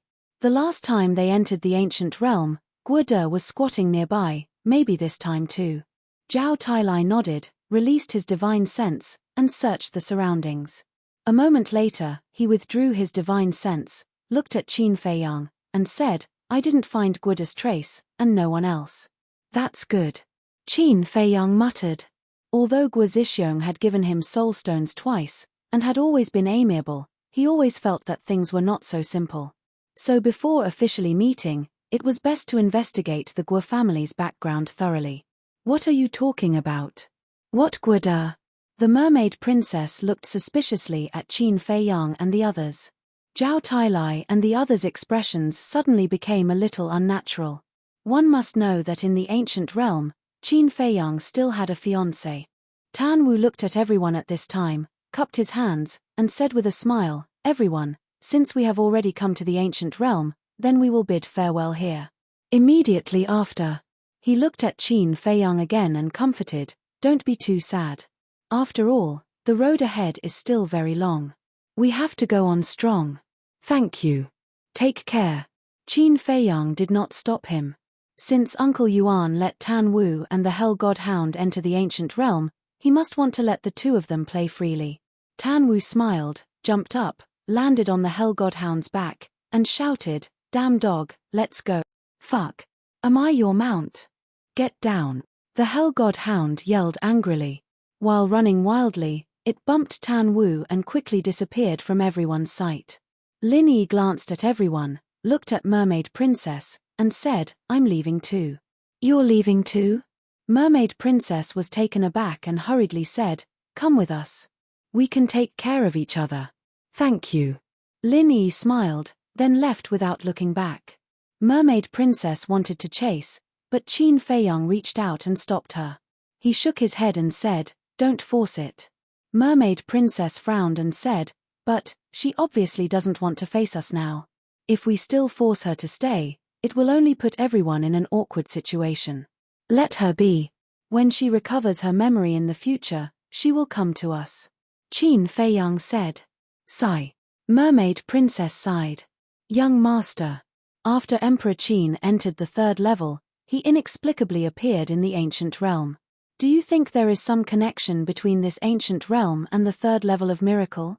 Zhao Tailai said. "I don't know." Qin Fei Yang shook his head, closed his eyes again, and once again sensed the existence of the inner demons. He was unwilling to give up. He really couldn't accept the fact that the inner demons were dead. However, after a long time, he still couldn't sense the existence of the inner demons in the ancient realm. Mermaid Princess grabbed Qin Fei Yang's hand and said, "Fei Yang, don't be like this. We feel uncomfortable." "Yeah." Tan Tai Li and others also nodded. Qin Fei Yang looked at them one by one. After a short silence, he lowered his head and said, "I'm sorry to make everyone worry, but it's fine now." "That's right." Blood Kirin grinned and said, "But there is one thing that I have been holding back for a long time. Now, I have to say it." "What is it?" Qin Fei Yang was suspicious. "You gave away the picture of 10,000 beasts, dragon vein sword, Kirin armor, and wind moon pavilion, which weakened our overall strength by several times. In the future, if we encounter a powerhouse, what should we do?" Qin Fei Yang's actions made the Blood Kirin very unhappy. Qin Fei Yang was stunned. He shook his head and said with a smile, "Don't we still have the Golden Pearl and the Space-Time Gate? You gave the Golden Pearl to the lady. Although the Space-Time Gate can travel through the void, it doesn't have any destructive power. It doesn't help increase our combat strength at all." The Blood Kirin pouted. The lady it was talking about was not Tan Tai Li, But the mermaid princess. Tantai Li smiled and said, "It's okay. I brought the God Tower in." The God Tower. The Blood Kirin's eyes lit up. The God Tower was a legendary artifact. With this artifact guarding it, they could boldly explore the ancient realm. Kui Li glanced at the Blood Kirin and said, "No matter how strong the God Tower is, it is just an external object. Don't rely on it too much." "I agree. The most important thing is still our own strength. We have rested for so long. It's time to work hard." "Young master, take us to the castle," Zhao Tailai said. Tantai Li turned to Qin Rushuang and said with a smile, "Rushuang, you also go into seclusion to cultivate." "Okay." Qin Rushuang nodded. Qin Feiyang looked at Zhao Tailai and the others and said with a smile, "Then you all have to work harder. Don't be left behind by me." After saying that, he waved his hand and the group immediately disappeared. Only the mermaid princess and Tantai Li remained outside. Tantai Li glanced at Qin Feiyang and said lightly, "Kid, don't be careless. In the castle, 1 day is equivalent to 1 year. They are not mediocre people.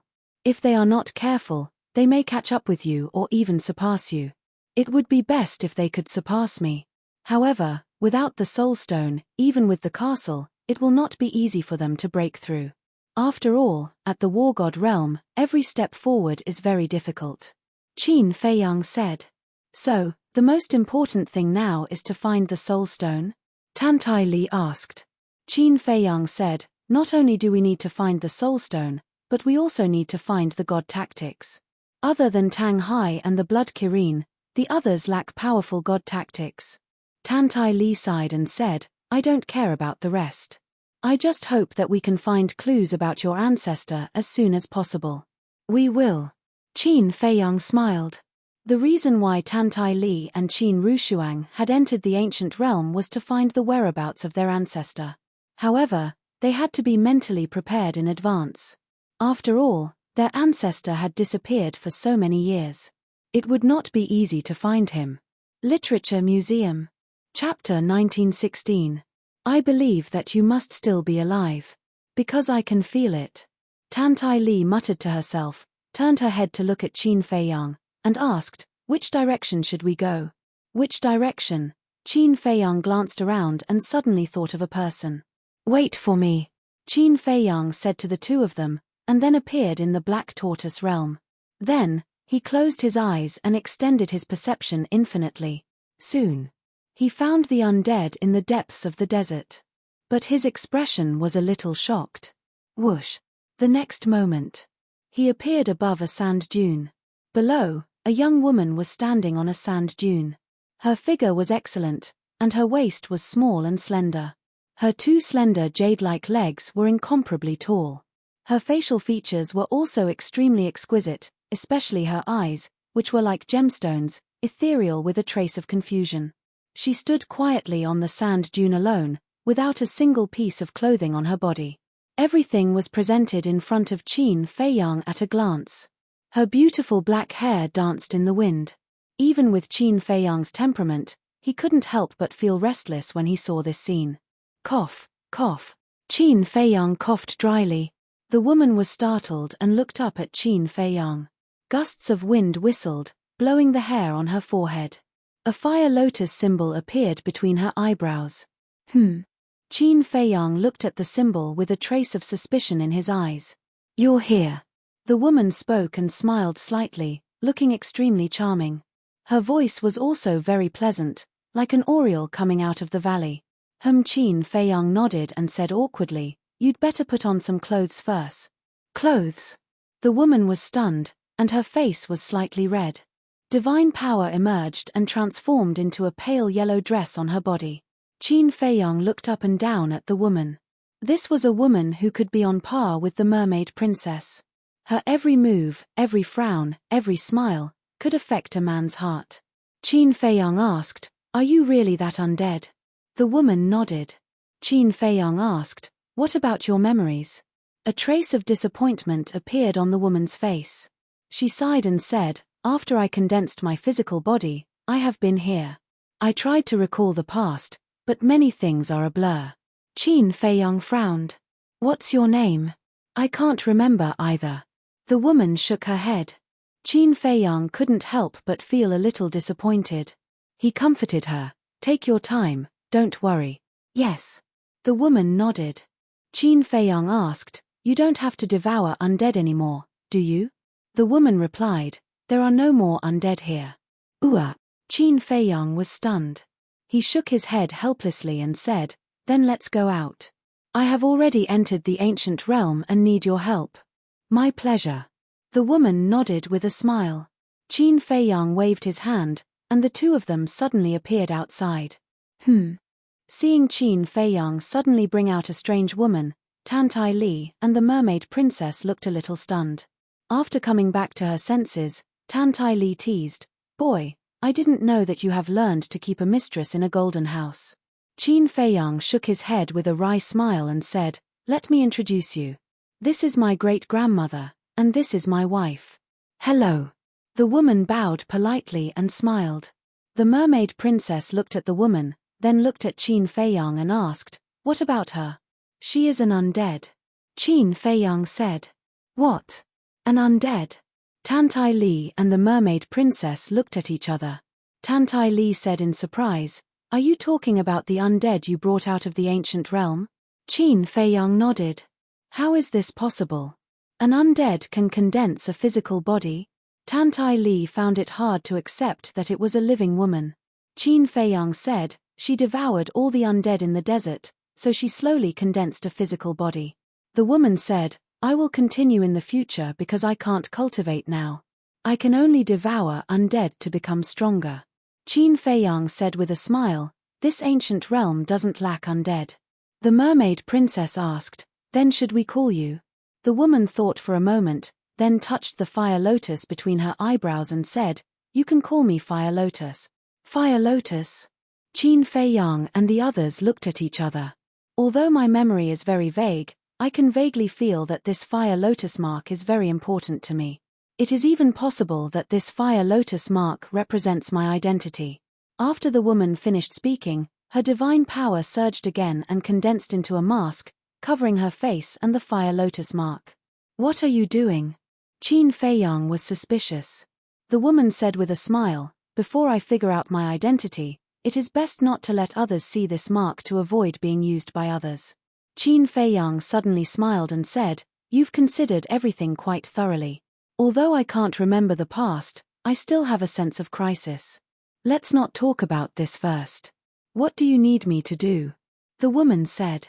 Qin Feiyang said, You should know where the Guo clan is, right? The Guo clan. The woman thought for a moment and asked, Are you talking about the two people called Guoji and Guoda? Qin Feiyang nodded. Seeing this, the woman's eyes flashed with killing intent. Qin Feiyang said with a smile, It seems that you don't have a good impression of the Guo clan. Of course. Back in the ancient realm, Guoji repeatedly came to find trouble with me. Last time, he even brought Guoda. If you hadn't saved me, my soul would have been scattered. The woman's eyes were filled with bone-chilling coldness. Qin Feiyang asked, Then do you know where the Guo clan is? I do. Once, Guoji brought a few burly men over. I killed those burly men and Guoji escaped. After that, I followed him and went to his clan. The woman said.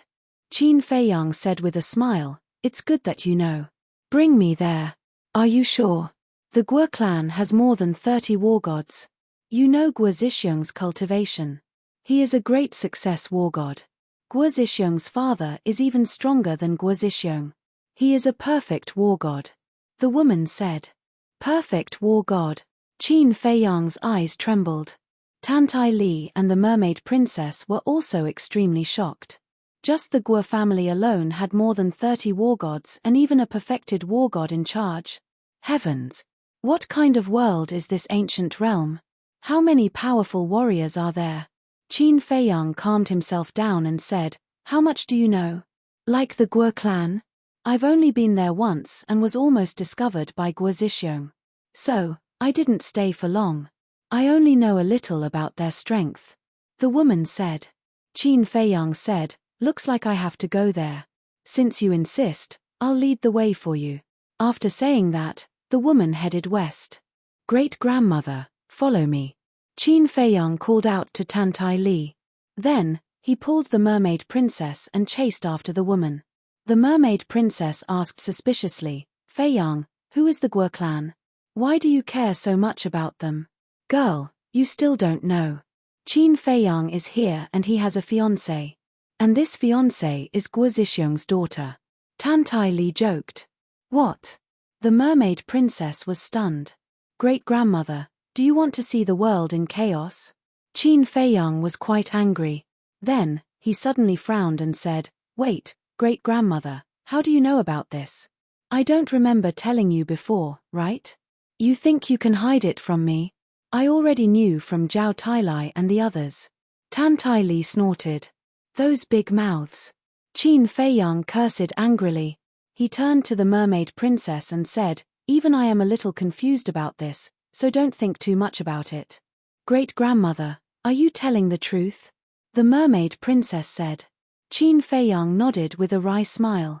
Mpich, you're really something. You came to the divine site and got a fiancé. The mermaid princess snorted coldly. I swear to God, I don't even know what the woman looks like. It's purely something done by my ancestor. Qin Feiyang hurriedly told the mermaid princess the details of the marriage contract. I see. The mermaid princess nodded. So, I can't accept this fiancé at all. Moreover, although the handwriting on the marriage contract is indeed the same as my ancestors, it can't be ruled out that Guo Zhixiong and the others imitated it. Qin Feiyang said. But one thing is certain. Your ancestor did appear in the ancient world. Tan Tai Li said. Qin Feiyang nodded. On the way, Qin Feiyang and the female fire lotus didn't stay idle. They carefully searched the surrounding land with their divine sense. The undead creatures that they encountered were all devoured by the fire lotus. Qin Feiyang also found 3 ancient sites. These ancient sites were all left behind by the god of war. Unfortunately, there were no divine weapons or divine arts, but there were a dozen soul stones. The mermaid princess was very curious when she saw the soul stones for the first time. Especially when she learned that the soul stones had a great effect on condensing divine sense, she was even more surprised. She tried to refine one soul stone and the effect was indeed terrifying. As for the other dozen soul stones, Qin Feiyang sent them to the ancient castle for Qin Rushuang, the white-eyed wolf, Lei Bao, the willow tree, and Yu Huang to refine. After all, it was difficult to be useful in the ancient world if they didn't break through to the god of war. About an hour later. Boom. Crack. Suddenly. There were waves of fighting in the void in front of them. What's going on? Qin Feiyang was surprised. I've been here before. There are no humans in this area. Could it be undead creatures fighting? The female fire lotus mumbled. Her eyes lit up when she mentioned undead creatures. Tan Tai Li glanced at the female fire lotus and said, Feiyang, can you see through her cultivation? Cultivation? Qin Feiyang was stunned. He really didn't pay attention to this person's cultivation. Then, he looked at the female fire lotus and a trace of surprise appeared in his eyes. The female had concealed her aura, but he could still see through her cultivation. She was an early-stage god of war. Her strength wasn't simple. After a few dozen breaths of time, Qin Feiyang's group stopped at the peak of a barren mountain and raised their heads to look ahead. They saw 2 groups of people fighting in the void in front of them. There were more than 20 people on both sides. Every one of them was covered in blood and looked extremely miserable. Their cultivation was at the early stage god of war. Literature Center. Chapter 1917. So many gods of war. The mermaid princess stared with her mouth agape. 1, 2, 3. Tan Tai Li counted silently. In the end, a look of shock appeared on her face. Both sides have 23 people. In other words, there are a total of 46 gods of war here. Tan Tai Li said in a deep voice. 46 gods of war. When Qin Feiyang heard the number, his heart could not calm down. Thinking back to the battle with the demon ancestor in the Sea of Reincarnation, it was already shocking enough. But at that time, including the Blood Kirin, there were only 6 gods of war by his side. And the demon ancestor's side only had 12 gods of war. Even in total, There were only 18 gods of war. But now, the two groups fighting here had 23 gods of war on each side. Could it be that there were as many gods of war as dogs in the ancient realm? The mermaid princess said again, and each of them has a divine artifact and divine art. Clang, clang. Qin Feiyang glanced at them one by one. As expected. The 46 people were either holding divine artifacts or wearing battle armor. Divine arts flew all over the sky. The ancient realm I saw the first 2 times was just the tip of the iceberg. Qin Feiyang could not help but smile bitterly. He could tell at a glance that these divine arts and divine artifacts were not of high grades. Most of them were low-grade divine arts and low-grade divine artifacts. But even so, it was shocking enough. No wonder Dong Zhengyang wanted to bring the demon ancestor and the others to the ancient realm. Here, their strength can indeed grow rapidly. Feiyang, we can't relax either. The mermaid princess said. Yes.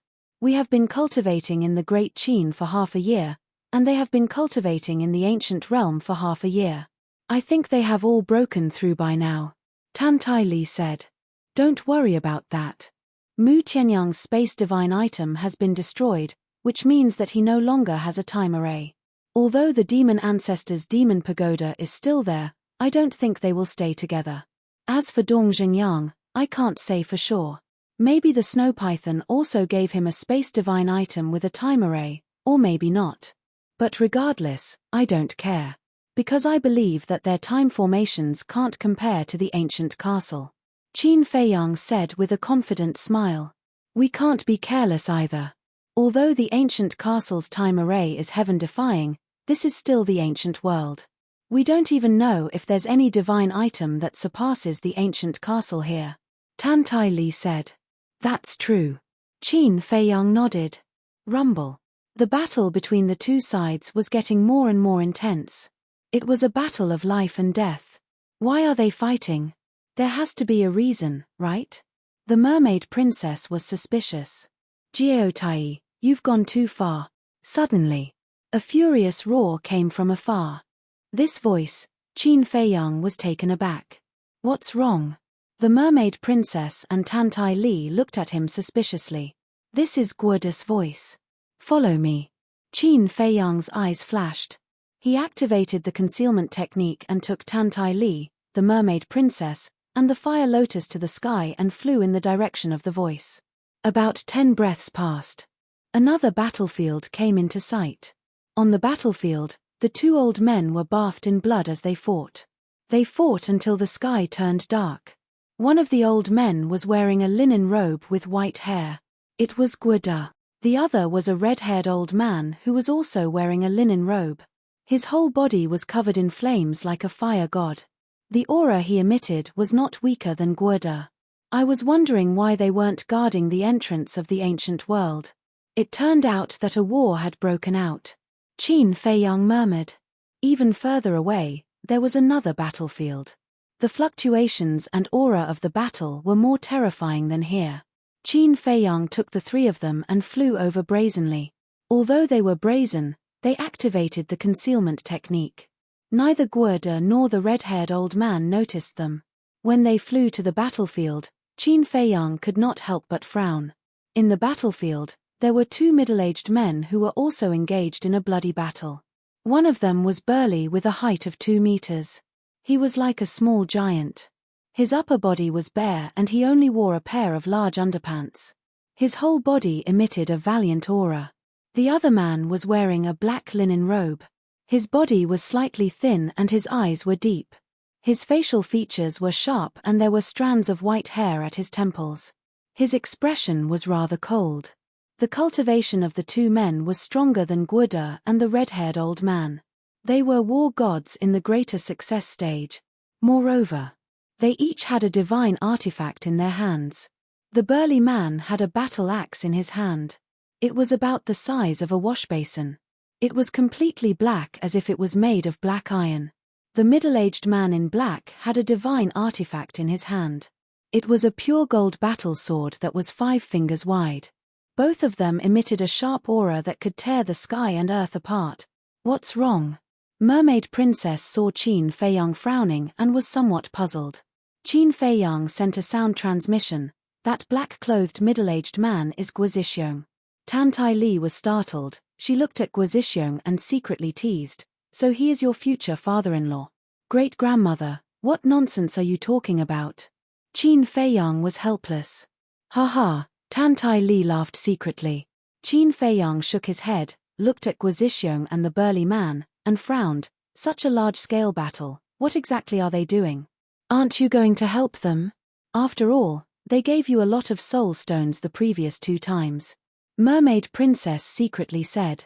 When Qin Feiyang heard this, his eyes flickered. Indeed, Guozixing had helped him a lot. Because, without the soul stone, he wouldn't have been able to break through to the war god so quickly. Without breaking through to the war god, he wouldn't be able to unleash the full power of the 6-word divine arts. Without the 6-word divine arts, he wouldn't have any chance of defeating the demon ancestor. Then the current Great Qin and Forgotten Continent would definitely be in a different situation. After pondering for a moment, Qin Feiyang took a deep breath and said, let's take a look at the situation first. At the moment, the Guo family doesn't show any signs of defeat. Time passed bit by bit. Both sides were heavily injured. But the flames of war had not stopped. And from the beginning to the end, the woman Fire Lotus's expression didn't change at all, as if she was watching a very ordinary battle. Tan Tai Li said, from the looks of it, if we continue to fight, both sides will definitely suffer. Qin Feiyang's eyes flashed. He looked at the 3 of them and smiled. You guys go into the castle first. Mermaid Princess said worriedly, then you have to be careful. Girl, don't worry.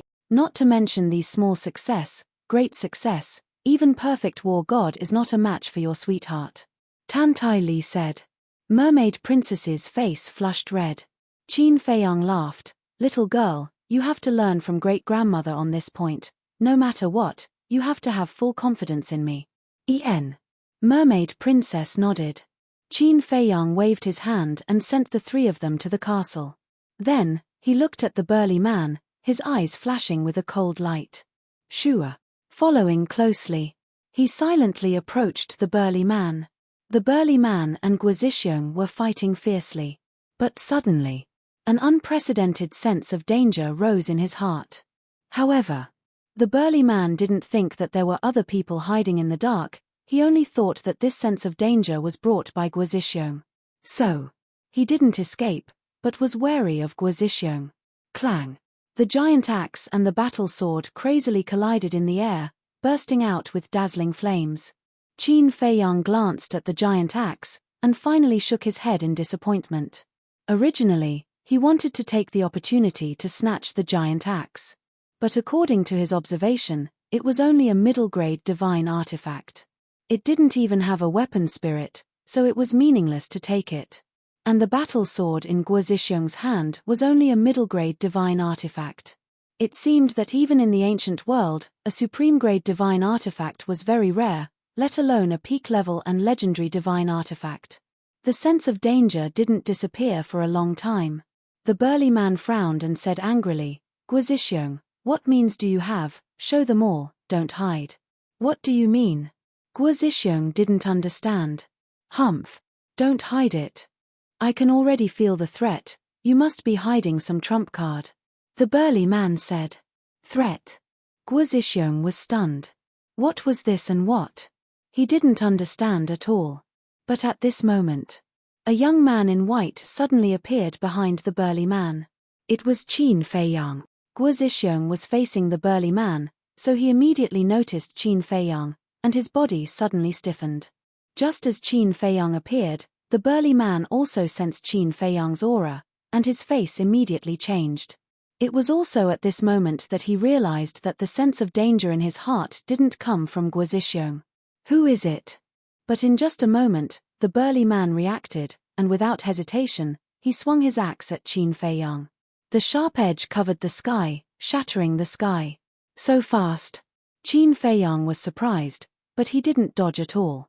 He directly raised his arm and reached for the giant axe with his bare hands. Seeing this, Guozixing's face changed drastically, and he hurriedly shouted, "Get out of the way, fighting against a divine artifact with bare hands." It was simply crazy. However, Qin Feiyang turned a deaf ear. Clang. In an instant. The big hand and the giant axe met, and there was a loud ear-piercing sound. Immediately after, an incredible scene appeared in front of Guo Zhixiong's eyes. He saw that Qin Feiyang actually grabbed the giant axe with his bare hands, and he was even holding the blade of the giant axe. Moreover, there was no blood flowing out of his hand. In other words, the giant axe didn't even scratch his skin. How is it possible to fight against a middle-grade divine artifact with bare hands? Guo Zhixiong's eyes widened in anger. This kind of thing was too ridiculous. The burly man turned around and his face suddenly changed, his face full of disbelief. In fact, this was nothing to Qin Feiyang. Back when he helped the inner demons to go through the tribulation, his physical body had been greatly strengthened after being tempered by the tribulation. Although later on, when he opened the door of rebirth and his divine body disintegrated, when the child used the Heart of Origin to help him reconstruct his physical body, he didn't make any changes. In other words, his physical body was still at the same level as before. A mere middle-grade divine artifact, let alone blocking it, he could even crush it with his bare hands. It can't be, it must be a smokescreen. It's impossible for a mere body of flesh and blood to block a divine artifact. The burly man murmured and wanted to withdraw the axe, but he found that Qin Feiyang's strength was beyond his imagination. No matter how hard he tried, he couldn't shake off Qin Feiyang's hand that was holding the giant axe. Chapter 1918. Who are you? The burly man stared at Qin Feiyang, his eyes filled with fear. Although Qin Feiyang was only a low-level war god and was weaker than the burly man and Guo Zhixiong, the methods he displayed shocked the two of them. Qin Feiyang smiled but didn't say anything. His 5 fingers suddenly exerted force. Immediately, accompanied by a loud clang, the giant axe shattered into pieces under the horrified gazes of the two. What? The two of them trembled both physically and mentally, their eyeballs almost popping out. A dignified middle-grade divine artifact was shattered just like that. Heavens! Was this a dream? Qin Feiyang smiled faintly, his expression did not change. Divine power shot out from his palm and slapped towards the burly man's lower abdomen. The burly man regained his senses and wanted to dodge, but it was too late. Accompanied by a painful scream, divine power tore apart the flesh on the burly man's lower abdomen and entered his qi. His qi shattered on the spot. Once his qi shattered, the burly man's aura dissipated like the tide and fell down powerlessly. It's over just like that. Guo Zhixiong was stunned in the air, he was so shocked that he couldn't close his mouth. Qin Feiyang smiled and said, "Uncle, long time no see." Guo Zhixiong quivered and looked at the burly man below him.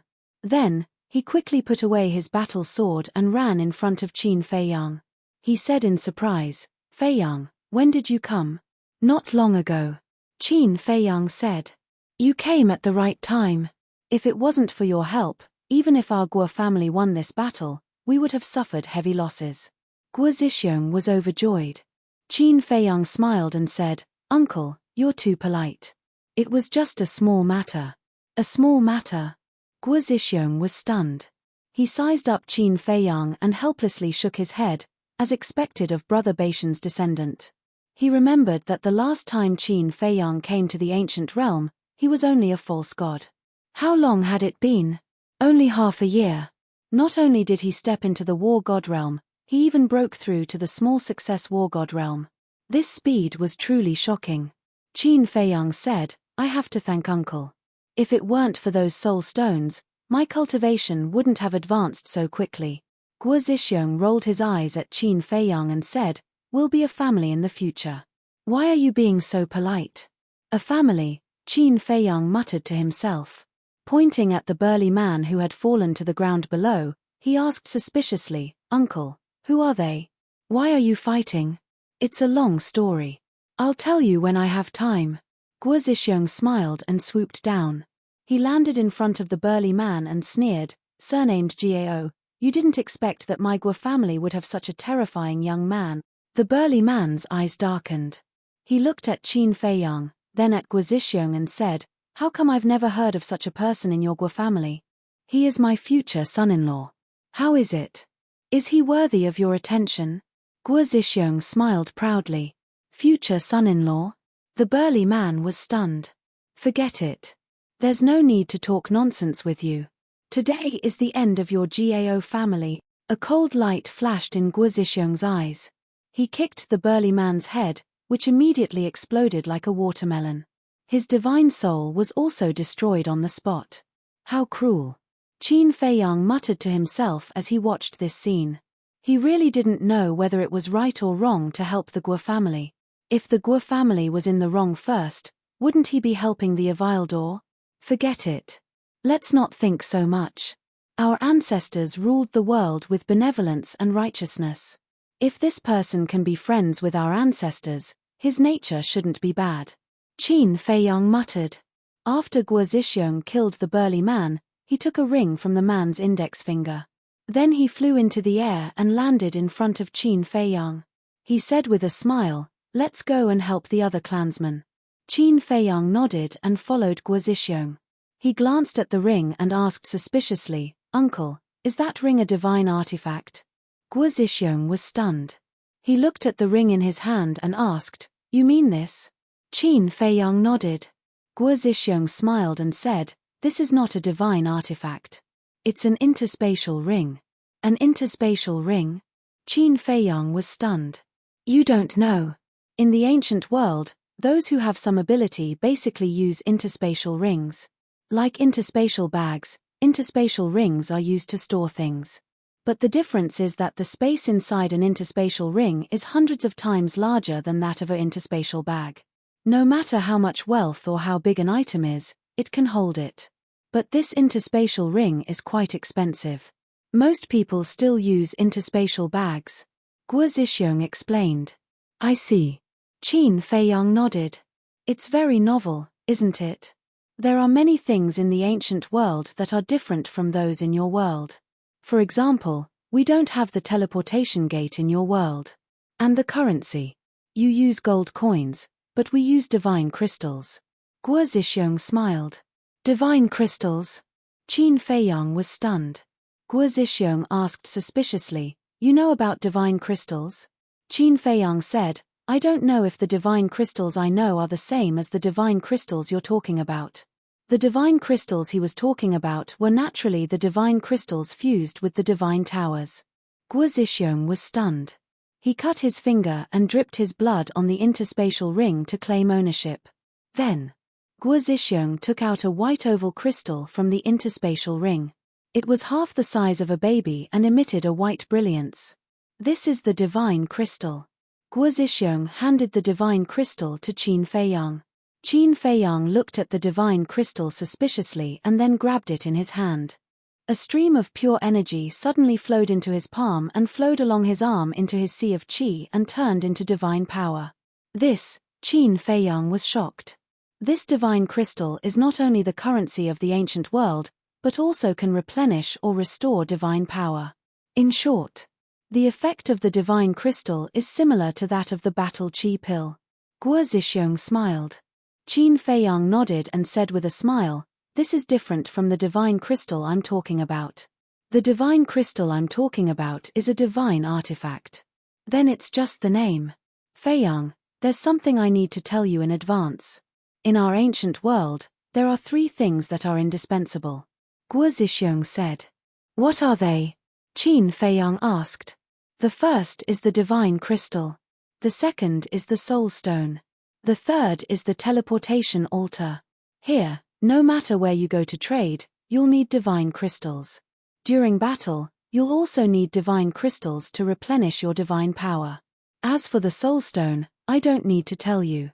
As for the teleportation altar, it's the same as the teleportation gate in your world. It's used to cross the void. Guo Zhixiong said. Using the teleportation altar to cross the void? That's too extravagant. Qin Feiyang was surprised. Of course, the teleportation altar here is a one-time use item. It can't teleport to other continents. However, the teleportation distance is a few hundred times that of the teleportation gate. Moreover, low-level items like the teleportation gate can't be activated here. Guo Zhixiong smiled. If the teleportation gate can't be activated, Then there's definitely no teleportation gate here. Then, how did Uncle know about the teleportation gate? Qin Feiyang was suspicious. Of course, it's because of your ancestor. When he came to the ancient world, I saw the teleportation gate and heard him talk about it. I also know a little about the situation in your world. Guo Zixiong smiled. I see. Qin Feiyang suddenly realized and asked curiously, how big is the ancient world? The size of the ancient world is beyond your imagination. Even I, a native, only know the tip of the iceberg. As for the details of the ancient world, I'll tell you slowly when we return to the clan. Guo Zixiong said. Okay. Qin Feiyang nodded. While talking, the two had already approached the battlefield of Guode and the red-haired old man. Guo Zixiong's aura was not concealed at all. When he saw Guo Zixiong and Qin Feiyang, Guode's expression was immediately stunned. At the same time, the red-haired old man's expression suddenly changed. Guo Zixiong actually came? Then, wouldn't the patriarch of the Gao family be, old thing, the end of your Gao family has arrived? Guo Zixiong's eyes flashed fiercely. Before his voice faded, he took out the battle sword and attacked the red-haired old man. Damn it, what the hell happened? Is the patriarch dead or not? The red-haired old man pushed Guode away with his palm and roared, everyone, retreat. His voice was like a bell, resounding in all directions. Obviously, he was reminding the 23 gods of war on the other side of the battlefield. After saying that, the red-haired old man turned around and fled without looking back. Qin Feiyang looked at this scene and was a little puzzled. Guo Zixiong said before that although the ancient world could not open the portal, it could open the altar. Then, why didn't the red-haired old man activate the altar to escape? Guo Zixiong said, Second uncle, leave this person to me. Quickly go over there to support. Don't let anyone escape. Okay. Guode nodded and glanced at Qin Feiyang. He temporarily suppressed the doubts in his heart and teleported away. At this time, the red-haired old man had already activated the altar. He was about to escape, but at this time, Guo Zixiong attacked. Guo Zixiong's cultivation was higher than the red-haired old man's, so naturally, his speed was also faster than the red-haired old man. However, in the blink of an eye, he caught up with the battle sword in his hand. The sword light shattered the void and the earth as he furiously slashed with the sword. Following a scream, the red-haired old man's body was split into two by the battle sword. Blood splattered across the sky. The altar was also instantly shattered by the sword chi. It's finally over. Guo Zixiong murmured. He found a Chenkuan bag from the red-haired old man's corpse, put away his battle sword, and flew towards Qin Feiyang. Chenkuan bag?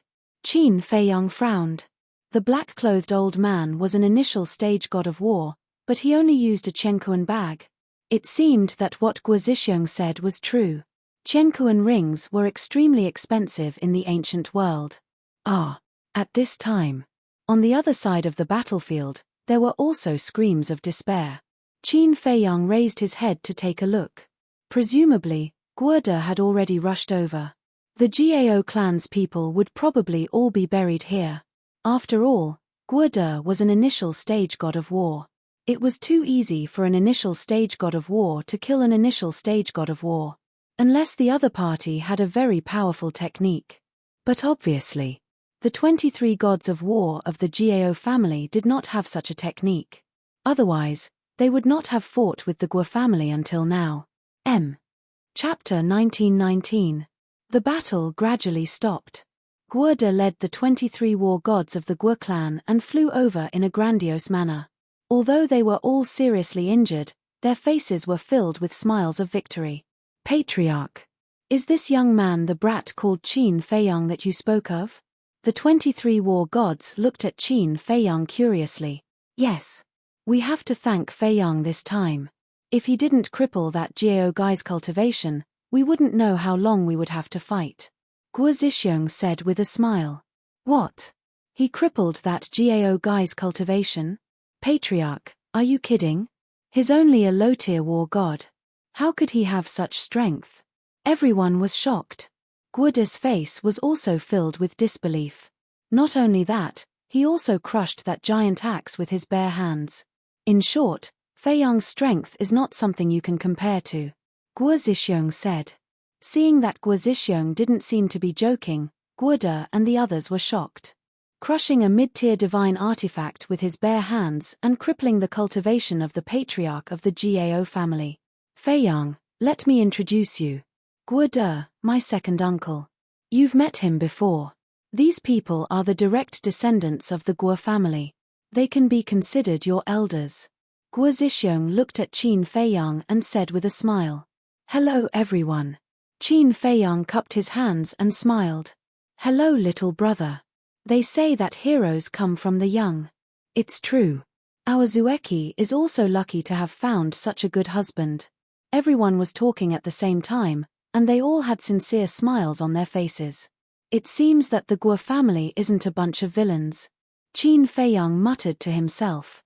At first, he hesitated because he was worried that the Guo family was a big traitor. He didn't care about the so-called good husband. Not to mention that he already had the mermaid princess. Even if he was single, he couldn't marry a woman he had never met and didn't know at all. Guo Zhixiong smiled and said, Fei Yang, let's go. Follow us back to the clan. Qin Fei Yang pondered for a moment, then nodded and said with a smile, all right. He definitely had to pay the Guo clan a visit. Although Guo Zhixiong didn't know the whereabouts of his ancestor, perhaps he could find some clues by entering the Guo clan. Then, Qin Fei Yang followed Guo Zhixiong and the others and headed west. After galloping for a while, Qin Fei Yang couldn't help but ask suspiciously, Uncle, why don't you activate the altar? Guo Zhixiong said, Fei Yang, there's something you don't know. This place is called the Land of the Undead. It's also considered a forbidden area, so it's impossible to activate the altar. Land of the Undead, Qin Fei Yang glanced around. This place was full of lonely souls and wild ghosts. It was not an exaggeration to call it the Land of the Undead. Qin Fei Yang said, then tell me about the situation in the ancient realm. All right. The ancient realm is divided into 5 large plates. They are Dongling, Nanhuang, Shiji, Nanhuang, Nanhuang, and Shenju. Dongling, Nanhuang, Nanhuang, Nanhuang, Nanhuang, and Nanhuang are located in the 4 cardinal directions of the ancient realm. Shenju is located in the center of the ancient realm. And where we are now is in the border area of the Nanhuang. Guo Zhixiong said. You're so strong, and you're still in the border area of the Nanhuang? Qin Fei Yang was stunned. We're strong. Hearing Qin Fei Yang's words, Guo Zhixiong, Guo De, and the others couldn't help but smile bitterly. What? Qin Fei Yang looked at them suspiciously. Fei Yang, you don't understand the situation in the ancient realm, so you think we're strong. But in fact, our Guo clan's position in the ancient realm is like a small village in your world. It's insignificant. Guo Zhixiong sighed. Qin Fei Yang was extremely shocked. There were so many war gods and even perfected war gods, but they were still so weak. Let me put it this way. In our northern region, even if a clan or force has a divine lord, it's at most a third-rate force. And our Guo clan, as well as the Gao clan from before, is nothing. Guo Zhixiong shook his head and laughed self-deprecatingly. Hearing this, Qin Fei Yang couldn't help but feel a storm in his heart. In the Great Qin Empire and the Forgotten Continent, there were no divine lords at all. Even the guardians of the 2 continents, Yuan Bo and the Snow Python, were only half-step divine lords. But in this place, a force with a divine lord could only be considered third-rate. What kind of world was this ancient realm? The ancient realm's territory is unimaginably large. Even for me, it would take a few years to cross the northern region. And the number of experts in the ancient realm is incalculable. Similarly, this is a place full of cold-blooded and cruel. Fei Yang, in the future, you must be careful with every step because once you take a wrong step, you'll end up with your body crushed. Guo Zhixiong warned. Thank you for your reminder, Uncle. Qin Fei Yang smiled gratefully. Even Guo Zhixiong needed a few years to cross the northern region. This continent of the ancient realm was really ridiculously large. Soon, the land and sky in front gradually became clear. And he could already see some weeds and small trees growing tenaciously on this desolate land. Another moment passed. The vegetation on the ground became denser and denser. and he could slowly sense the existence of essence between heaven and earth. Guo Zixiong pointed ahead and said with a smile, "After crossing the mountain ridge in front, you'll be out of the land of the dead." Qin Feiyang raised his head and looked over. The mountain ridge was verdant and lush with vegetation. It was like a huge green dragon lying across the horizon. And the sky outside the mountain ridge was also clear. A sun hung high, emitting a soft light that illuminated the land. Qin Feiyang said with a smile, "I originally thought that the entire ancient realm was dark. How is that possible? This kind of phenomenon only exists in the land of the dead. And the outside world is no different from your world." "No. There are some differences. That's essence. Although the land of the dead is lacking in essence, the essence outside is extremely rich. Moreover, the thing that the ancient realm lacks the least is resources like medicinal herbs. Let me put it this way. Even people who don't have the slightest talent for cultivation can rely on these essence and resources to accumulate their cultivation." Guo Zixiong said with a smile. Qin Feiyang said, "In that case, there isn't even a mortal in this ancient realm?" "Yes. There isn't a mortal here, all of them are cultivators." Guo Zixiong nodded. Qin Feiyang's eyes were dull. The situation in the ancient world had already far exceeded his imagination. He also began to look forward to it. How many surprises could this mystical continent bring him? While they were talking, the group had already crossed the mountain ridge. The scene in front of him deeply shocked Qin Feiyang. Outside the mountain ridge, there was a vast and boundless land. On the ground, mountain ranges overlapped, and ancient trees towered into the sky. Some giant peaks were as tall as 100,000 feet, towering into the clouds, emitting an incomparably majestic aura. The rivers were like giant pythons, twisting and turning. And in the mountains, there were countless ferocious beasts and birds. They were preying, killing, and roaring. Just within the range of his vision, Qin Feiyang sensed more than 100 war-god-level ferocious auras. There were even more pseudo-god-level ferocious auras.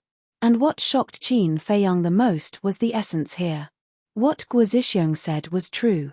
The essence of this world was completely incomparable to the great Qin and forgotten continent. The difference was estimated to be at least dozens of times. In such an environment, not to mention mortals, even a fool or an idiot could step on the path of cultivation. Very shocking, right? Guo Zixiong said with a smile. Qin Feiyang nodded.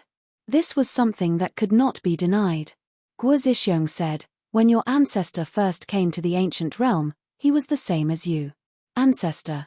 Qin Feiyang pondered for a while, raised his head, looked at Guo Zixiong, and said, "Uncle, do you really not know where my ancestor is now?"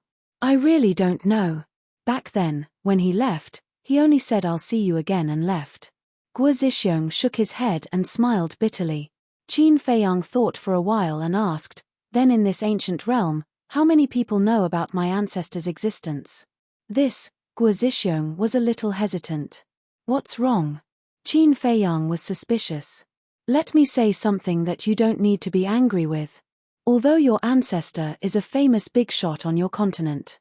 But in the ancient realm, he's nothing at all. So even if someone has seen him, they won't remember him." Guo Zixiong said. "Yes. If it wasn't for your ancestor's kindness to us, we wouldn't care about him," Guo De added. Qin Feiyang nodded thoughtfully. Indeed. Back then, his ancestor was just a low-level war god like him. In the ancient realm, a low-level war god was just an insignificant character. Huff. Qin Feiyang took a deep breath, looked up at the vast land in front of him, and said with a smile, "The journey has officially begun. Don't let me down." Guo Zixiong and the others looked at each other. That confident smile, that expectant look, it was exactly the same as Qin Batian back then. "Uncle, let's go." Qin Feiyang took a step forward. "Wait." Guo Zixiong hurriedly pulled him back. "What's wrong?" Qin Feiyang turned his head and looked at him suspiciously. Guo Zixiong hurriedly said, "There are more than a dozen monarch god-level beasts in this mountain range. We can't go in." "Monarch god-level beasts?" Qin Feiyang was stunned. Guo Zixiong said, "Yes, we can't afford to provoke these terrifying existences. Let's just open the altar and go back." As he spoke, he took out a palm-sized altar. As divine power flowed in, the altar expanded and quickly recovered. Qin Feiyang looked at the altar and said, "Is this altar really a one-time use item?" Because the altar that Guo Zixiong took out was exactly the same as the altars in the Great Qin and Forgotten Continent. "It's real." Guo Zixiong nodded and stepped onto the altar. Guo De and the others also jumped up, but Qin Feiyang didn't. He looked away from the altar and scanned the mountains in front of him. Chapter 1920. Feiyang, what are you doing? Guo Zixiong looked at Qin Feiyang suspiciously and asked. Qin Feiyang smiled and said, "Uncle, you guys go back first, I'll go take a walk in the mountains." "Are you crazy?" Guo Zixiong was furious. Guo De and the others also tried their best to get along. This mountain was too dangerous, don't do anything stupid. Chirp. Suddenly, in the distant mountains, there was a deafening cry, followed by a ferocious bird soaring into the sky. It was a black eagle. It spread its wings and a strong wind blew. Its body was dozens of meters long and it emitted a ferocious aura. It was at the level of an initial success war god. However, its expression was extremely flustered, as if it was running for its life. Boom. Crack.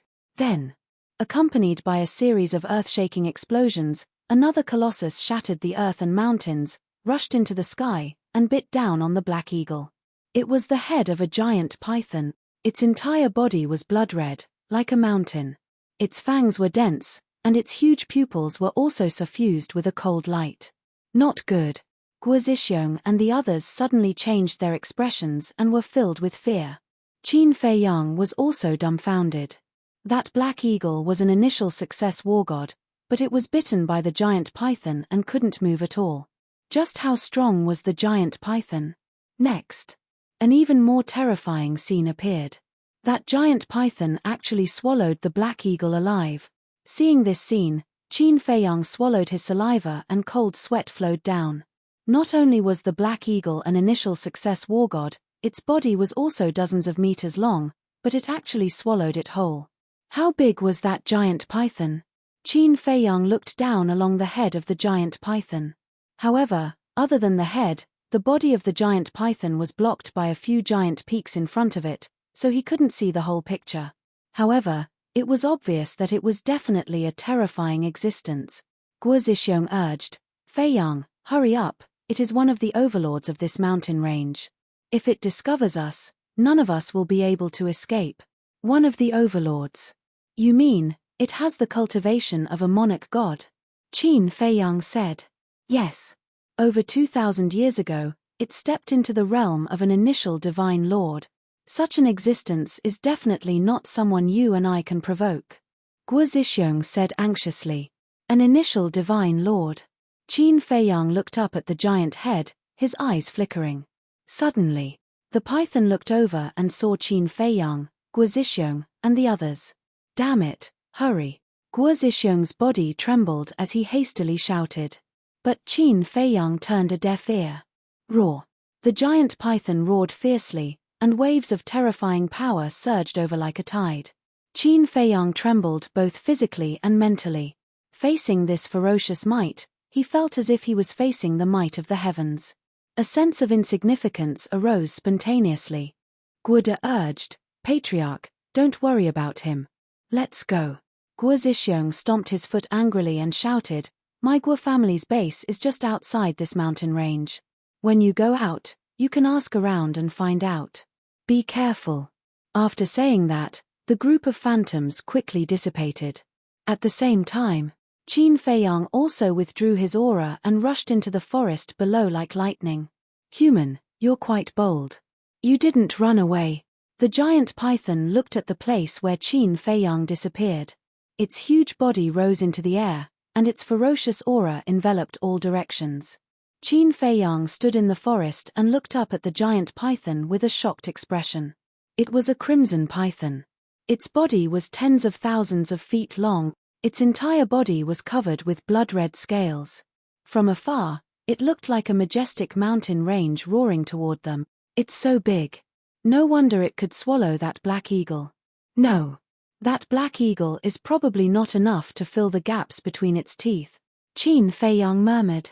He decisively activated the movement formula and flew into the sky like lightning. The crimson python did not give up. Its divine sense covered tens of thousands of miles as it chased after Qin Feiyang. Roar, chirp, boom. The arrival of the crimson python also caused the area to become extremely chaotic. Countless ferocious beasts and birds fled in fear. Some beasts rose into the sky, but before they could escape, they were swallowed by the crimson python. It was a ruthless predator. None of the prey that it had locked onto could escape. Qin Feiyang looked back at the crimson python as he ran. He was not afraid at all. Instead, he had an impulse to try. An early-stage divine lord, he wondered if he could compete with the crimson python with the 6-word formula. How can this human be so fast? High in the sky, the crimson python's eyes were filled with surprise. All of a sudden, the crimson python raised its huge tail and smashed toward Qin Feiyang with a deafening sound of wind and thunder.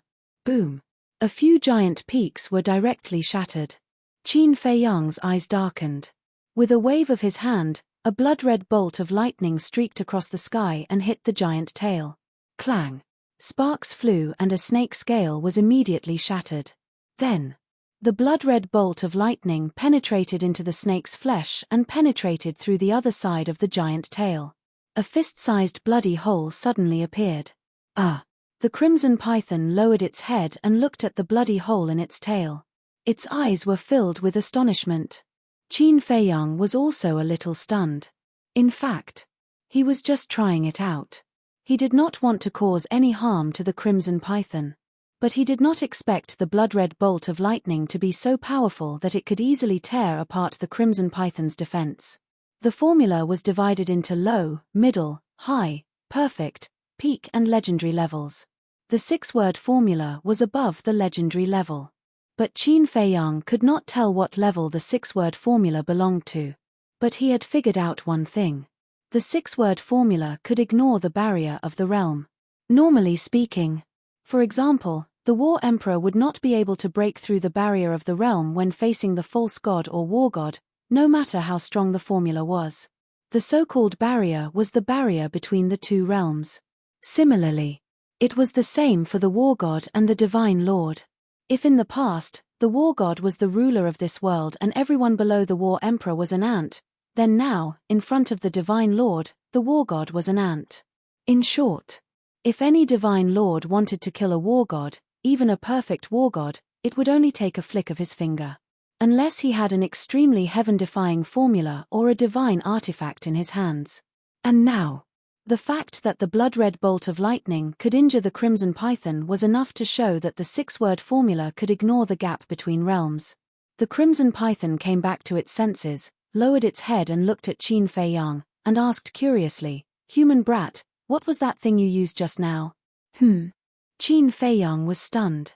What was going on with this crimson python? Shouldn't it be angry after hurting it? Why was it communicating with him in a pleasant manner? Wait.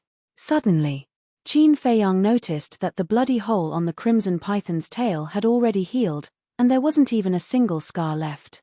So that's how it is. Realizing this, Qin Feiyang couldn't help but laugh bitterly. It seemed to be very serious, but to the crimson python, this kind of injury was nothing at all. At most, it was just a mosquito bite, so naturally, it wouldn't make the crimson python angry. Seeing that Qin Feiyang didn't speak for a long time, the crimson python began to lose its patience and said angrily, "Human brat, I'm asking you a question." Qin Feiyang came back to his senses and said indifferently, "How could I tell you such a thing? You're quite smart, knowing that you'll get into trouble because of your wealth. But don't be nervous, tell me and I'll let you go. I'll even give you a few hundred soul stones." The crimson python's eyes flickered as it grinned. Qin Feiyang was stunned. He looked at the crimson python suspiciously and asked, "Do you have so many soul stones?" Seeing that Qin Feiyang had taken the bait, the crimson python nodded and said, "Of course, not to mention soul stones, I even have soul vein." Soul vein. Qin Feiyang was stunned. Soul stones come from soul vein. Soul vein can automatically absorb the essence of heaven and earth and continuously produce soul stones. The voice of the female fire lotus sounded in Qin Feiyang's mind. So that's how it is. Qin Feiyang suddenly understood and said secretly, then how many soul stones can this soul vein produce in a day? You shouldn't ask that. You should ask, how many can it produce in a year? As far as I know, soul vein is divided into 3, 6, and 9. Level 1 soul vein is the lowest, and it can produce 10 soul stones a year. The female fire lotus said. Ah! Qin Feiyang was stunned. Only 10 soul stones were produced in a year. That was way too low. Could it be that Guo Zixiong and Guo De both had pained expressions when they gave him soul stones back then? That's why soul stones are very rare in the ancient world. If a soul vein appears, even if it's only a level 1, it will cause all forces to fight for it. The female fire lotus said. Kid, what's with that expression? Don't you even know what a soul vein is? The crimson python looked at Qin Feiyang suspiciously. You can't let it know that you're from another world, or there'll be big trouble. And I've been here before. There's no soul vein at all. It's just fooling you. The female fire lotus said. This cunning beast. Qin Feiyang cursed and looked up at the crimson python, saying, Who said I don't know about soul vein? Since you said you have a soul vein, then tell me, what's the level of your soul vein? I'm a monarch god. How can my soul vein be low level? Let me tell you, the soul vein I have is a level 5 soul vein. The crimson python said proudly. Level 5. The corner of Qin Feiyang's mouth twitched. This beast doesn't even know how to brag. Since that's the case, then I'll brag with this guy. Qin Feiyang smiled secretly and took the initiative to fly into the sky. He showed an excited and eager expression and asked, Lord, is this true? Don't lie to me. Of course it's true. As long as you tell me, I'll keep my promise and give you soul stones immediately. The crimson python said solemnly. Qin Feiyang's eyes flashed with a trace of light and said, Fire Lotus, do you think it has soul stones? Although it doesn't have a soul vein, as a monarch god divine beast, it definitely has soul stones. And I guess it's more soul stones than the Guo family gave you. The female Fire Lotus said. Hearing this, Qin Feiyang's heart suddenly became lively. Chapter 1921. The blood python raised its eyebrows and said, Kid, there is a limit to my patience. Yes, yes, yes. Qin Feiyang nodded and said, To be honest, I used a divine artifact just now. Divine artifact? The blood python was stunned and cursed inwardly. What kind of divine artifact could actually injure it despite the difference in cultivation level? Let me take a look. The blood python urged. No, what if you snatch it away? Qin Feiyang shook his head. Kid, I'm already giving you face by talking to you calmly, so don't be so shameless. The blood python's eyes flashed coldly. Qin Feiyang took a few steps back and looked at the blood python warily. You want to snatch it? The blood python said, If you don't hand it over, I might really snatch it away. I'm afraid you don't have the ability. Qin Feiyang sneered. The blood python was stunned. How dare he show such a contemptuous look in front of it? It seems that you won't cry until you're in the coffin. Boom. A terrifying pressure rushed toward Qin Feiyang like a volcanic eruption. Qin Feiyang was immediately imprisoned in the void. I'll kill you sooner or later anyway, so I don't want to waste my breath. Once I swallow you alive, the divine artifact will naturally be mine. The blood python smiled coldly and opened its bloody mouth, revealing its sharp fangs and biting toward Qin Feiyang. Your Majesty can't imprison me. Qin Feiyang grinned and his aura exploded, instantly breaking the Majesty's imprisonment. What? The blood python's eyes widened. A mere god of war could break the majesty of a divine lord. How was that possible? However, so what if he broke free from the Majesty's imprisonment? How could a mere god of war fly away in front of its eyes? However, the next moment, Qin Feiyang disappeared without a trace in front of its eyes. It was as if he had evaporated into thin air. This, the blood python immediately released its divine sense. A divine lord's psyche was enough to cover hundreds of thousands of kilometers. However, within the range of his spiritual sense, he could not find any trace of Qin Fei Yang. Could it be that he had a spatial divine item? However, in this area, it did not find any traces of spatial divine items. He disappeared just like that. The Crimson Python scanned the surrounding void with a furious expression. However, most of them were still confused. How did he leave? The Black Tortoise World. Above the medicine field in the Devil's Land, Qin Fei Yang stood against the wind and looked at the blood python in front of him. His eyes flickered. Suddenly, Qin Fei Yang waved his hand and the female fire lotus appeared beside him. Huolian, since you're here, do you know where the blood python hid its soul stone? Qin Fei Yang asked. I don't know. Fire Lotus shook her head and said, but the soul stone is such an important thing. Generally speaking, it would carry it with it. Qin Fei Yang rubbed his head and said helplessly, if it carries it with it, it will be a bit troublesome to make it hand it over willingly, then we'll snatch it. Fire Lotus smiled. Snatch it? To be honest, I'm not very confident. It's because I've never fought with an expert at the level of a Sir God before. Moreover, there are more than a dozen divine beasts as strong as the blood python in this mountain range. If they are alarmed, then we will really be in trouble. So snatching it by force is really a bad idea. Qin Fei Yang smiled bitterly. However, he was unwilling to give up on the fat meat in front of him. Fire Lotus thought for a while and said with a smile, you can think about it yourself. I can't help you. Qin Fei Yang lowered his head and pondered. Suddenly, he seemed to have thought of something and his eyes lit up. Then, Qin Fei Yang raised his arm and killing intent surged out continuously. A blood-red sword condensed. Looking at the blood-red sword, Fire Lotus's eyes couldn't help but emit a strange light. This is what it wants. I might as well give it to it. Qin Fei Yang laughed mischievously. Then, he disappeared without a trace. Outside, the more the blood python thought about it, the angrier it became. Its huge body trembled in the void. Clang. Suddenly, a sword light appeared and tore through the sky. Then, Qin Fei Yang charged out with the blood-red sword. The blood python was shocked. Its divine power surged and condensed into a thick shield wall in front of it. The blood-red sword slashed on the shield wall. Boom. Accompanied by an earth-shattering sound, the shield wall shattered on the spot. The blood python looked at the blood-red sword in Qin Fei Yang's hand in shock. As for how Qin Fei Yang left and how he suddenly appeared, it completely forgot about it. That's my divine weapon. Qin Fei Yang hid the blood-red sword behind his back and looked at the blood python with a vigilant smile. He wanted to pretend that he cared a lot about the blood-red sword so that the blood python would take the bait. And by doing so, he wouldn't give the blood python a chance to observe the blood-red sword carefully. After all, the blood-red sword was condensed with killing intent. Although it was similar to a divine weapon, it was still different from a real divine weapon. If it was placed in front of the blood python and let it observe it carefully, it would definitely find some clues. Divine weapon. At this moment, the blood python was completely shocked and its breathing became rapid.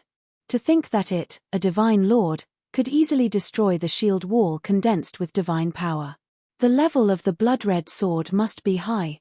Most importantly, the blood-red sword could ignore the existence of a higher realm. If it could get this divine weapon, it could totally be the king here. Kid, give that sword to me. The blood python's divine power surged and locked onto Qin Fei Yang. Give it to you? Do you think it's possible? Qin Fei Yang snorted coldly. The blood python's eyes flashed with killing intent. If you don't give it to me, I'm afraid you won't be able to leave this place. Then, how did I leave just now? Qin Fei Yang smiled mockingly. The blood python's eyes darkened slightly. Qin Fei Yang pondered for a while and smiled. How about this? Let's make a deal. What deal? The blood python was suspicious. Qin Fei Yang said, give me 10,000 soul stones and I'll give this divine weapon to you. What? 10,000 soul stones? The blood python glared and roared, why don't you rob me? Qin Fei Yang said, I want to, but I don't have the ability. It seems that you still have some self-awareness. The blood python snorted and pondered for a while. You're asking for too much. I don't have it. Qin Feiyang frowned. You even have a level 5 soul line. Can't you take out 10,000 soul stones? The blood python looked embarrassed. Qin Feiyang pursed his lips. I knew it. What soul line? It's all nonsense. The blood python smiled embarrassedly. All of a sudden, without any warning, it raised its gigantic tail and smashed it towards Qin Feiyang with lightning speed. Its eyes were filled with killing intent. Swoosh. Although the blood python's attack was sudden, Qin Feiyang did not let down his guard. Before the gigantic tail landed, he entered the black tortoise world once more. Damn it! What a troublesome brat! The blood python was furious after failing to catch Su Ping. Swoosh! Qin Feiyang appeared in the void opposite with a frosty expression. This is the second time you've attacked. Don't test my patience. The blood python raised its brows. It seemed that it would not work to snatch it. Suppressing the anger in its heart, the blood python exhaled and said, 10,000 soul stones are too much. I only have 3,000 soul stones with me right now. Indeed, it's more than Guozhixiong and the others. Qin Feiyang was secretly delighted and shook his head. There's no room for negotiation. It has to be 10,000 soul stones. The anger in the blood python's heart almost exploded once more. I'll endure it. The blood python took a deep breath and said, how about I owe it to you first? I don't owe it to you. Qin Feiyang shook his head. Don't be ungrateful. The blood python was furious. This is a fair trade. How is that ungrateful? Furthermore, you're the one who profited from exchanging such a powerful god weapon for 10,000 soul stones, alright? Qin Feiyang said. The blood python's eyes flickered. Suddenly, it was stunned as it sized up Qin Feiyang. That's not right. You're willing to give me such a powerful god weapon? Is there a problem with this? Of course I'm unwilling. But I have no choice. I can only break through faster if I obtain a large number of soul stones. Qin Feiyang sighed. Kid, you're quite smart. No matter how powerful an external object is, it's still an external object. It can't be compared to your own strength. The blood python said. That's right. Qin Feiyang nodded. The blood python gritted its teeth and said, all right, you wait here. I'll go gather some soul stones. Qin Feiyang's eyes flickered as he frowned. You're not going to play any tricks, are you? I should be the one saying that. You'd better not play any tricks. Otherwise, I won't let you go even if I have to go to heaven or hell. The blood python snorted as its body shrunk rapidly and disappeared into the depths of the mountain. Tricking me? Who's tricking who? A sinister smile crept onto Qin Feiyang's face. If the crimson python could really find 10,000 soul stones, then the white-eyed wolf, Yu Huang, Liu Mu, Qin Rushuang, and Lei Bao would all be able to reach the divine battle realm in a short period of time. Let's not talk about the others. Let's talk about the white-eyed wolf first. Once it became a war god, its innate divine ability would be very useful in the future. With a happy mood, Qin Feiyang took a step forward and landed in the forest below. He sat on a green rock and waited patiently. There were countless beasts wandering around. Most of them were war god-level divine beasts. There were even a dozen perfect war god-level divine beasts. But feeling the terrifying murderous aura from the blood-red longsword, none of the beasts dared to get close. About half an hour later, a murderous aura that could make people despair approached from afar. After a few breaths, the blood python appeared in the sky above. Qin Feiyang quickly got up and flew into the sky. He stood in front of the blood python and said cautiously, I'll say it again. Don't play any tricks. He couldn't appear too relaxed. Otherwise, it might arouse the blood python's suspicion. The blood python snorted and took out a Chenkuan bag from its chi-si. Qin Feiyang looked at the Chenkuan pouch, and a glint flashed across his eyes. He asked with a doubtful attitude, You really have 10,000 soul stones inside? Don't you know how to check with your divine sense? The blood python said angrily. Qin Feiyang released his divine sense into the Chenkuan bag. He immediately became excited. There was nothing else in the Chenkuan bag, only soul stones. After careful counting, there were exactly 10,000 of them, not one more, not one less. The blood python said, "We'll exchange the money and the goods. Don't play any tricks." "Okay." Qin Feiyang nodded. The blood-red long sword flew towards the blood python. At the same time, the Qianquan bag also flew towards Qin Feiyang. Chapter 1922. The transaction went smoothly. Qin Feiyang grabbed the Qianquan bag. The blood python also used its divine power to imprison the blood-red sword in the void in front of it. One man and one beast, as if they had obtained a treasure, couldn't close their mouths. Qin Feiyang directly put away the Qianquan bag and looked at the blood python with a smile, quickly erased the blood contract inside and dripped blood to recognize it as the master. The blood python was stunned. "That's right. I haven't dripped blood to recognize it as the master yet." It glanced at Qin Feiyang with a hint of ridicule in its eyes. He actually reminded it. "Wait and see. The soul stone is not so easy to get. After dripping blood to recognize it as the master, with the terrifying power of this artifact, I can't do anything to you." The blood python sneered in its heart. From the beginning, it didn't intend to give the soul stone to Qin Feiyang. Its plan was to cheat the blood-red sword first. The blood-red sword in the hands of a war god could exert such terrifying power, not to mention in the hands of a monarch god. At that time, the blood-red sword had fully recovered. Even if Qin Feiyang hid again, it was full of confidence that it could make Qin Feiyang show his true form. But at the same time, Qin Feiyang also had a hint of ridicule in his eyes. One man and one beast, each with their own ulterior motives.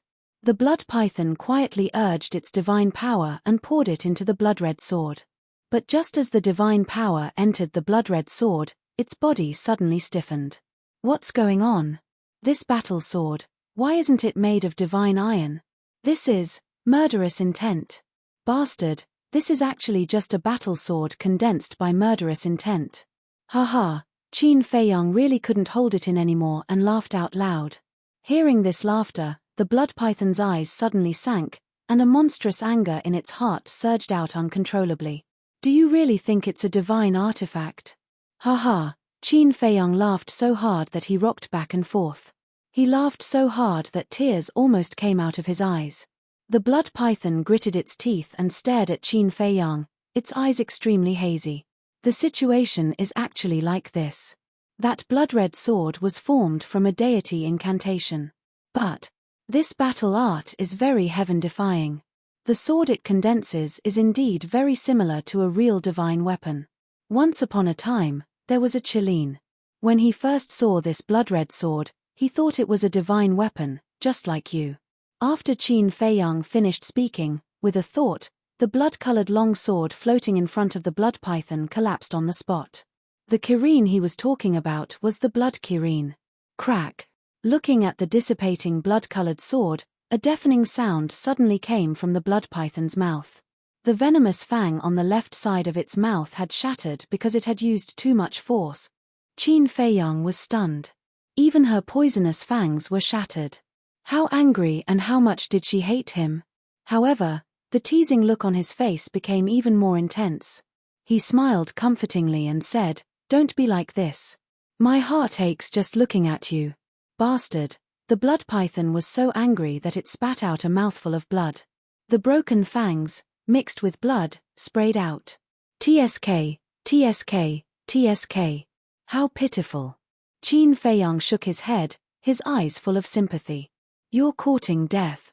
The blood python roared into the sky. Its terrifying aura transformed into giant waves that covered the sky and covered the earth as it surged in all directions. Crack. Boom. For a moment, the sky and earth cracked and the void was annihilated. It was like the end of the world. "We'll meet again." Qin Feiyang saw that the situation was not good. He grinned at the blood python and directly entered the black tortoise world. Immediately after, he did not dare to stay for a moment. He immediately controlled the black tortoise world and flew into the depths of the mountain range. However, at this moment, a divine power barrier enveloped them. The black tortoise world was immediately trapped in the barrier. Qin Feiyang's heart sank. The reason why he immediately controlled the black tortoise world to escape was because he was worried that this would happen. Because the blood python was a divine lord. With his current cultivation level, neither the Black Tortoise world nor the ancient castle could forcibly break through the barrier. The situation is not good. The female fire lotus had been in the sky above the herb field. She looked at the divine power barrier outside and said. Qin Feiyang's eyes flashed and he decisively stopped the Black Tortoise world. Why did we stop? Shouldn't we try and see if we can forcefully break through? Fire Lotus looked at Qin Feiyang in confusion. No. If we forcefully break through now, it's the same as exposing our whereabouts. When the blood python knows that we're trapped in the barrier, it will definitely drag it out with us. I don't have time to waste with it. On the contrary, as long as we don't forcefully break through, it won't know if we're trapped or not. Because divine sense can't capture the Black Tortoise world. If it can't be sure if we're trapped or not, it will definitely disperse the barrier soon. Qin Feiyang said in a deep voice. Fire Lotus pondered for a while after hearing this and nodded. After hearing what you said, it's indeed the best choice for now. Outside. The blood python floated within the barrier and carefully searched this inch of space with its divine sense. But no matter how carefully it searched, it couldn't find any trace of Qin Feiyang, let alone any traces of the space divine item. Where is it? Little bastard, I don't believe that you've already escaped, get out here. The blood python roared again and again, its hostility soaring to the sky. Whoosh. At this moment, more than a dozen ferocious beasts came from afar like lightning. Every one of them was extremely large. They were ferocious and imposing. And the aura they exuded was no weaker than the blood python. Obviously. Like the blood python, they were the overlords of this mountain range. Blood python, what are you doing? Not long ago, when you came to borrow soul stones from us, didn't you look very happy? At that time, when we asked you, you didn't say anything. You were so mysterious. Why are you causing such a big commotion now? Those ferocious beasts looked at the blood python in the barrier suspiciously. Shut up. The blood python glared at those ferocious beasts angrily and continued to scan the void inside the barrier. Its eyes were extremely fierce. After being together for so many years, this is the first time I've seen this guy so angry. It seems that something must have happened before that we don't know about.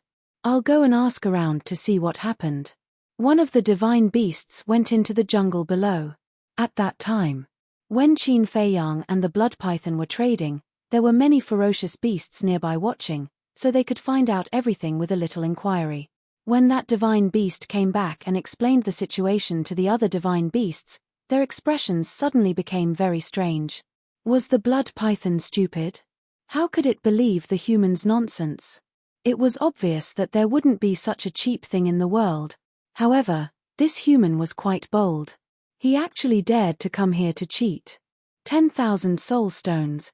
Such a large number of soul stones, even for these divine beasts at the monarch god level, it would take decades or even hundreds of years to gather. Blood python, I don't care if you were cheated or not. In short, you must return the soul stones to me within 3 months. That's right. These soul stones were painstakingly accumulated by us. If you dare to go back on your words, then don't blame us for being hostile. 5 of the divine beasts looked at the blood python and said. The blood python only had 3,000 soul stones, which meant that the blood python had borrowed the other 7,000 soul stones from them. Don't bother me now, Scram. The blood python was furious. I borrowed your soul stones and you still have such an attitude. Good intentions don't pay off. The 5 divine beasts sneered and turned around to leave. Blood python, that human brat should have escaped.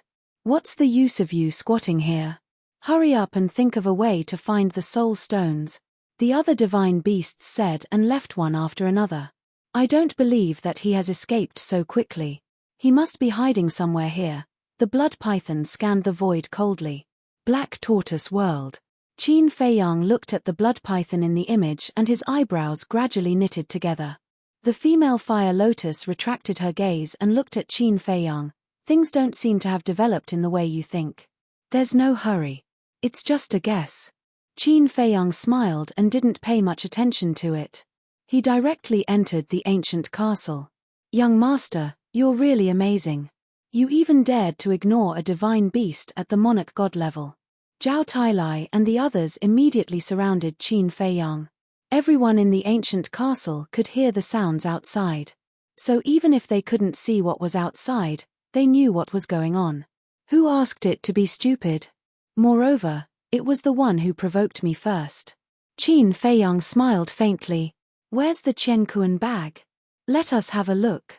The white-eyed wolf looked at Qin Feiyang anxiously. Qin Feiyang took out the Qianquan bag from his chest and threw it to the white-eyed wolf. The white-eyed wolf caught it with its claws and released its divine will to check. Yu Huang, Willow Tree, and Lei Bao also looked at the Qianquan bag with anticipation. A moment later, the white-eyed wolf retracted its divine will, its eyes full of excitement. Wolf boss, how is it? Lei Bao asked. The white-eyed wolf smiled and said, not more, not less, exactly 10,000. Haha, I really didn't expect to meet such a fool as soon as I came to the ancient realm. He gave us such a large amount of soul stones. Lei Bao and Yu Huang also laughed excitedly. All right. Qin Feiyang waved his hand and looked at the white-eyed wolf, Willow Tree, Qin Rushuang, Lei Bao, and Yu Huang, and said with a smile, hurry up and go into seclusion to refine. All right. According to the current time rules of the ancient castle, we can step into the war god level in half a day at most. Willow Tree laughed. War god. When he was in the Black Tortoise realm, he didn't even dare to think about it. At that moment, the 2 men and 3 beasts each took out some soul stones and began to cultivate in seclusion. I'll put the remaining soul stones here. Qin Feiyang took the Qianquan bag and placed it on the altar. Then, he looked at Tan Tai Li, the Mermaid Palace Master, Zhao Tailai, the Blood Chelene, and the Golden Leopard, and said with a smile, if you want to refine, take it yourselves. Everyone nodded. Qin Feiyang then looked at Dan Wangxai and said, you haven't stepped into the false god realm yet. Put aside the matter of refining pills and focus on cultivating. Dan Wangxai was slightly stunned and shook his head. With you guys fighting, why would I cultivate? I just want to refine pills. Other than refining pills, he was not interested in anything else. That won't do. What if there are times when I need your help? Refining pills, there's still a long way to go. I don't lack this time. Moreover, in the future, when you want to refine divine level pills, you need to have the cultivation of a war god. Otherwise, when you face a divine level pill furnace and pill fire, it will be very difficult for you. Qin Feiyang said. Literature Museum. Chapter 1923. Dan Wangxai pondered for a while and nodded. All right, then I'll reluctantly go into seclusion to cultivate for a while. Reluctantly? Qin Feiyang was a little speechless. It was unknown how many people wanted to come to his ancient castle to train. However, this fellow had an expression of reluctance on his face. Dan Wangxai smiled embarrassedly. Young master, actually, compared to cultivation, I'm more concerned about alchemy fire, alchemy furnace, and mental strength. Qin Feiyang said, I've been thinking about these things, and the ancient world definitely doesn't lack alchemy fire and alchemy furnaces, so you can cultivate in peace. Thank you, young master. Dan Wangxai smiled gratefully. Qin Feiyang shook his head, walked to the altar, cut his finger, and a drop of purple gold dragon blood fell, and the iron box immediately opened. After breaking through to the war god realm, he had not read the alchemy scripture and the 6-word divine formula. He opened the iron book with anticipation. When he turned to the 5th page, a blood-red word suddenly appeared in front of his eyes. Death. That's right. On the 5th page was the word death, as if it was condensed from the blood of a demon, emitting a strong aura of death. Death. Qin Feiyang frowned. Why was it a death? And besides this death, there were no other words on the 5th page. In other words, on the 5th page, there was only one death. How could this be? Qin Feiyang's frown became tighter and tighter. In front. Whether it was the return, formula, battle, formula, kill, formula, or attainment, formula, they all had detailed annotations. But this page, there was nothing. Wait. Suddenly, Qin Feiyang found another unusual place.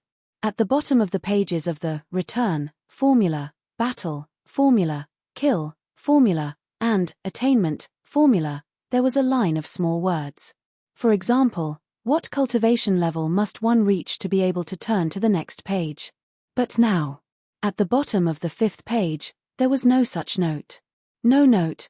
Did that mean that he could turn to the 6th page now? Qin Feiyang pondered for a while, tentatively grabbed the 6th page, and used a little force. Immediately, Qin Feiyang was surprised. The 6th page actually moved. In other words, the 6th page could be opened now. After coming back to his senses, he immediately flipped to the 6th page with excitement. A wave of emerald green light surged out like a tide. Within this green brilliance, there was a great aura of life. The contents of the 6th page also appeared before Qin Feiyang's eyes. Life. That was right. This was the word life. Just like the 5th page, there were no other words other than the word life. Death symbol formula. Life symbol formula. Qin Feiyang looked at the two characters over and over again, his eyes full of confusion. It was common knowledge. Death, it definitely represented death. Life was definitely life. But what kind of profound meaning was hidden in these two deity arts? For a moment, Qin Feiyang was completely confused. Forget it. Let's not think too much about it for now. Let's write it down first. After all, if I can imitate a stroke, I can break through a small realm. A moment later, Qin Feiyang shook his head, raised his arm, and pressed his index finger on the first stroke of the death symbol formula. Divine power gushed out from his fingertips. However, gradually, the expression on his face froze. This death symbol formula did not absorb his divine power. He quickly imitated the life symbol formula. In the end, he found that the situation was exactly the same. What's going on? This time, Qin Feiyang was completely confused. There were no notes, and he couldn't imitate it. What was going on? Feiyang, what's wrong? The mermaid princess noticed the change in Qin Feiyang, stopped refining the soulstone, got up and walked to Qin Feiyang's side, and asked suspiciously. It's too strange. In the past, the battle symbol formula, the travel symbol formula, the kill symbol formula, and the return symbol formula were all imitated. But now, these two deity arts can't be imitated. Qin Feiyang said.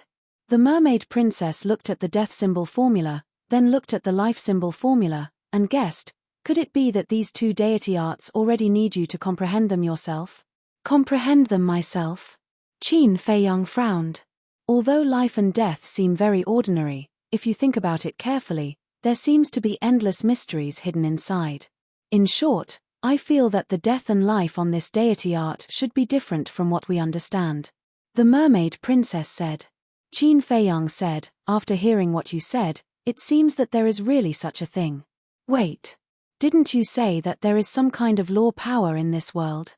The mermaid princess seemed to have thought of something and suddenly said. Yes. For example, the law power of the ancient castle is time stop. Chang Shui's law power is time travel. For example, the law power of Mu Tianyang's bloodblade is time reversal. Qin Feiyang said. The mermaid princess said, then do you think it is possible that these two words also represent some kind of law power? Qin Feiyang stared blankly for a moment. He immediately lowered his head and stared at the two large words on the page. Look, the return symbol formula, the advance symbol formula, the battle symbol formula, and the kill symbol formula, these four deity arts all have heaven-defying power. They can even ignore the existence of a large realm. Then, this life symbol formula and death symbol formula might have already transcended the boundary of deity arts. And the existence above deity arts, from what we know so far, should be the power of law. The mermaid princess said. Transcending the boundary of deity arts, the power of law, Qin Feiyang muttered to himself. Suddenly, he turned around and kissed the mermaid princess on the cheek. The mermaid princess was slightly stunned, and suddenly blushed, and secretly scolded, "What are you doing? There are so many people here." While speaking, she glanced at Tantai Li and the others. Seeing that everyone closed their eyes to refine the soul stone and did not pay attention to them, she was relieved. It is my great fortune to have you in this life. Your analysis is right. These two words may represent the law of life and death. Qin Feiyang was ecstatic.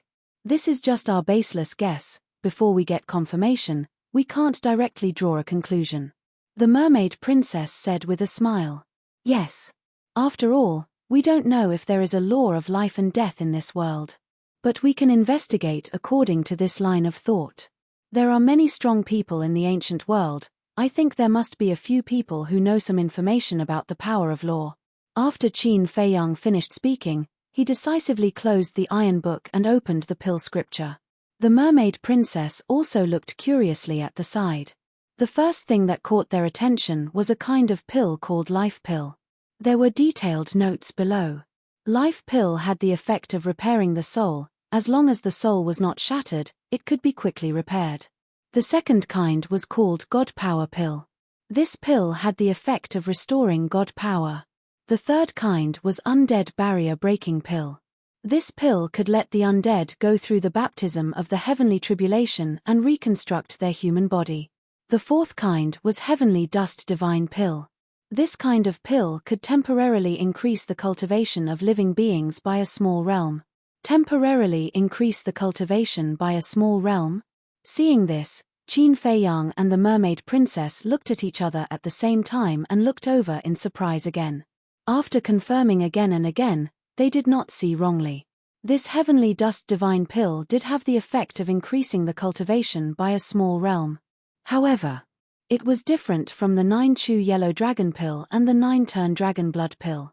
The 9-chew Yellow Dragon Pill and the 9-turn Dragon Blood Pill could permanently increase the cultivation by a small realm. But this Heavenly Dust Divine Pill was only temporary. According to the records, the effect of the Heavenly Dust Divine Pill could only last for an hour. And it could only be used by war gods. If it was a creature surpassing war god, taking the Heavenly Dust Divine Pill would have no effect. Moreover, after taking the Heavenly Dust Divine Pill, there would be a certain side effect. Within an hour after the effect of the pill passed, one would enter a weakened state. Once one entered a weakened state, no pill would be able to recover. The mermaid princess said, although there are certain side effects and a time limit, it can be considered a terrifying trump card. That's right. At a critical moment, taking this Heavenly Dust Divine Pill is enough to turn the situation around. Qin Feiyang nodded. He really didn't expect that there would be such a terrifying pill recorded in the pill scripture. The two of them continued to read. The fifth kind of pill was called the Divine Life Pill. According to the records, this Divine Life Pill had the same effect as the healing pill and could heal injuries. But the difference was that the Divine Life Pill was more comprehensive. For example, the previous healing pill could only heal the injuries of the physical body. If one's bones were broken, or if one was missing an arm or a leg, they would need the bone replenishing pill and the regeneration pill. But now it was different. With just one Divine Life Pill, all these problems could be solved. And the effect was countless times stronger than the healing pill, bone replenishing pill, and the regeneration pill. The sixth kind of pill was called the Four Symbols Limitless Pill. Looking at the Four Symbols Limitless Pill, Qin Feiyang and the mermaid princess's faces immediately crawled with ecstasy. This pill was the same as the Heavenly Dust Divine Pill. It had the effect of increasing cultivation. But the difference was that the Heavenly Dust Divine Pill was temporary, while the Four Symbols Limitless Divine Pill was permanent. In other words, the Four Symbols Limitless Divine Pill was exactly the same as the 9-turn Dragon Blood Pill and the 5 Elements Universe Pill. To Qin Feiyang and the others, this was the pill that they needed the most right now. Because their current cultivation was too weak, they had to increase their cultivation as soon as possible. And this Four Symbols Limitless Divine Pill was undoubtedly the best shortcut. Suppressing the excitement in their hearts, the two of them looked at the seventh kind of pill. Dragon Soul Primordial Spirit Pill. This Dragon Soul Primordial Spirit Pill was a pill that could break through the war god realm and open the door of potential. The mermaid princess took a deep breath and smiled. The pills in this pill scripture are really comprehensive. That's right. For me to be able to walk to this day and have today's achievements, this pill scripture has contributed greatly. Qin Feiyang said. However, when he saw the following content, Qin Feiyang's expression became rather ugly. The content was roughly, the above pills were all divine pills, and required a god-level pill furnace and pill fire, as well as a minimum of level 50 mental power to refine them. In other words, Dan Wangxi was still unable to refine these pills at the moment. He had to do it himself. But he didn't have a god-level pill furnace yet. As for the Nether Devil Flame, although it had already been raised to the 9th grade, it could only be compared to a false god. It was still a step away from a true god-level pill fire. In other words, he still needed to find 3 clusters of 9th grade pill fire before the Nether Devil Flame could truly advance to a god-level pill fire. And mental power, Qin Feiyang pondered for a moment, looked at Dan Wangxi who was sitting cross-legged at the side and cultivating with his eyes closed, and asked, Dan Wangxi, do you have a spirit stone? Chapter 1924. Yes. Dan Wangxi opened his eyes, took out a mind stone from his Chenkuan bag, and threw it to Qin Feiyang. Qin Feiyang raised his hand and caught it. I got this mind stone from the temple's Pill Pagoda master when I was in the capital. It's several times bigger than the mind stones we used to have. No matter how strong your mind power is, it won't shatter. Dan Wangxi said. Generally speaking, mind stones had a limit. Once it reached the limit, the mind stone would shatter. Qin Feiyang nodded in realization. This mind stone was indeed bigger than the mind stones he had seen before. You can continue to cultivate, Qin Feiyang said, then turned to look at the mermaid princess, and said with a smile, guess what level my mind power has reached now? How would I know? The mermaid princess rolled her eyes at him. Actually, I don't know either. Since Dan Wangxi followed me, I rarely refined pills, so I didn't pay attention to how much my mind power had grown over the years. Qin Feiyang smiled, grabbed the mind stone, closed his eyes, and entered a state of meditation. Buzz. Soon. The mind stone began to vibrate again and again. Level 5. Level 10. Level 20. Level 30. Level 40. Every time the mind stone vibrated, the mermaid princess would silently count in her heart. Gradually, her breathing became hurried. Level 50. Level 60. Level 61. Is there such a high mind power? The more she thought about it, the more incredulous the mermaid princess became. Although she was not an alchemist, she had been in the temple for so many years and was very clear about the situation of alchemists. In the spiritual state, no. Even in the entire Great Qin and the Forgotten Continent, a mind power of level 10 was considered the best among the alchemists. She had never heard of a mind power of level 50 or 60. Finally, the mind stone vibrated 66 times in a row. In other words, Qin Feiyang's current spiritual power had already reached level 66. Level 66 spiritual power. You're really a freak. The mermaid princess shook her head and smiled bitterly. Qin Feiyang put away the spiritual stone and smiled, this soul-refining art is truly amazing. I've improved so much without even realizing it. As for my level 66 spiritual force, it's already enough to refine these pills. All that's missing now is a pill flame and a pill furnace. The mermaid princess said, I'm afraid that even in the ancient world, everyone would hide a god-tier pill fire and pill furnace like treasures. There will always be a chance. Qin Feiyang smiled and once again looked at the 7 types of pills in the alchemy mantra. Regardless of whether it was the life pill or the 4 symbols limitless pill, they did not require many medicinal ingredients. Even the life divine pill only required 9 types of herbs. However, he had never even heard of these 9 medicinal herbs before. Furthermore, every medicinal ingredient needed to be at least 10,000 years old. Suddenly, he looked at the Dragon Soul Primordial Spirit Pill with an astonished expression. What's wrong? The mermaid princess was suspicious. Qin Feiyang asked, help me take a look, am I seeing things? Why would the first medicinal ingredient of the Dragon Soul Primordial Spirit Pill be the Divine Dragon's Divine Soul? The mermaid princess lowered her head to look, and said, I didn't see wrongly, it's the Divine Dragon's Divine Soul, and it's also recorded that it must be the divine soul of a great perfection war god. I'll go. Qin Feiyang rubbed his forehead, his face full of powerlessness. Isn't this too outrageous? In other words, if he wanted to refine the Dragon Soul Primordial Spirit Pill, he had to first find a real divine dragon, then kill him and take out his divine soul. The most outrageous thing was that it actually had to be a divine dragon of a great perfection war god. Divine dragon was a supreme divine beast with a noble bloodline. Even if he found a great perfection divine dragon, he wouldn't be willing to kill it.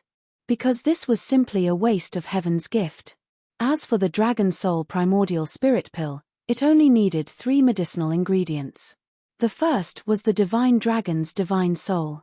The second was a medicinal ingredient called the dragon god flower. The third was a medicinal ingredient called the primordial spirit lotus.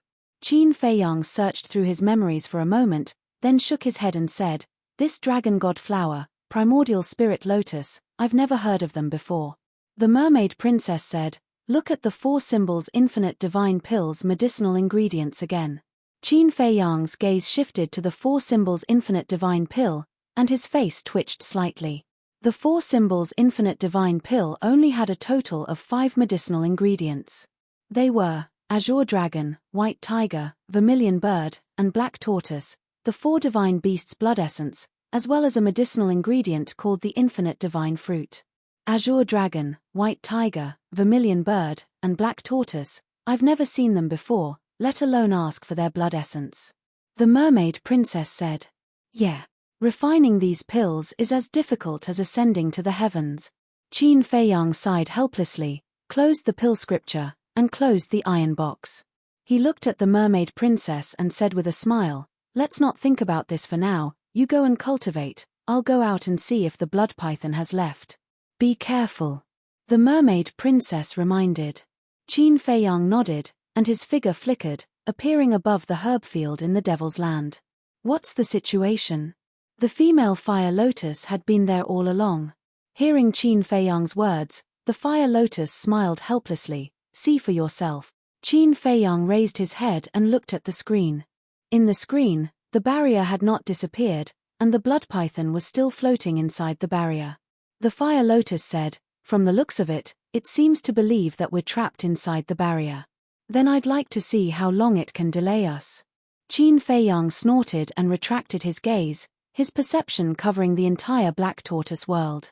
Half a year passed. The living beings here had more or less settled down.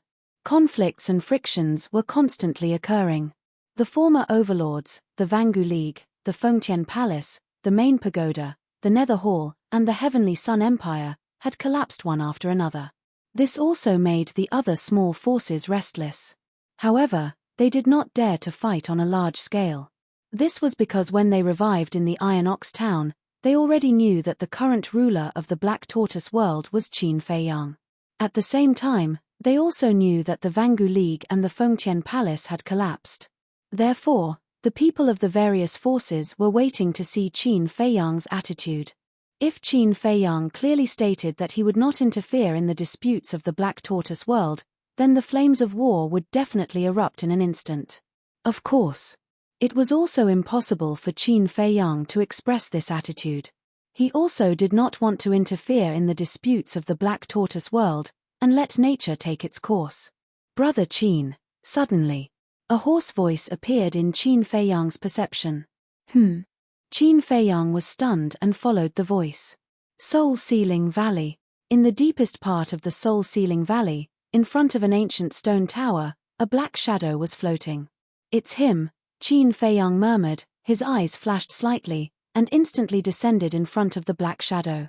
"Brother Qin, you're finally here." The black shadow was extremely excited. Qin Feiyang said, "What are you calling me for?"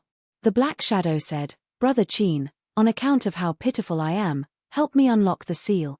I remember you said that you need me to give you the Heart of Origin to unlock the seal. Do you think I will give it to you?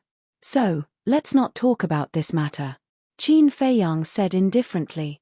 The black shadow pondered for a while and said, "Actually, you can also help me unlock the seal with the Heart of Origin." "I can too." Qin Feiyang was stunned and sneered, "So, you were indeed lying to me before?" No. "In the past, I asked you to give me the Heart of Origin because I didn't think of this." The black shadow hurriedly said. "Didn't think of it?" Qin Feiyang sneered and said, "Do you really think I'm a fool? Do you think I don't know your intentions? I'm already in this state, What other intentions can I have? The Black Shadow said aggrievedly. Do you want me to point it out for you? When I give you the Heart of Origin, not only can you escape, but you can also obtain the Black Tortoise Realm, killing 2 birds with 1 stone. Unfortunately, although your calculations are good, you've found the wrong target. Am I so easy to ignore? Qin Feiyang sneered. I really didn't. The Black Shadow said anxiously. If you didn't play these tricks from the beginning, I might have already helped you unlock the seal. Unfortunately, you've touched my bottom line. I hate being used and deceived the most. Qin Feiyang said.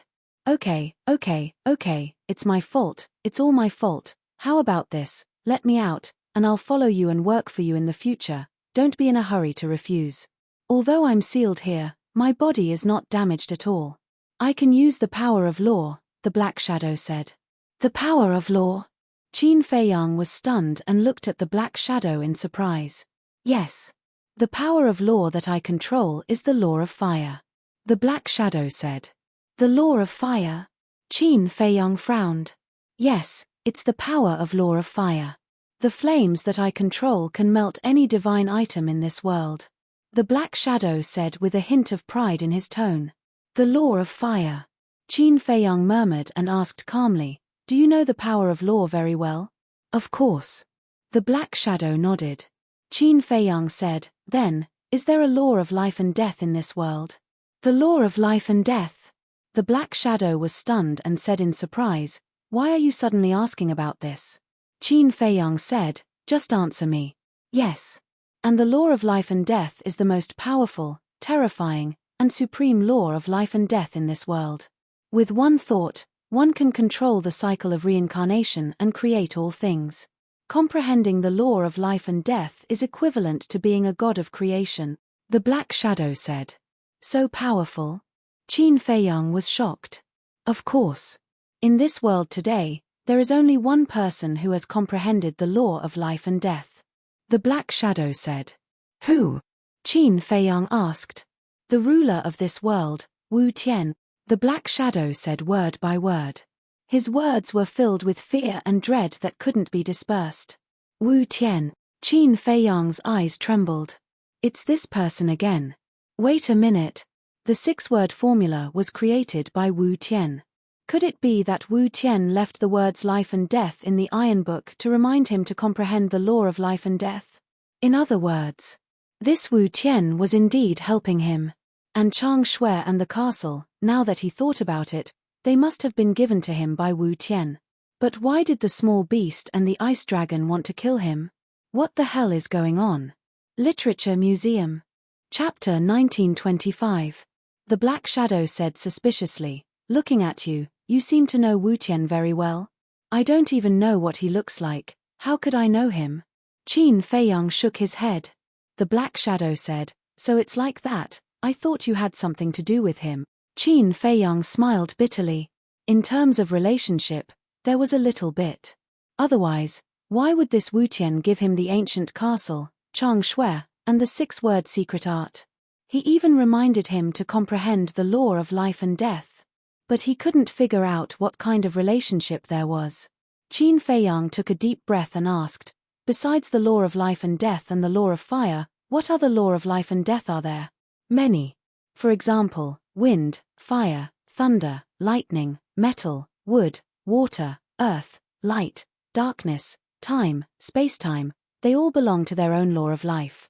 I have a few old friends who have mastered the law of time and space-time respectively.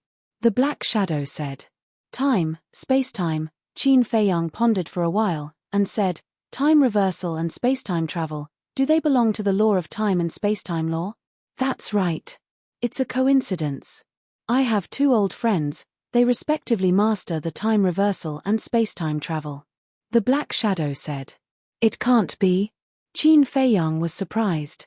Could it be that the old friends that the Black Shadow mentioned were the Bloodblade and Snowflake? It shouldn't be. How could there be such a coincidence? The Black Shadow said, their bodies are both divine weapons, one is a blood-red dagger, the other is a snowflake, I wonder how they are doing now? What? Qin Feiyang was dumbfounded, and then waved his hand, the shadow of the snowflake and the dagger appeared. Seeing this, the black shadow was slightly stunned and said in surprise, "How do you know what they look like? Have you seen them before?" "Ha ha," Qin Feiyang raised his head and laughed. "What are you laughing at?" The black shadow was suspicious. "It's really a coincidence. Not only have I seen them, but I've also fought with them. And my inner demons also cut their bodies." Qin Feiyang sneered. "What? Impossible. I know their strength the best. With your current strength, let alone shattering their bodies, you can't even get close to them." The black figure said decisively.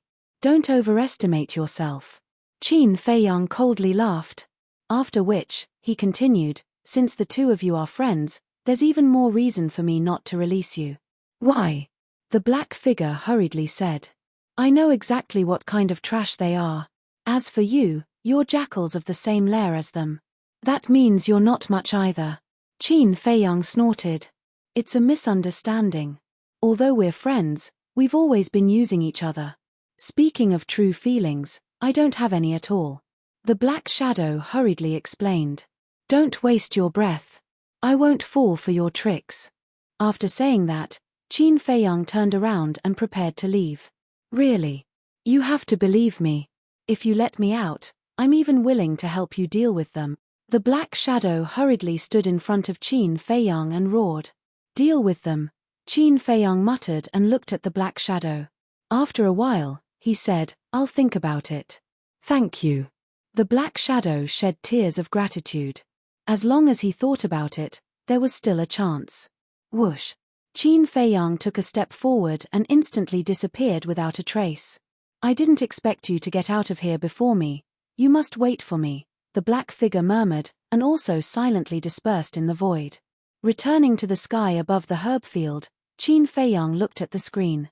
The blood python was still guarding outside, its body full of hostility. "I'll go to the castle to cultivate first." Qin Feiyang looked at the female fire lotus and said, "Go ahead. Anyway, I can't cultivate now. I'll help you guard here. When the blood python leaves, I'll call you." Fire lotus said. "Thank you." Qin Feiyang smiled and entered the castle. Time passed in a flash. 5 days passed. However, 5 years had passed in the castle. White-Eyed Wolf, Lei Bao, Qin Rushuang, Willow Tree, and Yu Huang had all reached the War God realm one after another. Blood Chelin, Zhao Tailai, Tan Tai Li, Kui Li, Golden Divine Leopard, and Tang Hai's cultivation had also improved. Dan Wangxai had also reached the peak of the 9-star Combat Emperor realm with the help of a large number of elixirs. "Qin Feiyang, come out quickly." On the evening of the 5th day, the female fire lotus's voice was heard in the castle. Qin Feiyang immediately opened his eyes and appeared in the black tortoise boundary with Dan Wangxai. "The blood python has just left. But the divine power boundary is still there," Fire Lotus said immediately. Qin Feiyang looked at the screen and then looked at Dan Wangxai and said, "You should know the ultimacy of becoming a true god, right?" "Of course." Dan Wangxai nodded and smiled. Qin Feiyang said, "Then you go. When you break through to become a true god, come find me in the herb field." "Okay." Dan Wangxai responded and turned into a stream of light, disappearing into the vast world like lightning. Qin Feiyang also retracted his gaze and looked at the screen again. There was indeed no trace of the blood python in the boundary. Fire Lotus asked, "Are you confident that you can break the boundary? I can even injure its divine body, let alone a mere barrier." Qin Feiyang smiled confidently. But then, he frowned again and did not go out for a long time. "What's wrong?" Fire Lotus looked at him in confusion. Qin Feiyang said, "I was thinking, since the blood python has left, why didn't it remove the boundary? Is there a problem?" Fire Lotus asked. "Of course there is a problem. Think about it, if it really thinks that we have escaped, why would it leave this behind? The only explanation is that it is still suspicious that we are trapped here. Maybe it is pretending to leave to lure us out." Qin Feiyang said. Hua Lian frowned when she heard that. Qin Feiyang thought for a while and smiled. "I think we should wait a little longer." "Do as you wish," Fire Lotus said. Time passed quietly. The night passed, and the sun slowly rose from the horizon. At this moment, the blood python rushed out from the mountains below and entered the screen. Hua Lian was stunned for a moment. Then, she glanced at Qin Feiyang. She didn't expect him to guess correctly. If they went out yesterday, it would be equivalent to walking into a trap. This person's mind is not simple. Fire Lotus muttered and looked at the blood python in the screen. When the blood python entered the barrier, its divine sense appeared and scanned the void with a gloomy gaze. Human brat, no matter where you hide, this emperor will not let you go. All of a sudden, it let out a roar, filled with anger, and flew into the depths of the mountain. The barrier also dissipated. We can go now. Qin Feiyang smiled at Fire Lotus, then controlled the Black Tortoise realm and flew away like lightning. Half a day later, the Black Tortoise realm finally crossed the mountain range and appeared above a plain. The plain was huge, full of weeds and shrubs, and there were many large and small ponds. And in those pools, one could basically sense terrifying ferocious might. Obviously, there were berserk beasts hiding in the ponds. Whoosh! 2 figures, one male and one female, suddenly appeared beside one of the ponds. It was Qin Feiyang and Fire Lotus. Fire Lotus looked around and asked, "Next, are you going directly to the Guo family, or?" "No. Let's go somewhere else first and see if we can get soul stones," Qin Feiyang said. Soul stones? Fire Lotus was stunned and frowned. "A few days ago, didn't you just swindle 10,000 soul stones?" "It's all used up," Qin Feiyang said. "So fast?" Fire Lotus was stunned. "It's not like you don't know that the time inside the castle is different from outside.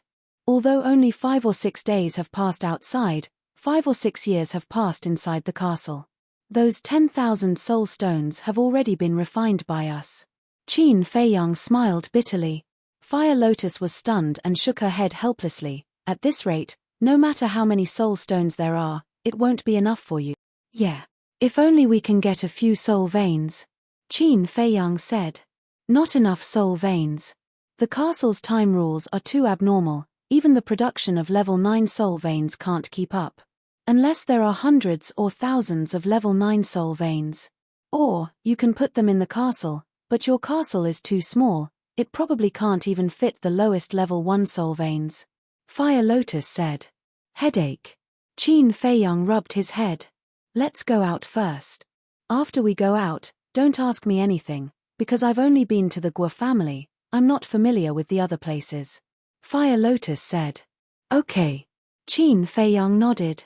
Just as the two were about to leave, a fierce crocodile suddenly jumped out of the pool. Its body was more than 10 meters long. Its cultivation had reached the level of a new war god. However, Fire Lotus just casually waved her hand and a wave of divine power surged. The fierce crocodile died on the spot and fell into the pool with a loud bang. Qin Feiyang's pupils shrank. Although Fire Lotus's cultivation was higher than the fierce crocodile's skin was thick and its defense was terrifying. It was even comparable to a new level war god's defense. However, Hua Lian was able to kill it effortlessly just now. And he found that there wasn't a single wound on the fierce crocodile's body, nor was there a drop of blood. In other words, Fire Lotus's divine power didn't hurt the fierce crocodile's body. If it didn't hurt the body, how did the fierce crocodile die? Wait. Suddenly, his eyes focused as he looked at the divine power that was converging into Fire Lotus's body. He found that in Fire Lotus's divine power, there was an aura of death. This aura of death was like the aura of a death god, emotionless, cold, and directly attacking the soul. Fire Lotus seemed to see Qin Feiyang's doubts and explained, "Because I'm a dead spirit, this isn't divine power, but the power of the dead spirit. This power of the dead spirit is a bit special. It can ignore defense, enter the mind, and directly wipe out the soul."